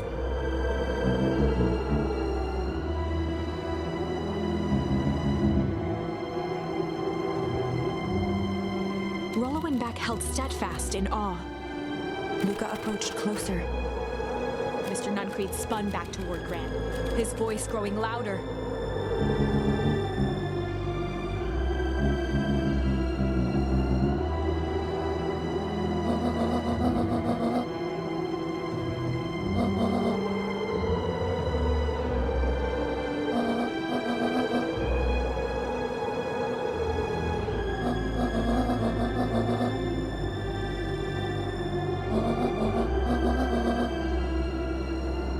Mr. Nuncreed winced with anguish.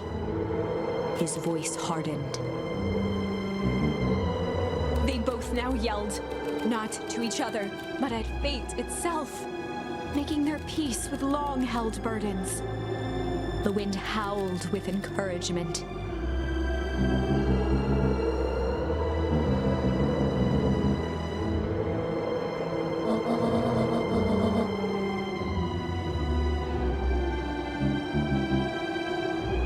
They menaced at each other, both catching their breath.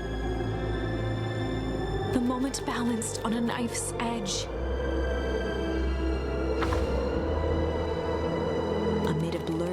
emotions and memories. Luka's mind flooded with questions. The wind calmed, as if to give him the stage.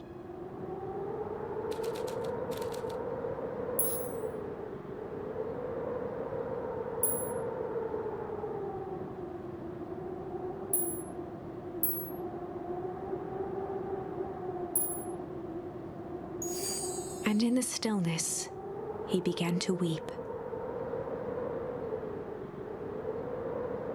It was all just too much. Falling to his knees, Luka whimpered softly. The tears crystallized as they hit the snow. Gran stared at Luka for a moment with warm sympathy, remembering why this was all necessary.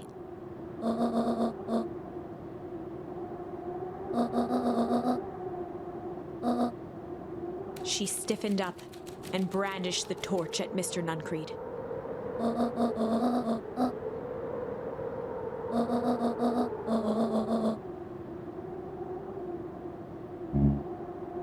Ignoring his final plea, Gran flung the torch into the deep darkness. She smiled and exhaled in relief. Mr. Nuncreed moaned in resignation. The torch echoed as it ricocheted down the hole, punctuated with a thunderous thud.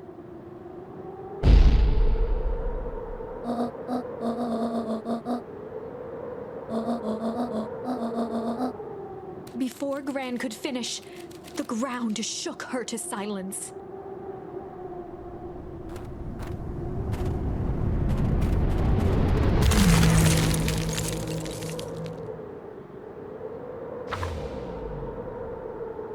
Gran only had time to spin around and run to Luka. Her attempt to shield him, an honorable but trifling act. Unflinching love, pitted against an unthinking horror. There was no contest. Her warm embrace froze in an instant. That is where they remain, fixed in place, forever. And so, our story ends on this melancholy scene. In a town brought low by its secrets, sits the frozen statues of a misguided band of meddlers. The end. Well, that was dire.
On the bright side, we finally figured out where all the ice is coming from. Now, we just need to find a way to deal with a mystic, unfathomable force of nature.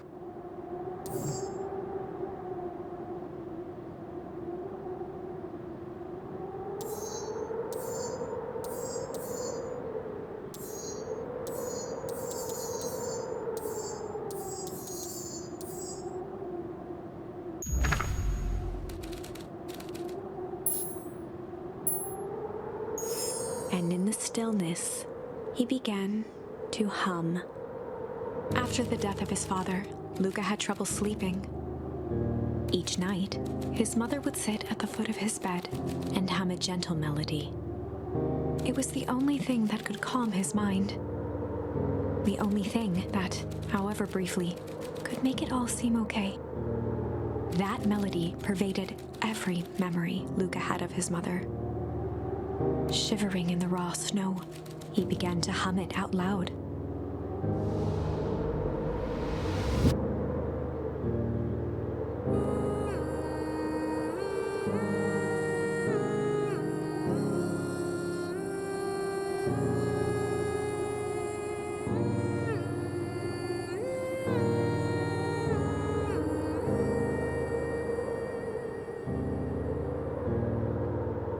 Gran lowered the torch, listening closely. As recognition slowly set in, her heart sank. Those countless nights of consolation. The incomparable loss they shared together. She let the torch fall to the snow and sizzle out.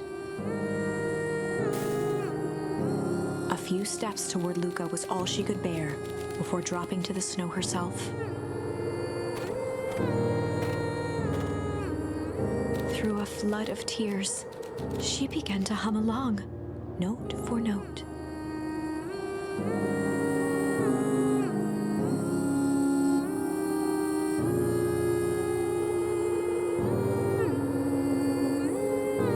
Luka lifted his head in astonishment. The last time he heard that melody was the last night he saw his mother.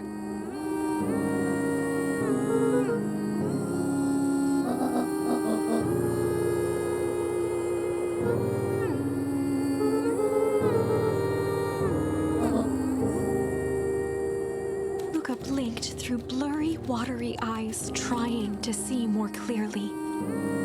He could just make out the impression of a familiar face. He peered across the snowscape at the woman on her knees. Something about her was undeniably his mother. Only smaller, older, changed.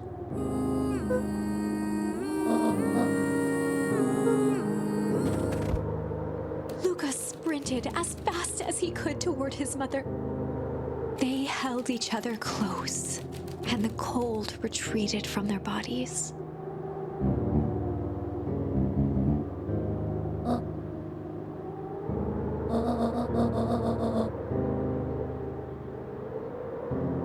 Eleanor looked down at Luka, tightening her embrace in an appeal for forgiveness.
Joseph slumped into the cold, wet snow.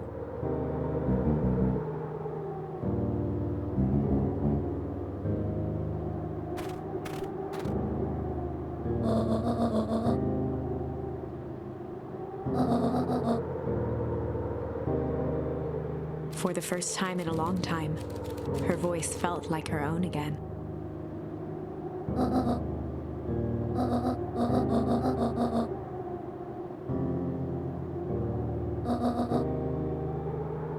Luka gazed down at Nuncreed with pity. He looked small. Joseph stared into the snow, as if searching it for answers.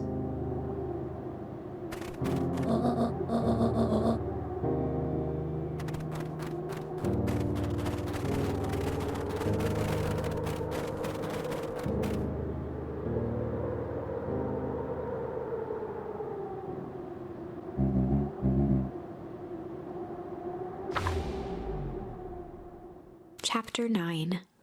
The Devil You Know. 7 months ago. Eleanor Van Horn crept down the maze of sterile hallways under perennial harvest.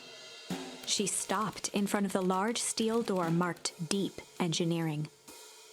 No turning back now. She raised a trembling hand. The stolen keycard worked as promised, and the door bust open with mechanical efficiency. She was immediately hit with the smell of disinfectant. It was some sort of laboratory. In one corner was a desk covered in papers. Across the room stood a tall metal pod with hoses protruding from its base. She rushed to the desk and began shifting through the piles of papers. They were experiment reports on something called Tempus liquamen. There were dozens of them, every one stamped failed. Eleanor heard the sharp echo of footsteps approaching. She was out of time. Her eyes scanned the room, eventually landing on the strange pod. Muttering a curse under her breath, she dashed over and dove inside.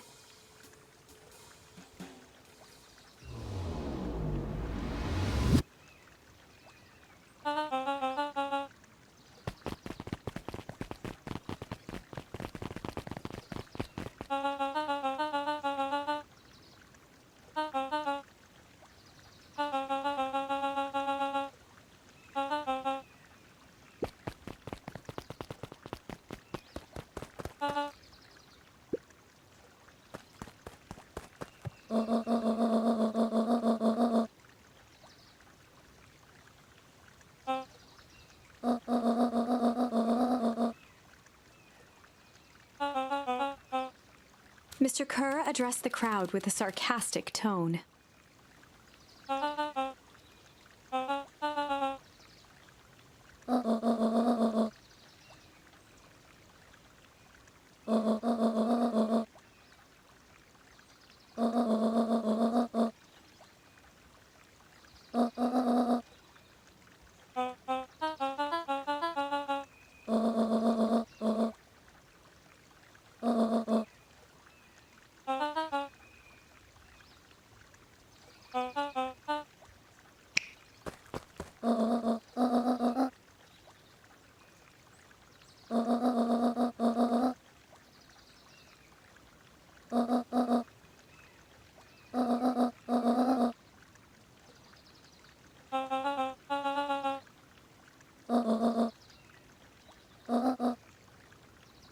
Whispers filtered through the crowd.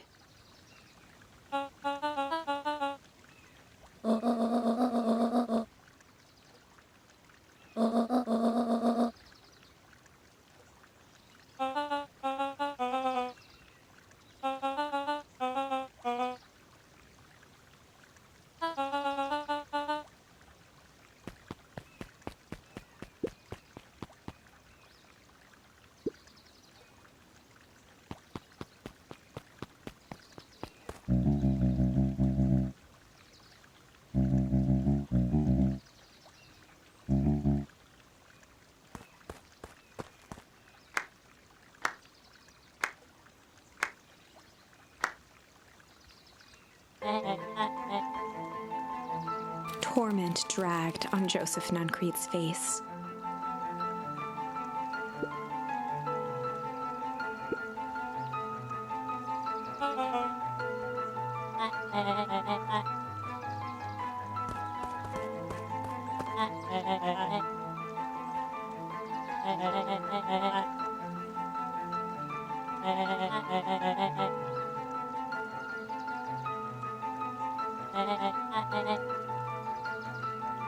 He paused for a moment, plucking a piece of fuzz from his sweater and discarding it to the ground.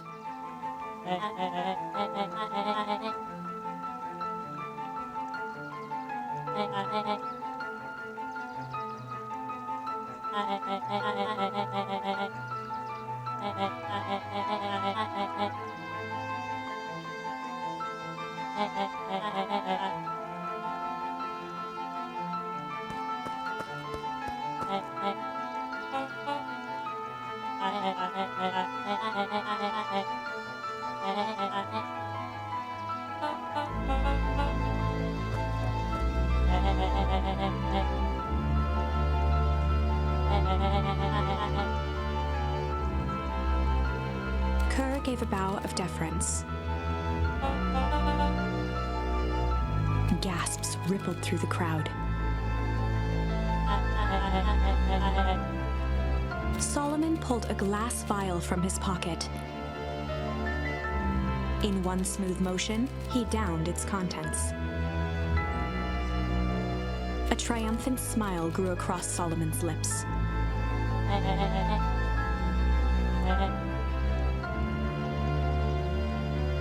His body and face began to contort and expand as he disappeared into a belching green mist.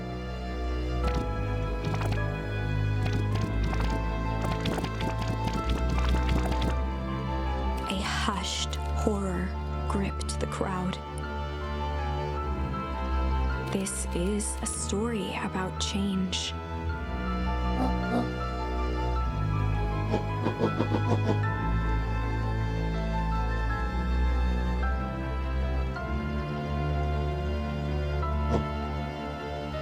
Sharper examined his new hands.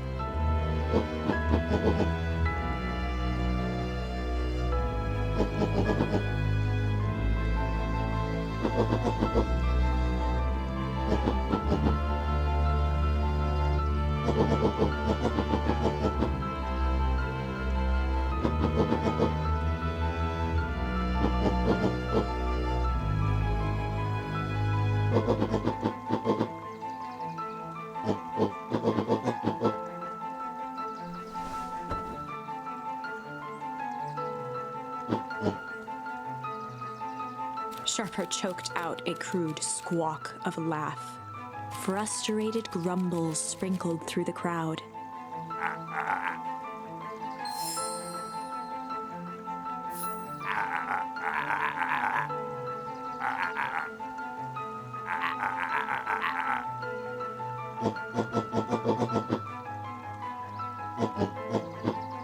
William Kerr gave a subtle nod to the clipboards.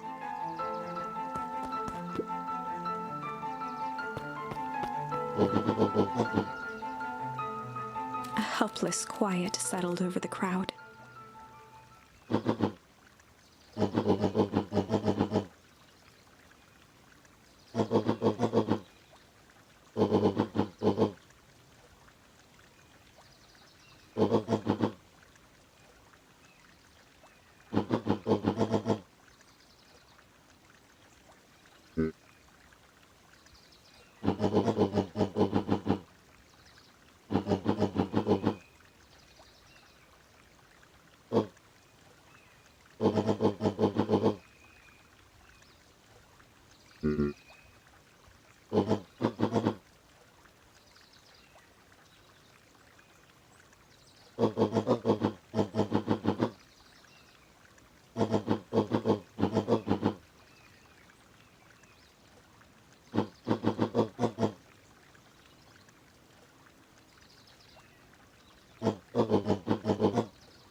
Sharper addressed the crowd with indignant pride. He'd planned this moment for so long that now, at the deed's fruition, it almost felt frivolous.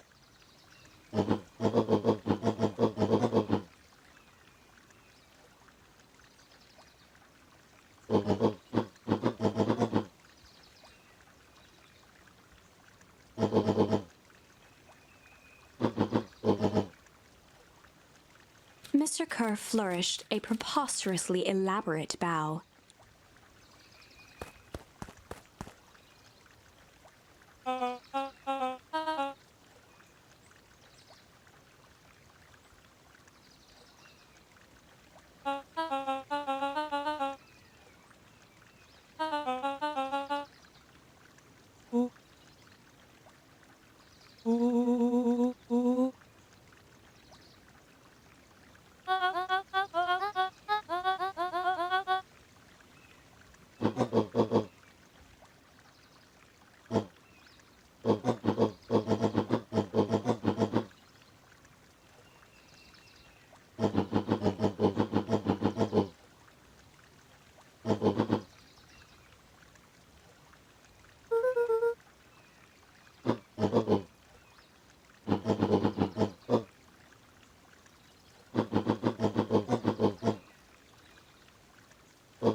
Sharper coughed up one final laugh and cracked his knuckles.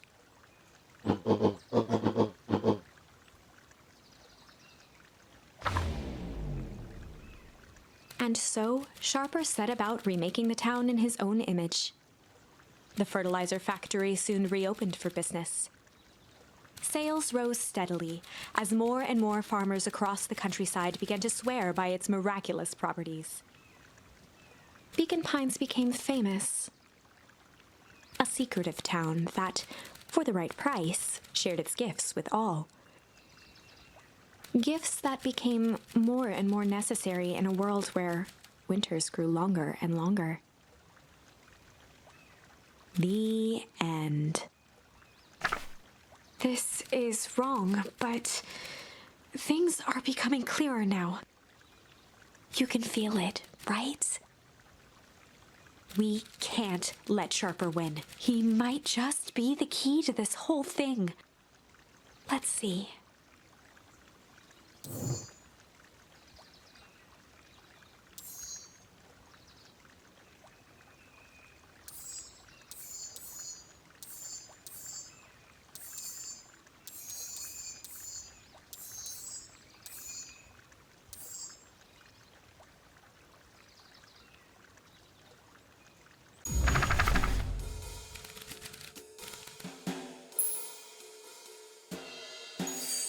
They'd run the classic good cop, chill cop interrogation.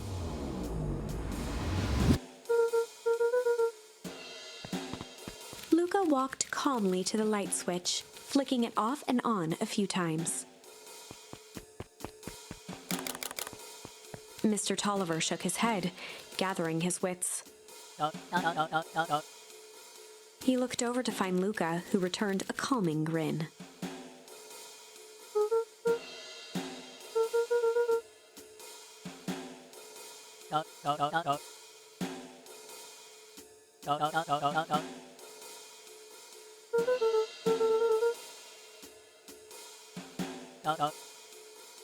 Rolo and Beck emerged from hiding to give a timid wave.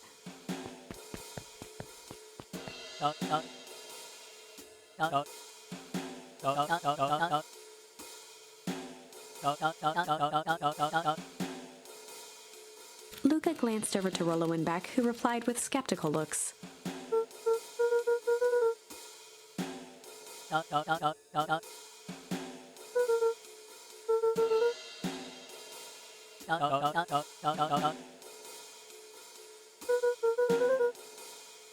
Mr. Tolliver exhaled with disappointment.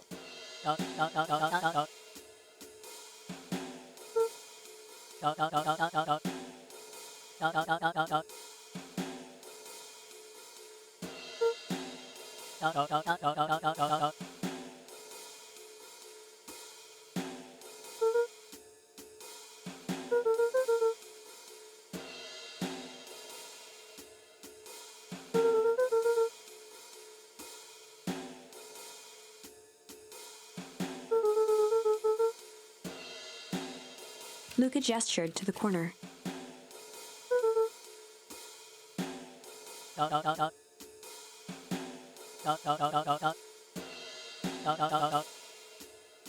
Luka looked again to Rolo and Beck. This time they shrugged. Luka began to slowly loosen the bindings. Mr. Tolliver gently rubbed his wrists.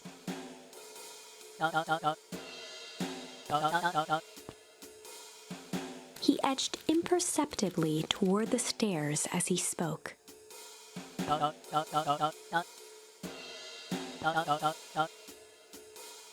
Before the kids had even noticed his movement, Mr. Tolliver was at the light switch. He punctuated his final words by flicking the switch and rushing up the stairs.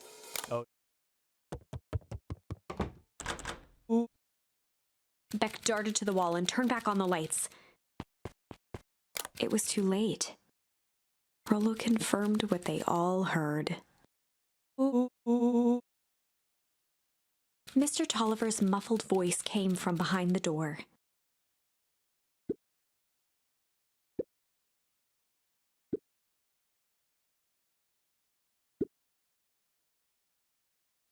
They looked bewildered at each other.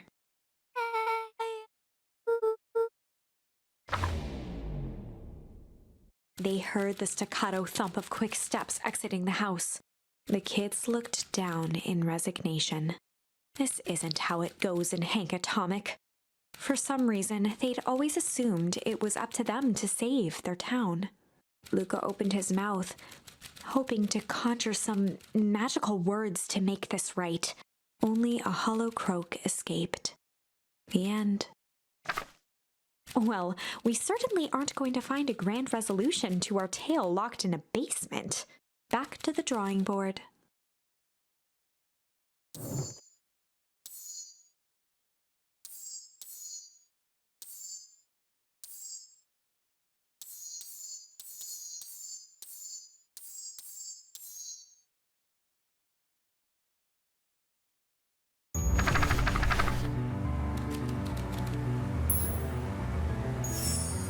Well, time to bust out the tickles.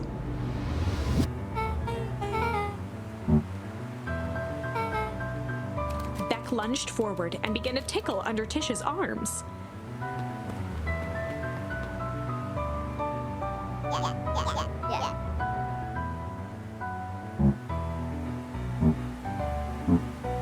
Tears began to form in Tish's eyes as she gasped for breath between gales of laughter. Beck redoubled her efforts until Tish finally had had enough.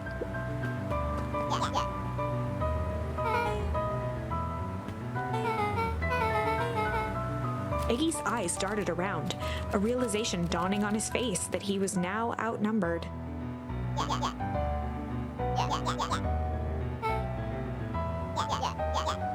Iggy kicked at the puddle before making his escape.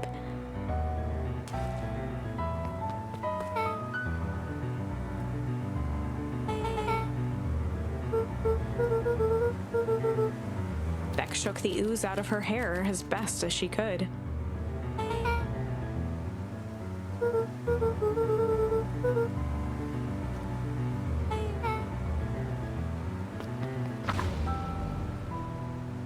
Chapter 4. The Best Policy.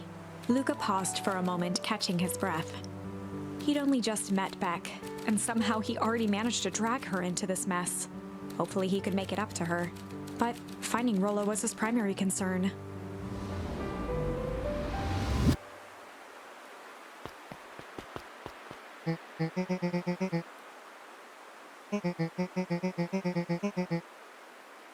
Roxy and Fitz looked drained. It was clear they'd spent all day searching.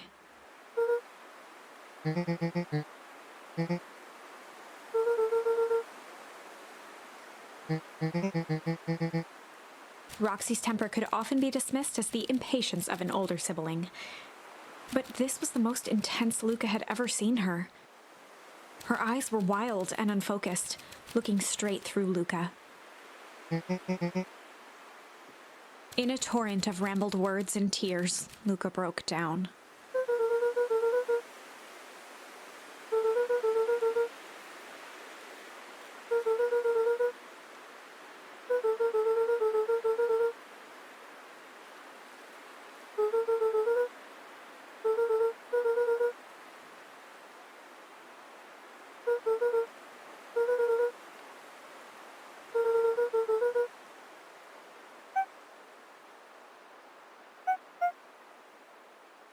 Roxy, still exhausted and angry, softened briefly as her eyes hunted the ground in thought. With a determined sigh, she looked up at Luka.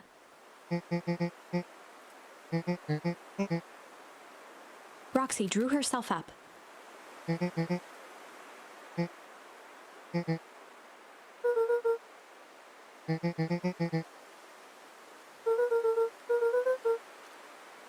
Roxy tried to think of the safest place to send Luka.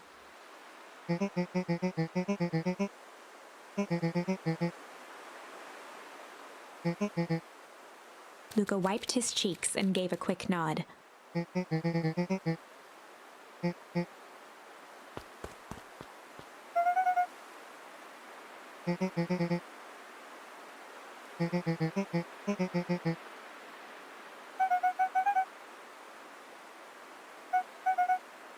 Looking into the puddle, Roxy rubbed her arms to warm up.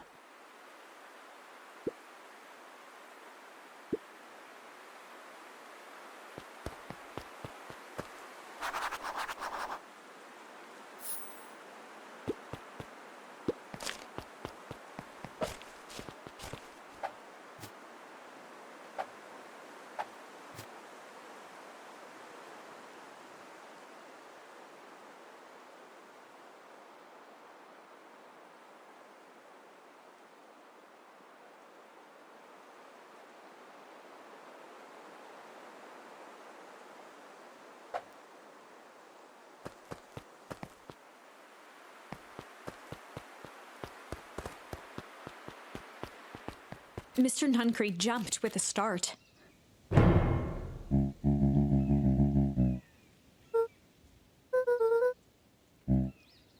Luka motioned to the phone booth.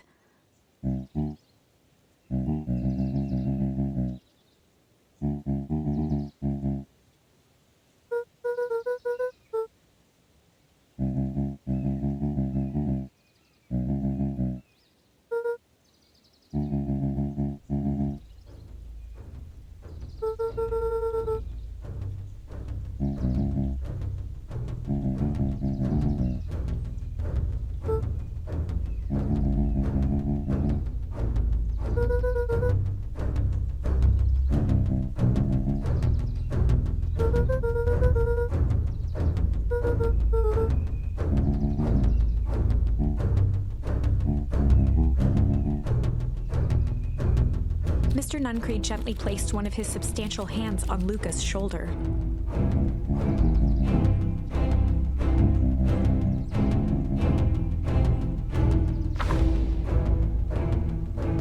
peered up at Mr. Nuncreed. Kind eyes warmed a stern face. There was a deeper emotion hiding beneath it all. It was subtle, but Luka could sense something eating away at him. There was a shame lurking behind those eyes. A deep sadness. If Mr. Nuncreed was that worried about Rolo, maybe he could help.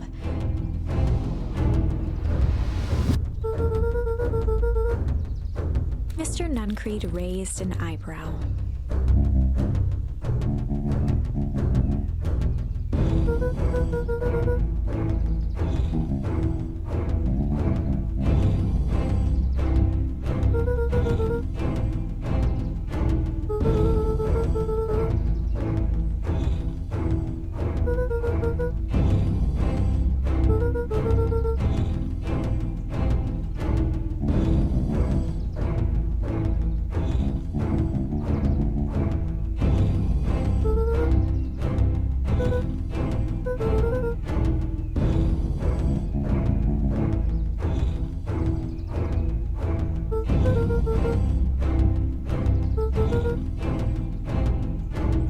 Mr. Nuncreed's shoulders slumped.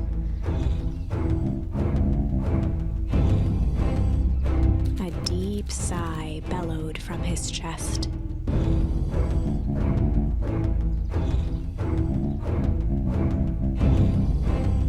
Luka attempted to take a step back, but Nuncreed's hand clamped down on his shoulder.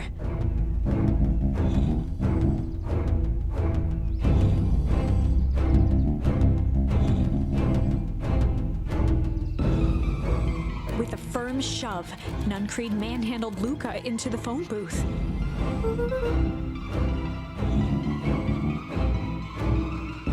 The door latched shut with a mechanical hiss.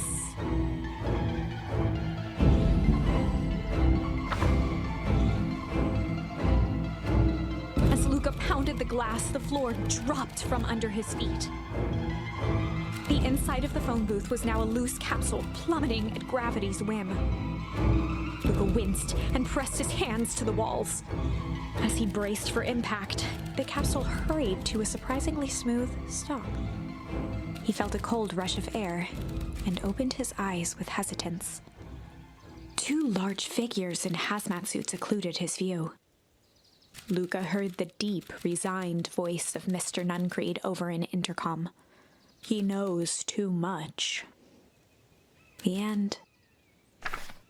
Wait. No. This isn't the end. I know there's still much more. Somehow this went wrong. Okay, let's try something else.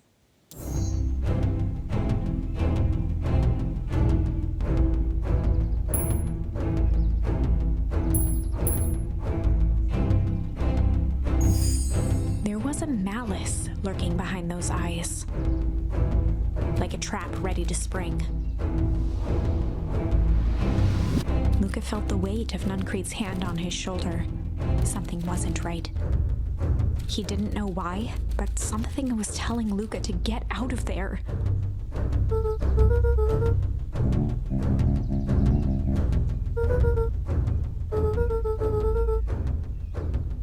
Luka twisted free of Nuncreed's grasp.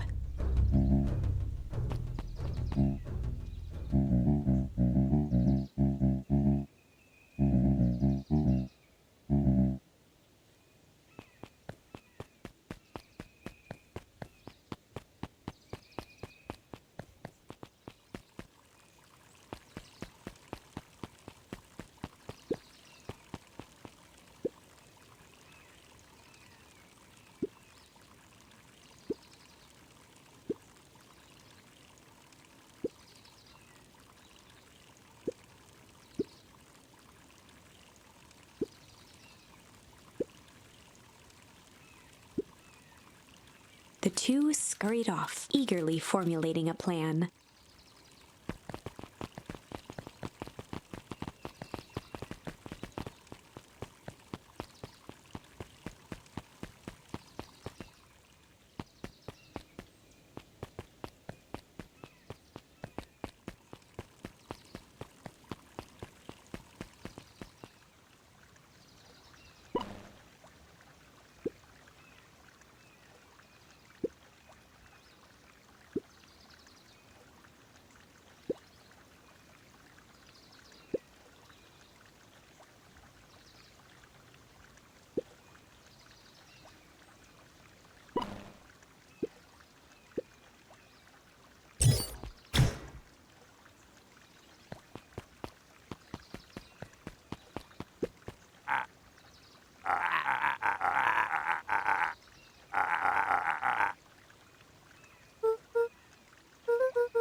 Luka gently baited a feather onto the hook, good for skimming the surface.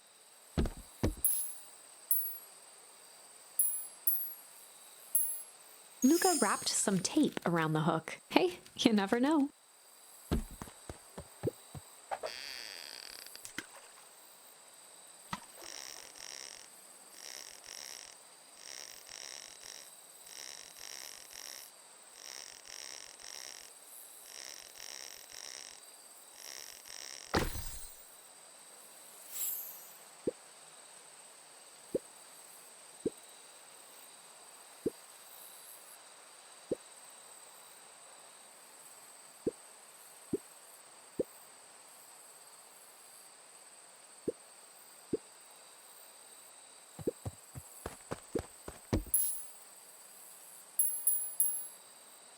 Luka placed a sinker on the line.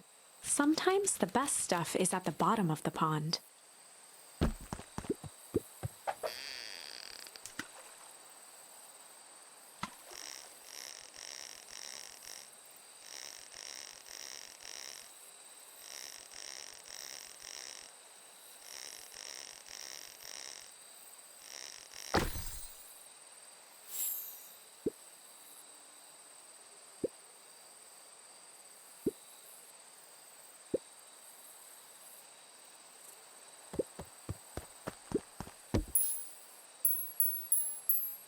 Luka wrapped a twig of thyme around the hook.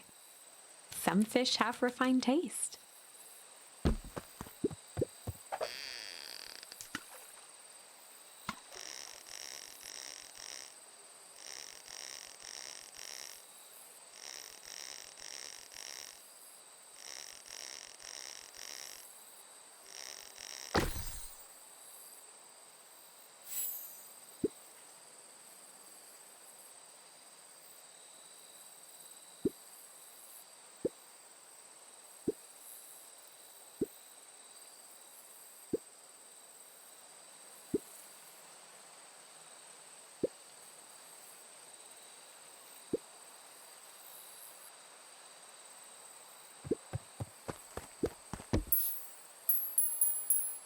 Luka tied a bent nail onto the line. If all you have is a hammer...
He aired a long holler into the woods.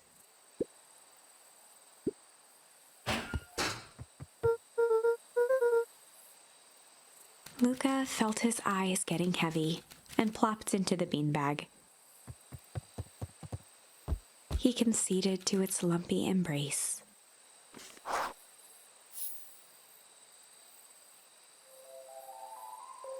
Once again, Luka found himself in a vast black expanse.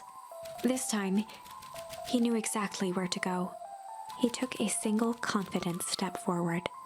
The world flickered and pulsed. He found himself standing in front of the frigid air of a blazing campfire. The source. He plopped down cross-legged and gazed into the cold flame, waiting. Soon enough, the fire began to die out, popping sporadically, until all that was left was a single ember. Luka stood up and dusted himself off.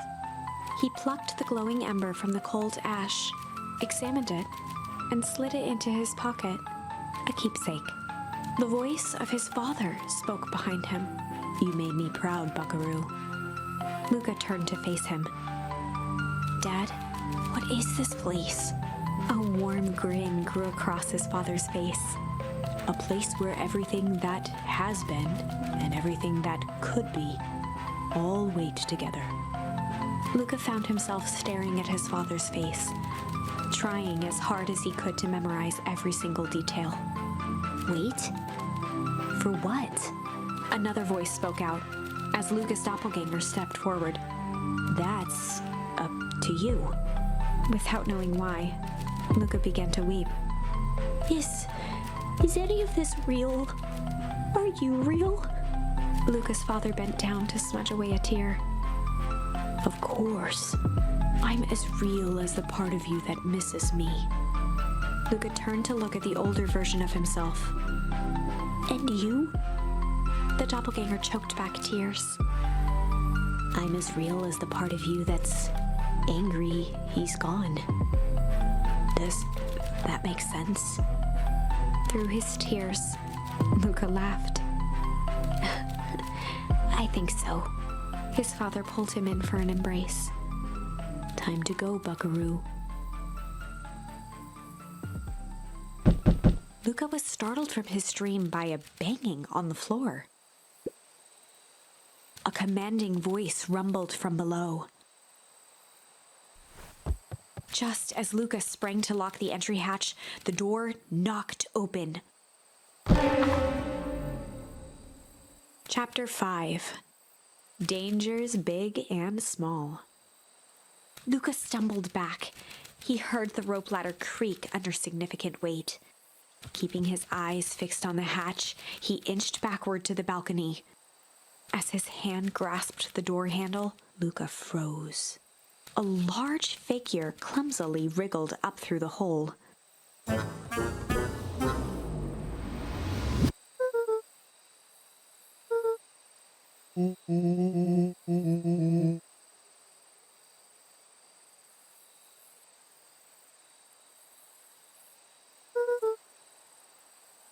The large figure cocked its head inquisitively.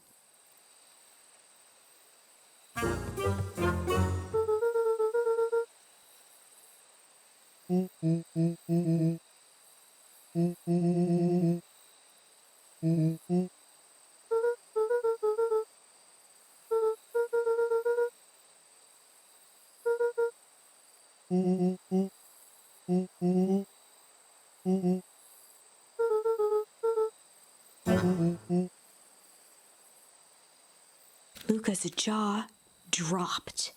He peered more closely at the man standing in front of him. Something about him was undeniably Rolo.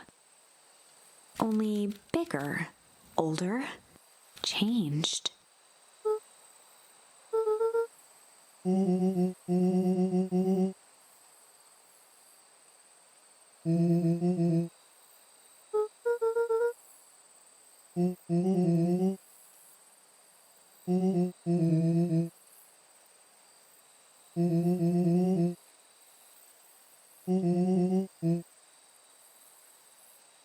Rolo proudly presented his hands to Luka.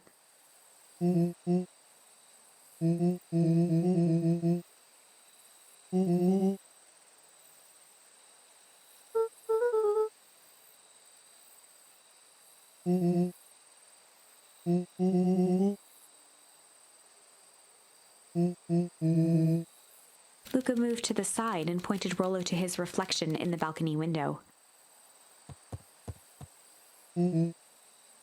His hands shot up to his face.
Rolo shadowboxed a few jabs.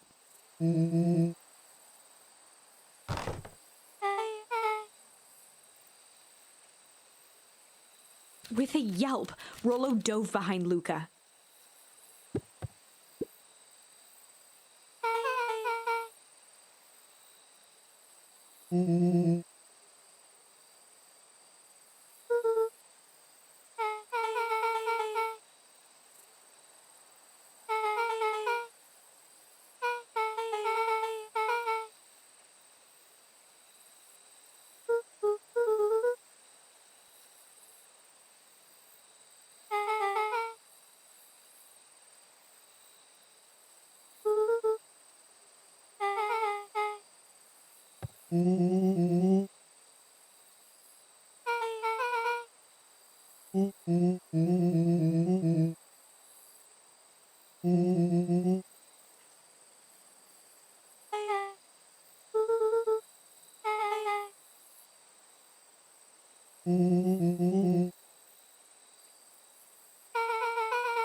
She shot a nervous glance at Rolo.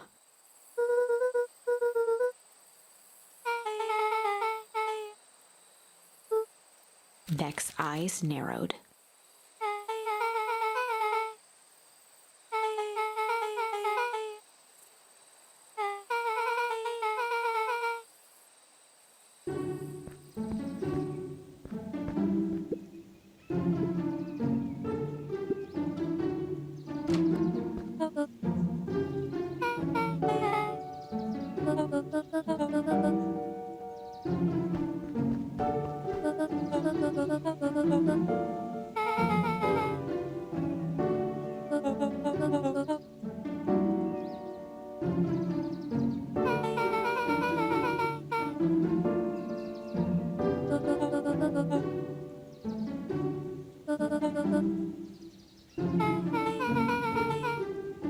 Ilona tried to put on a smile.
She sighed, and after a moment, looked down at Beck sympathetically.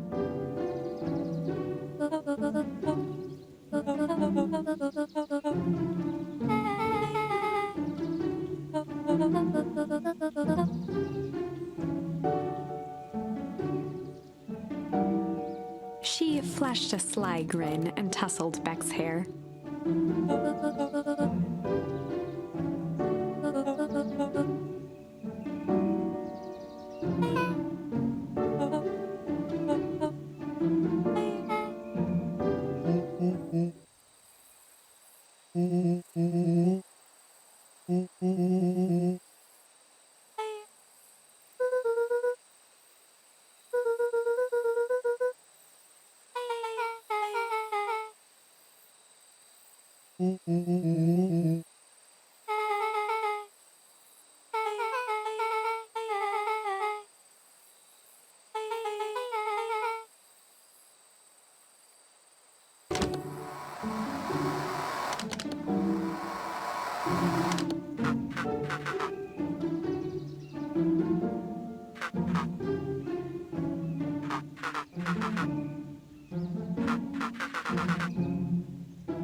Luka gave Rolo a quick elbow to the ribs.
Beck flicked a large sheet of paper out of her pocket and slammed it on the floor.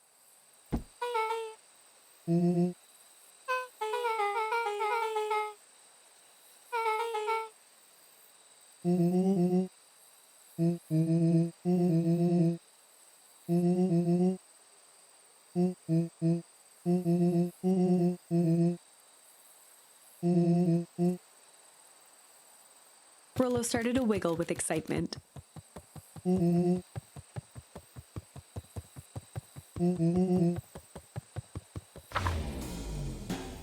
Chapter 6. The Heist. They spent the night's end huddled around that small map, formulating a plan to infiltrate the headquarters of Perennial Harvest. It would be no small feat, a modern facility equipped with all manner of technology. Not to mention the swarm of clipboards that would most certainly be scattered throughout. By the time the sun began to peek through the car window used as a makeshift balcony door, all were in agreement. This could just work. The final day before the festival would be used to prepare. They'd need to pool every resource at their disposal, pull every favor with a thread. Even enlist some unsavory characters around town with important tasks only they were suited for. Luckily, there was enough ill will and mistrust toward Perennial Harvest that alliances could be found at a bargain. Luka, Beck, and Rolo rubbed their eyes as they exited the treehouse. They hadn't slept at all that night. There was no time. The festival was to begin in one day, and they each had their assignments.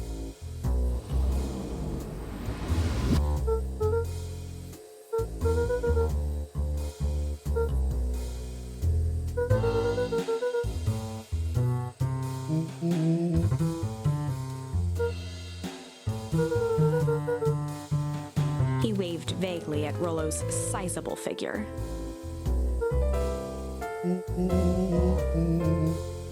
Beck snorted an involuntary giggle.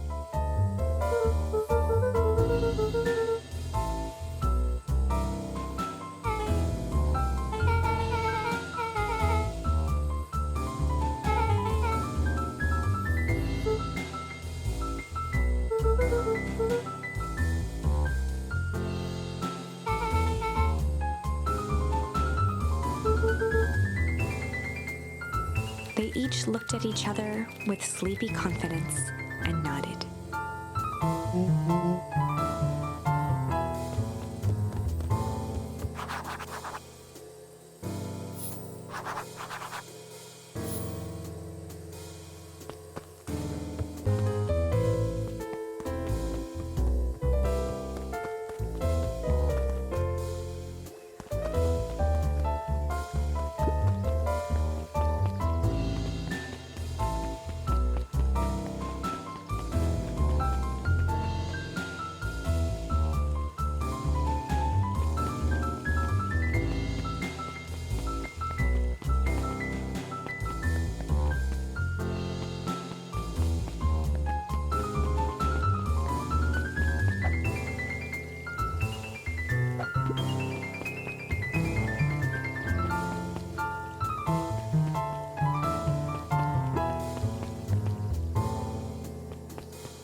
Jeff wheezed out a long snicker.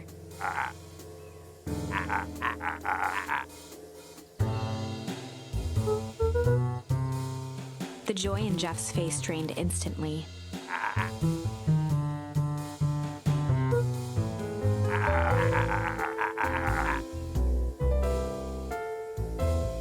Looking into the sullen eyes of his would-be accomplice, Luka blurted out the first word that came to mind.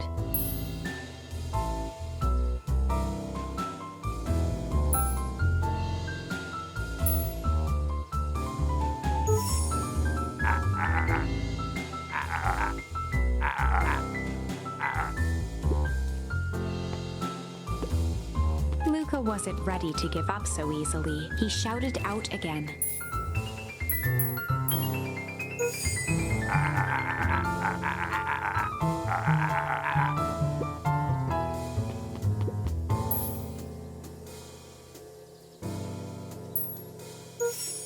Jeff's brow perked up.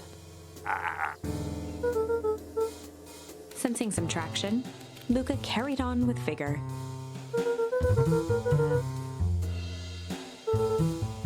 Jeff's scowl faded with a sigh.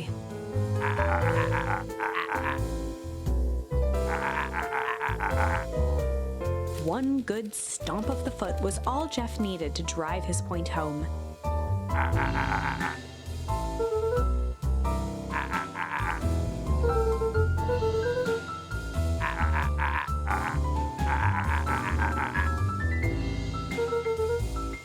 Luka offered out his open hand to seal the deal.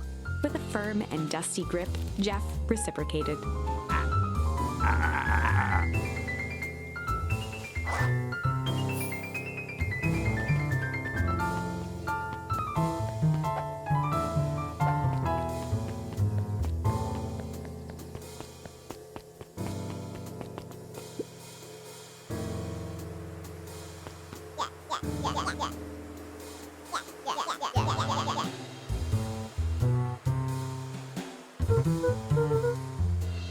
Iggy raised an eyebrow suspiciously.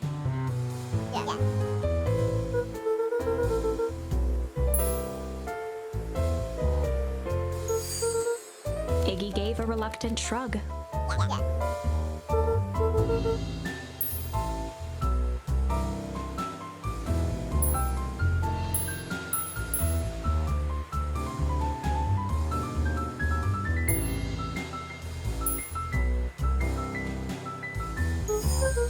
Iggy considered the point.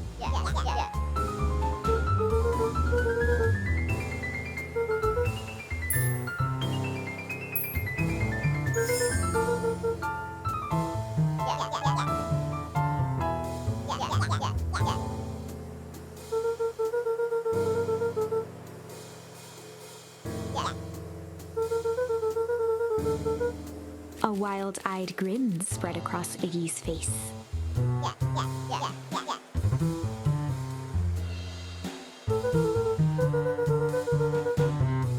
Iggy glanced over to Tish, who nodded in agreement.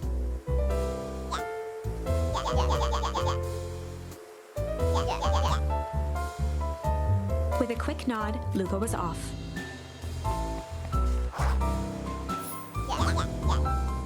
Iggy gazed up at Tish with a smile.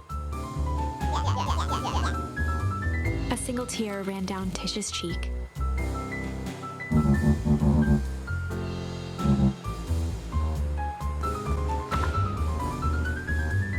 Chapter 7. Into the Hive. A good heist requires preparation. And thorough preparation takes time, something they had precious little of. So far, everything was in order. Jeff, Iggy, and Tish all agreed to do their part. Beck radioed Luka that night with a simple and covert message. "We're locked and loaded on my end." And Rolo, after a lengthy confession, managed to persuade Roxy and Fitz to help. He stowed away in mission control for the night to avoid attracting attention. Rolo, being uniquely suited for the role, would be the first to breach perennial harvest. The outfit provided by Jeff wasn't perfect, but a convincing disguise is 10% wardrobe, 90% confidence. Rolo took a few vigorous breaths and shook out his arms.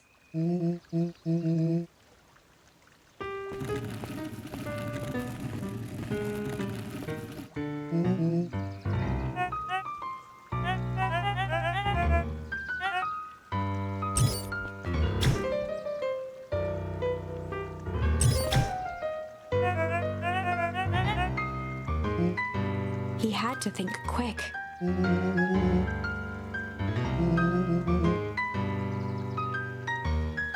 Rolo sighed, adjusting his tool belt.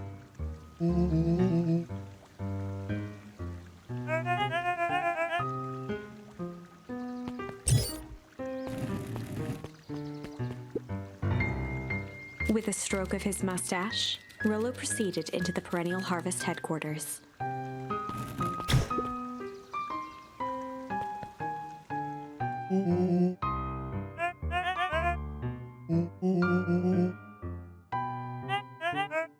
He stammered and flipped through the pages of his clipboard.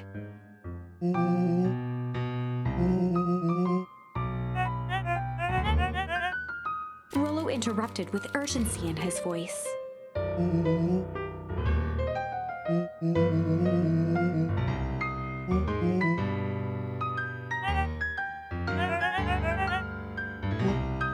Rolo panicked.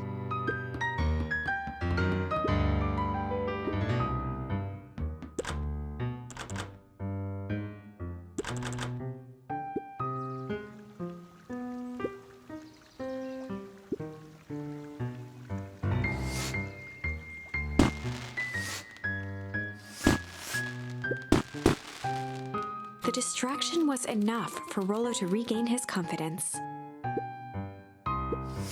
The clipboard fumbled around in a frenzy.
Solomon stopped in his tracks. A veneer of confusion flashed across Solomon's face. His words rushed out dramatically.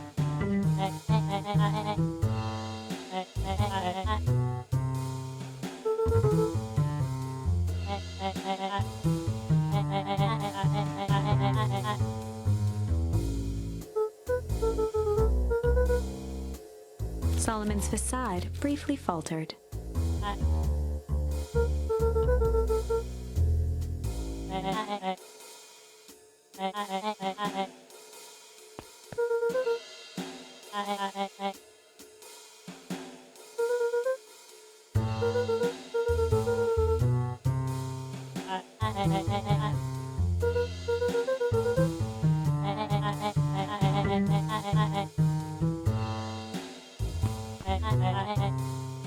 Luka happened to notice a plaque above the door.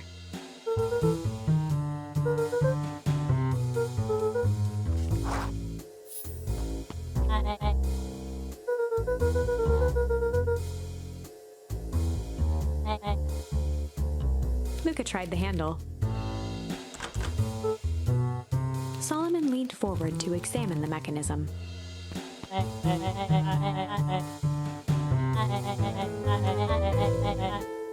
Luka smiled and looked at his watch.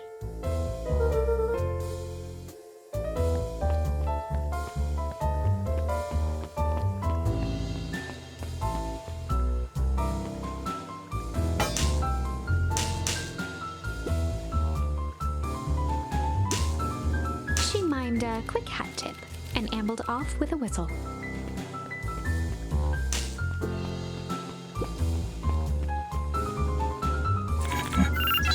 The light on the keypad changed from red to green.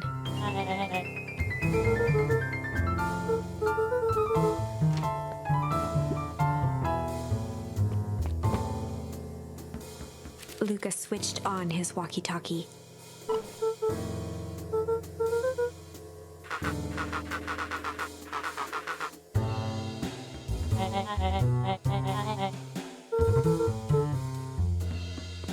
On the computer screen, a green cursor blinked in a password field.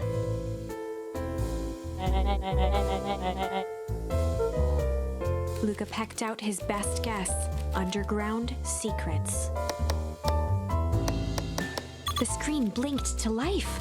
Columns of green numbers glowed on a black background.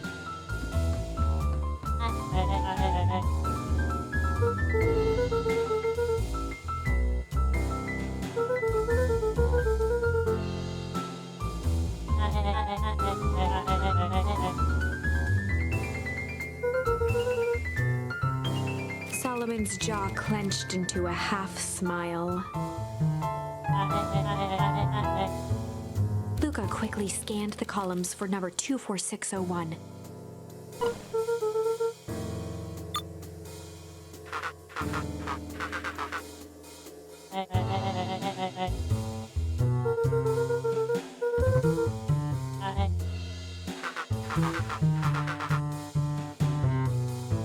Once again, Luka scrutinized the numbers on the screen.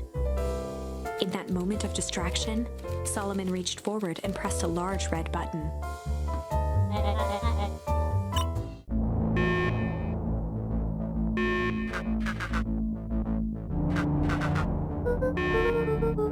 He quickly skimmed the screen with his finger.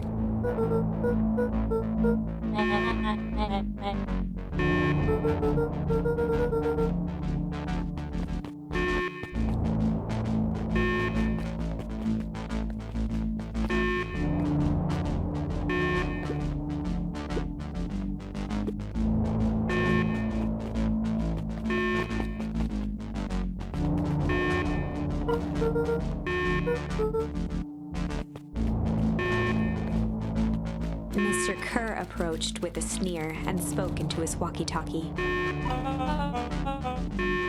With self-satisfaction, he called into the hallway.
Nellie leaned over to examine his teeth.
Nellie sighed.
With a subtle, quivering lip, a smile crawled across Solomon's face.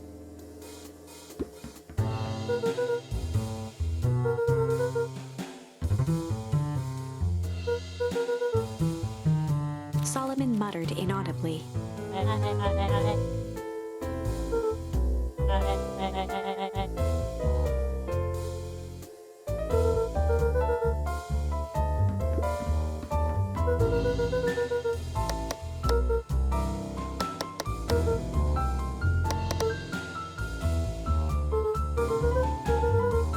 Solomon once again muttered under his breath.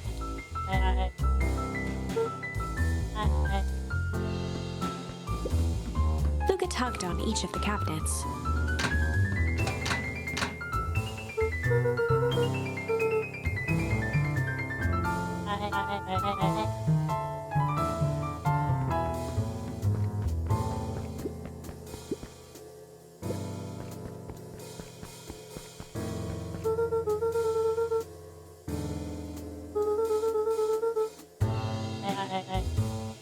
Luka held his hand up to the ashtray.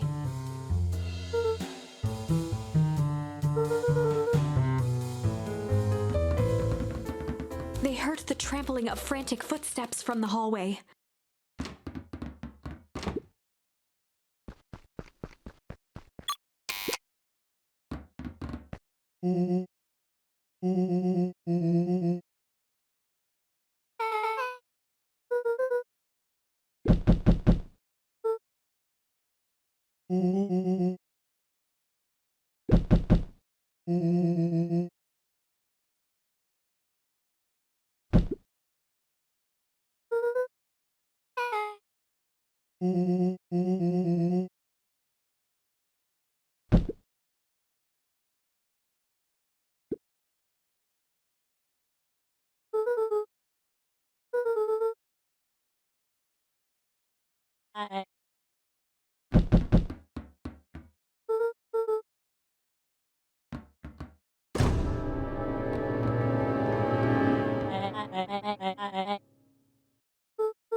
Her eyes searched the floor in thought. Solomon watched eagerly, waiting for the flicker of epiphany. With a sickened look, she peered into his soul.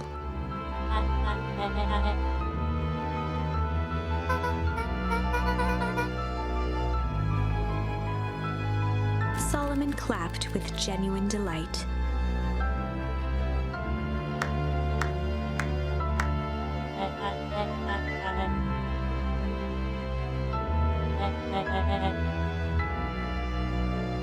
Solomon glanced down, examining his youthful form.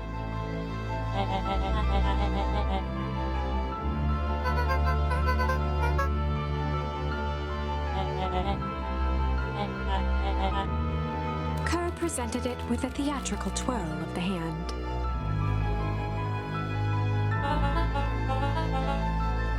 Before he could finish, Rolo snatched the vial from Kerr's palm.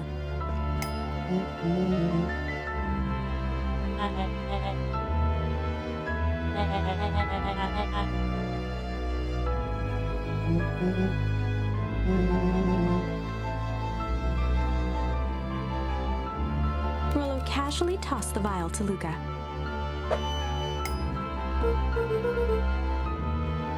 Luka jiggled the vial mockingly.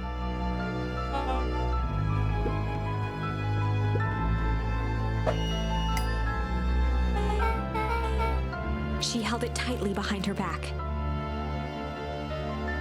Solomon sighed, speaking in crisp, measured syllables.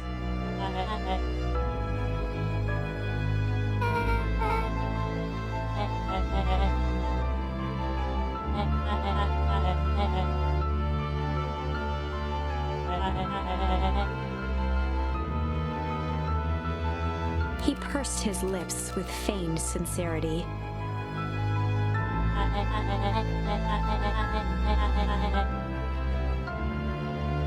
A deep uncertainty washed over Beck.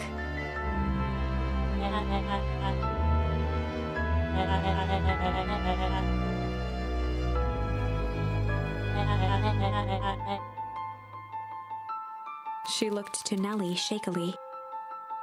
With a dispirited nod, Nellie sighed in defeat. Beck slowly approached Solomon.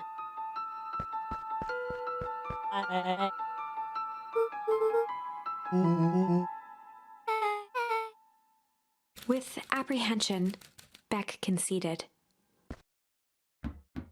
Solomon pocketed the vial and brushed off his shoulder with a sharp flick.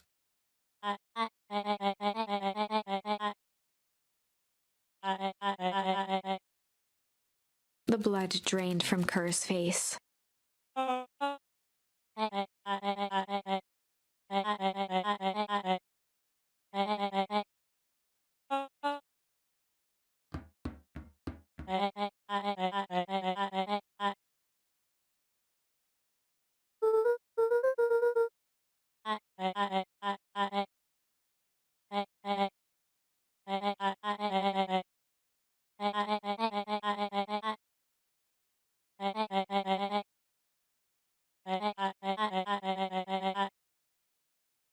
Solomon shook his head with gratification.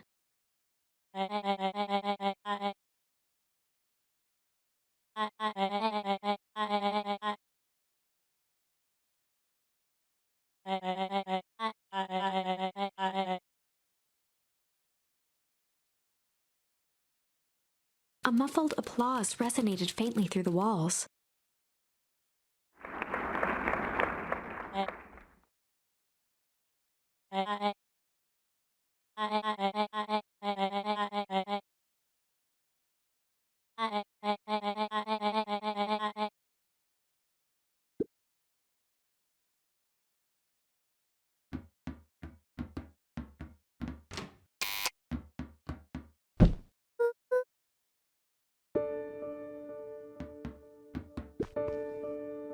Nellie was staring at the floor, deep in thought.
The color dropped from Luka's face.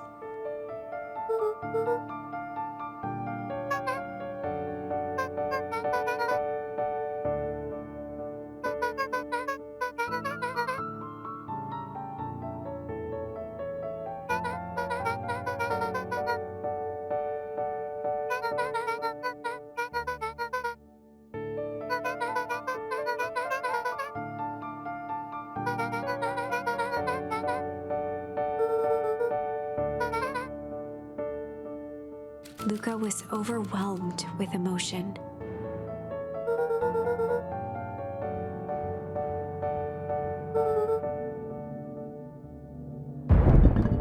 A sudden explosion sounded from the hull.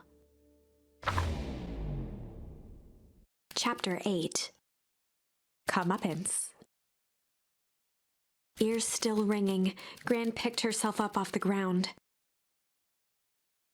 Through the dust and smoke, she looked over to see Mrs. Fratelli helping Hiram Tolliver to his feet. She'd had to beg, borrow, and steal to acquire those explosives. How many nights had she spent visualizing how she'd use them to make things right? And now, her one shot at destroying the source, that damned hole that swallowed so much of her life, was gone. Traded for this jagged hole in a wall and a foolhardy shot at rescuing Rolo. With Fratelli and Tolliver at her side, she stepped through. It was a strange feeling. The last time she'd stalked this maze of hallways, it was in a different body. They quickly rounded a corner to find a group of clipboards guarding a door. Something worth guarding is probably something worth seeing. She leapt forward, brandishing her cane. If her last chance at vengeance for things lost was truly gone, she would just have to fight to keep what she still had.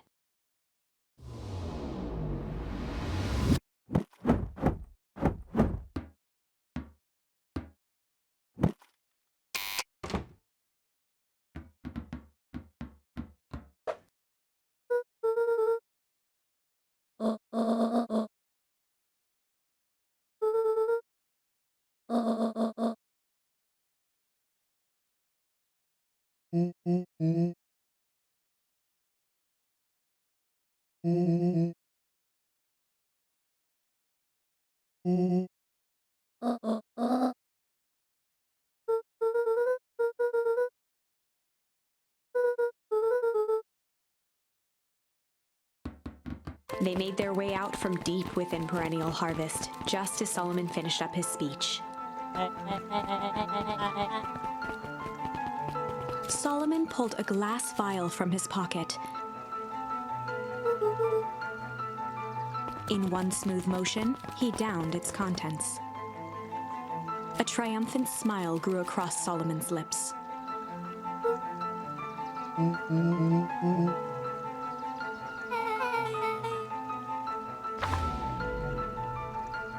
With a mischievous look, Beck elbowed Luka. "Remember when I had the vial behind my back?"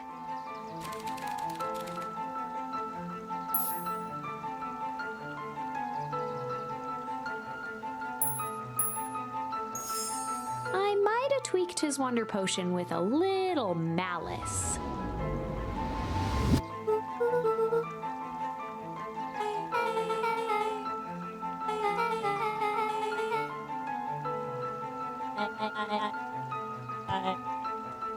His body and face began to contort and expand as he disappeared into a belching green mist.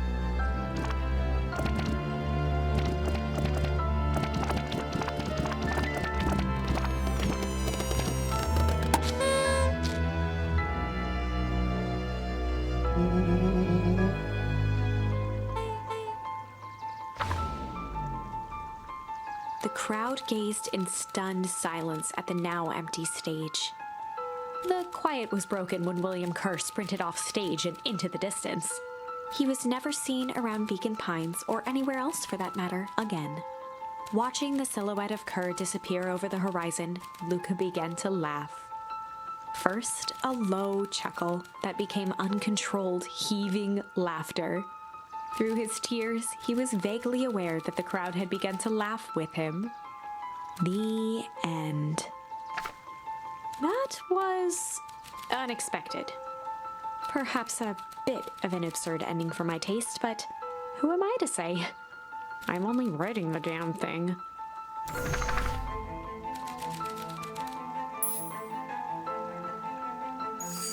I might have tweaked his wonder potion with a little junk.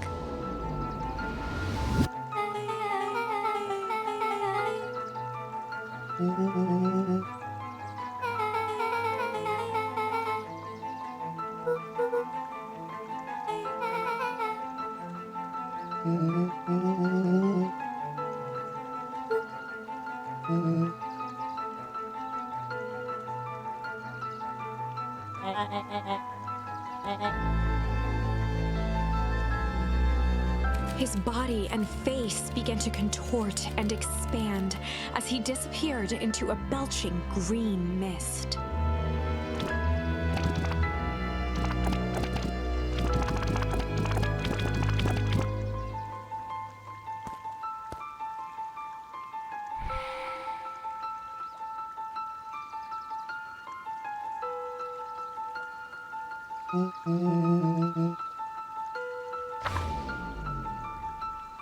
As the last of what was once Sharper Valentine wafted into the air, the crowd began to disperse, still numb from what they had just observed. Sharper Valentine was gone for good. His end would be a new beginning for Beacon Pines. A new chance to let go of the things they had lost and grab hold of a new future. The end. Well, I'd be lying if I said that wasn't a bit gratifying. If that feels to you like a good note to end on, I won't stand in your way.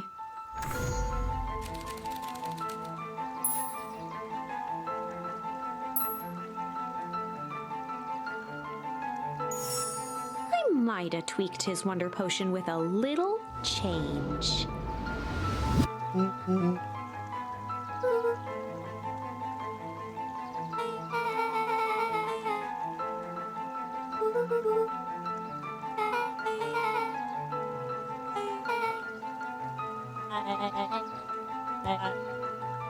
His body and face began to contort and expand as he disappeared into a belching green mist.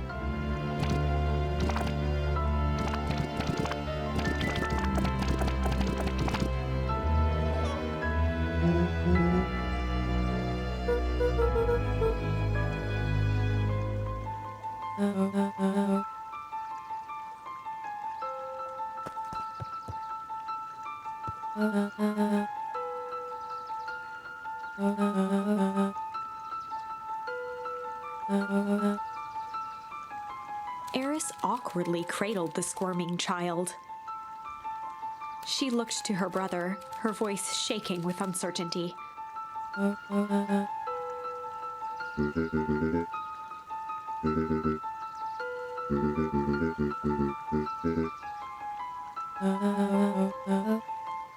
She looked back down at the infant with equal parts kindness and terror in her eyes. With a shake of her head, Eris addressed the crowd with a stern scowl.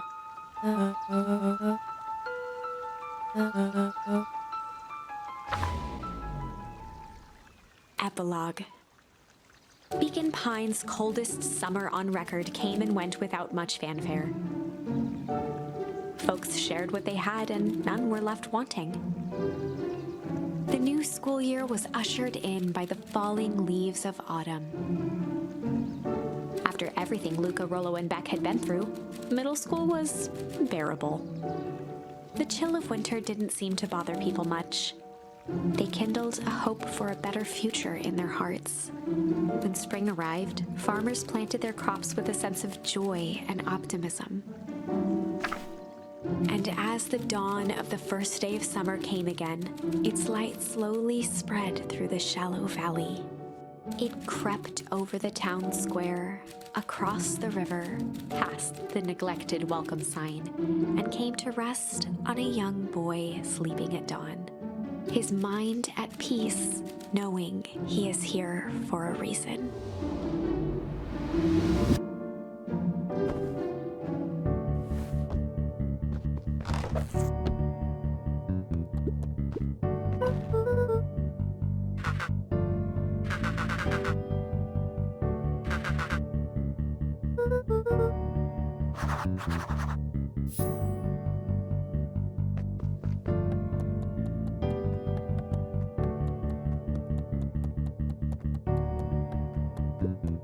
Over time, Eleanor began moving Walt's old things out of the closet and into storage.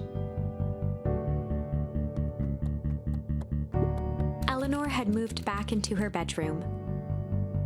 And now that she wasn't sneaking out late, she even slept there most nights.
When Perennial Harvest collapsed, most of the clipboards skipped town.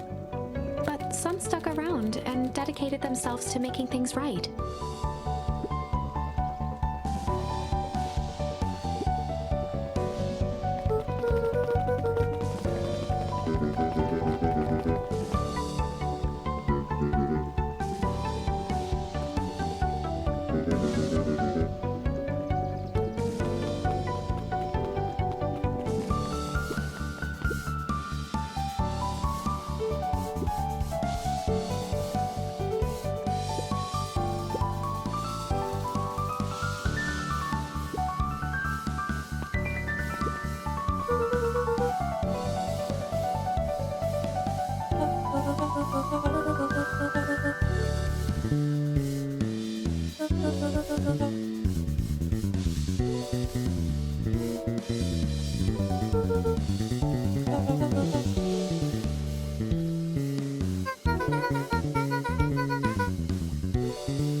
to ignore the tears welling in her eyes.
Mrs. Fratelli glowed with a carefree smile.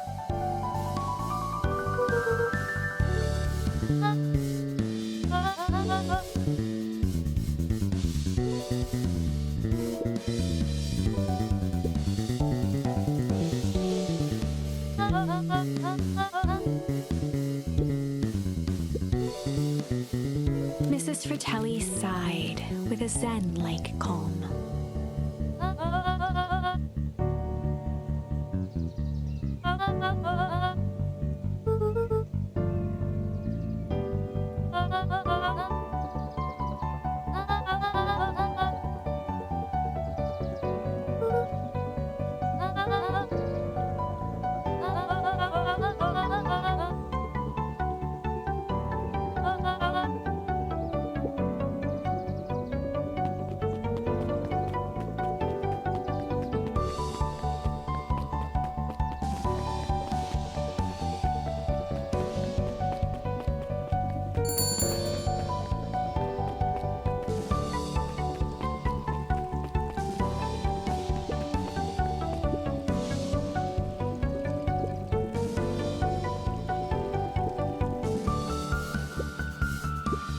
Closing her eyes, Miss Hatch took a deep, relaxing breath.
Over the school year, Kato and Bert had become close friends.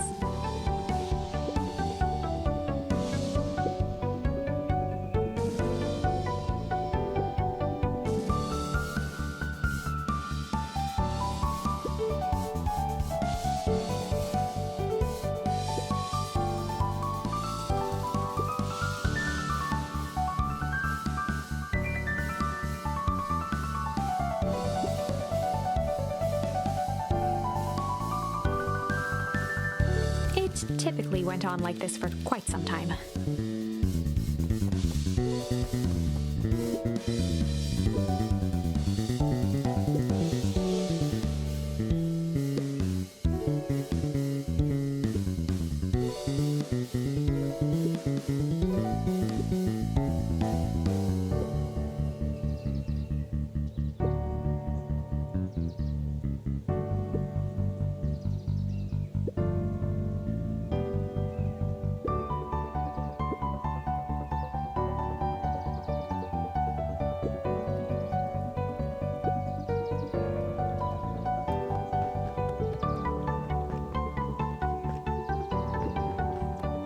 Luka peeked over Piper's shoulder.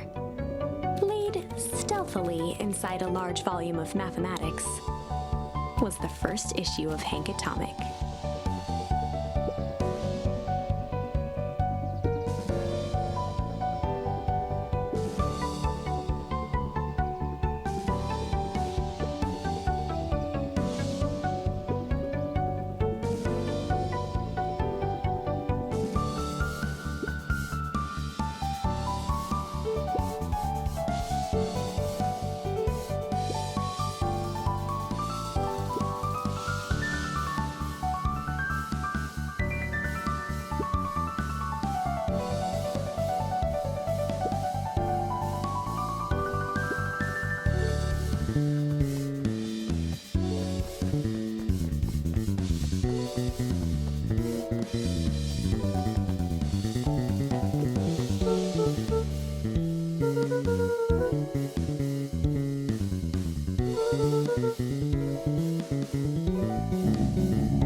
Mr. Nuncreed shook his head.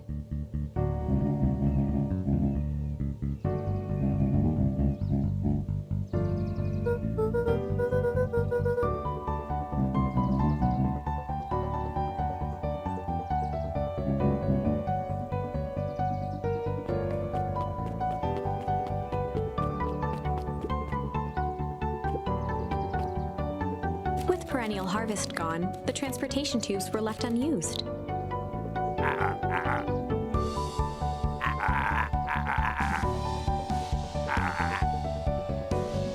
Well, maybe not completely unused.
Luka tied a bag. If all you have...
I think this is it.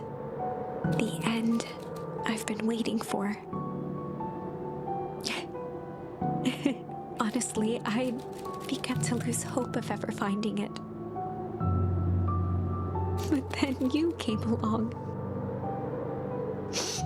I don't know exactly how to thank you. It's hard to explain how much this means to me. It's funny, now that our time together is finally ending, I'm at a loss for words. Let's just watch the end together.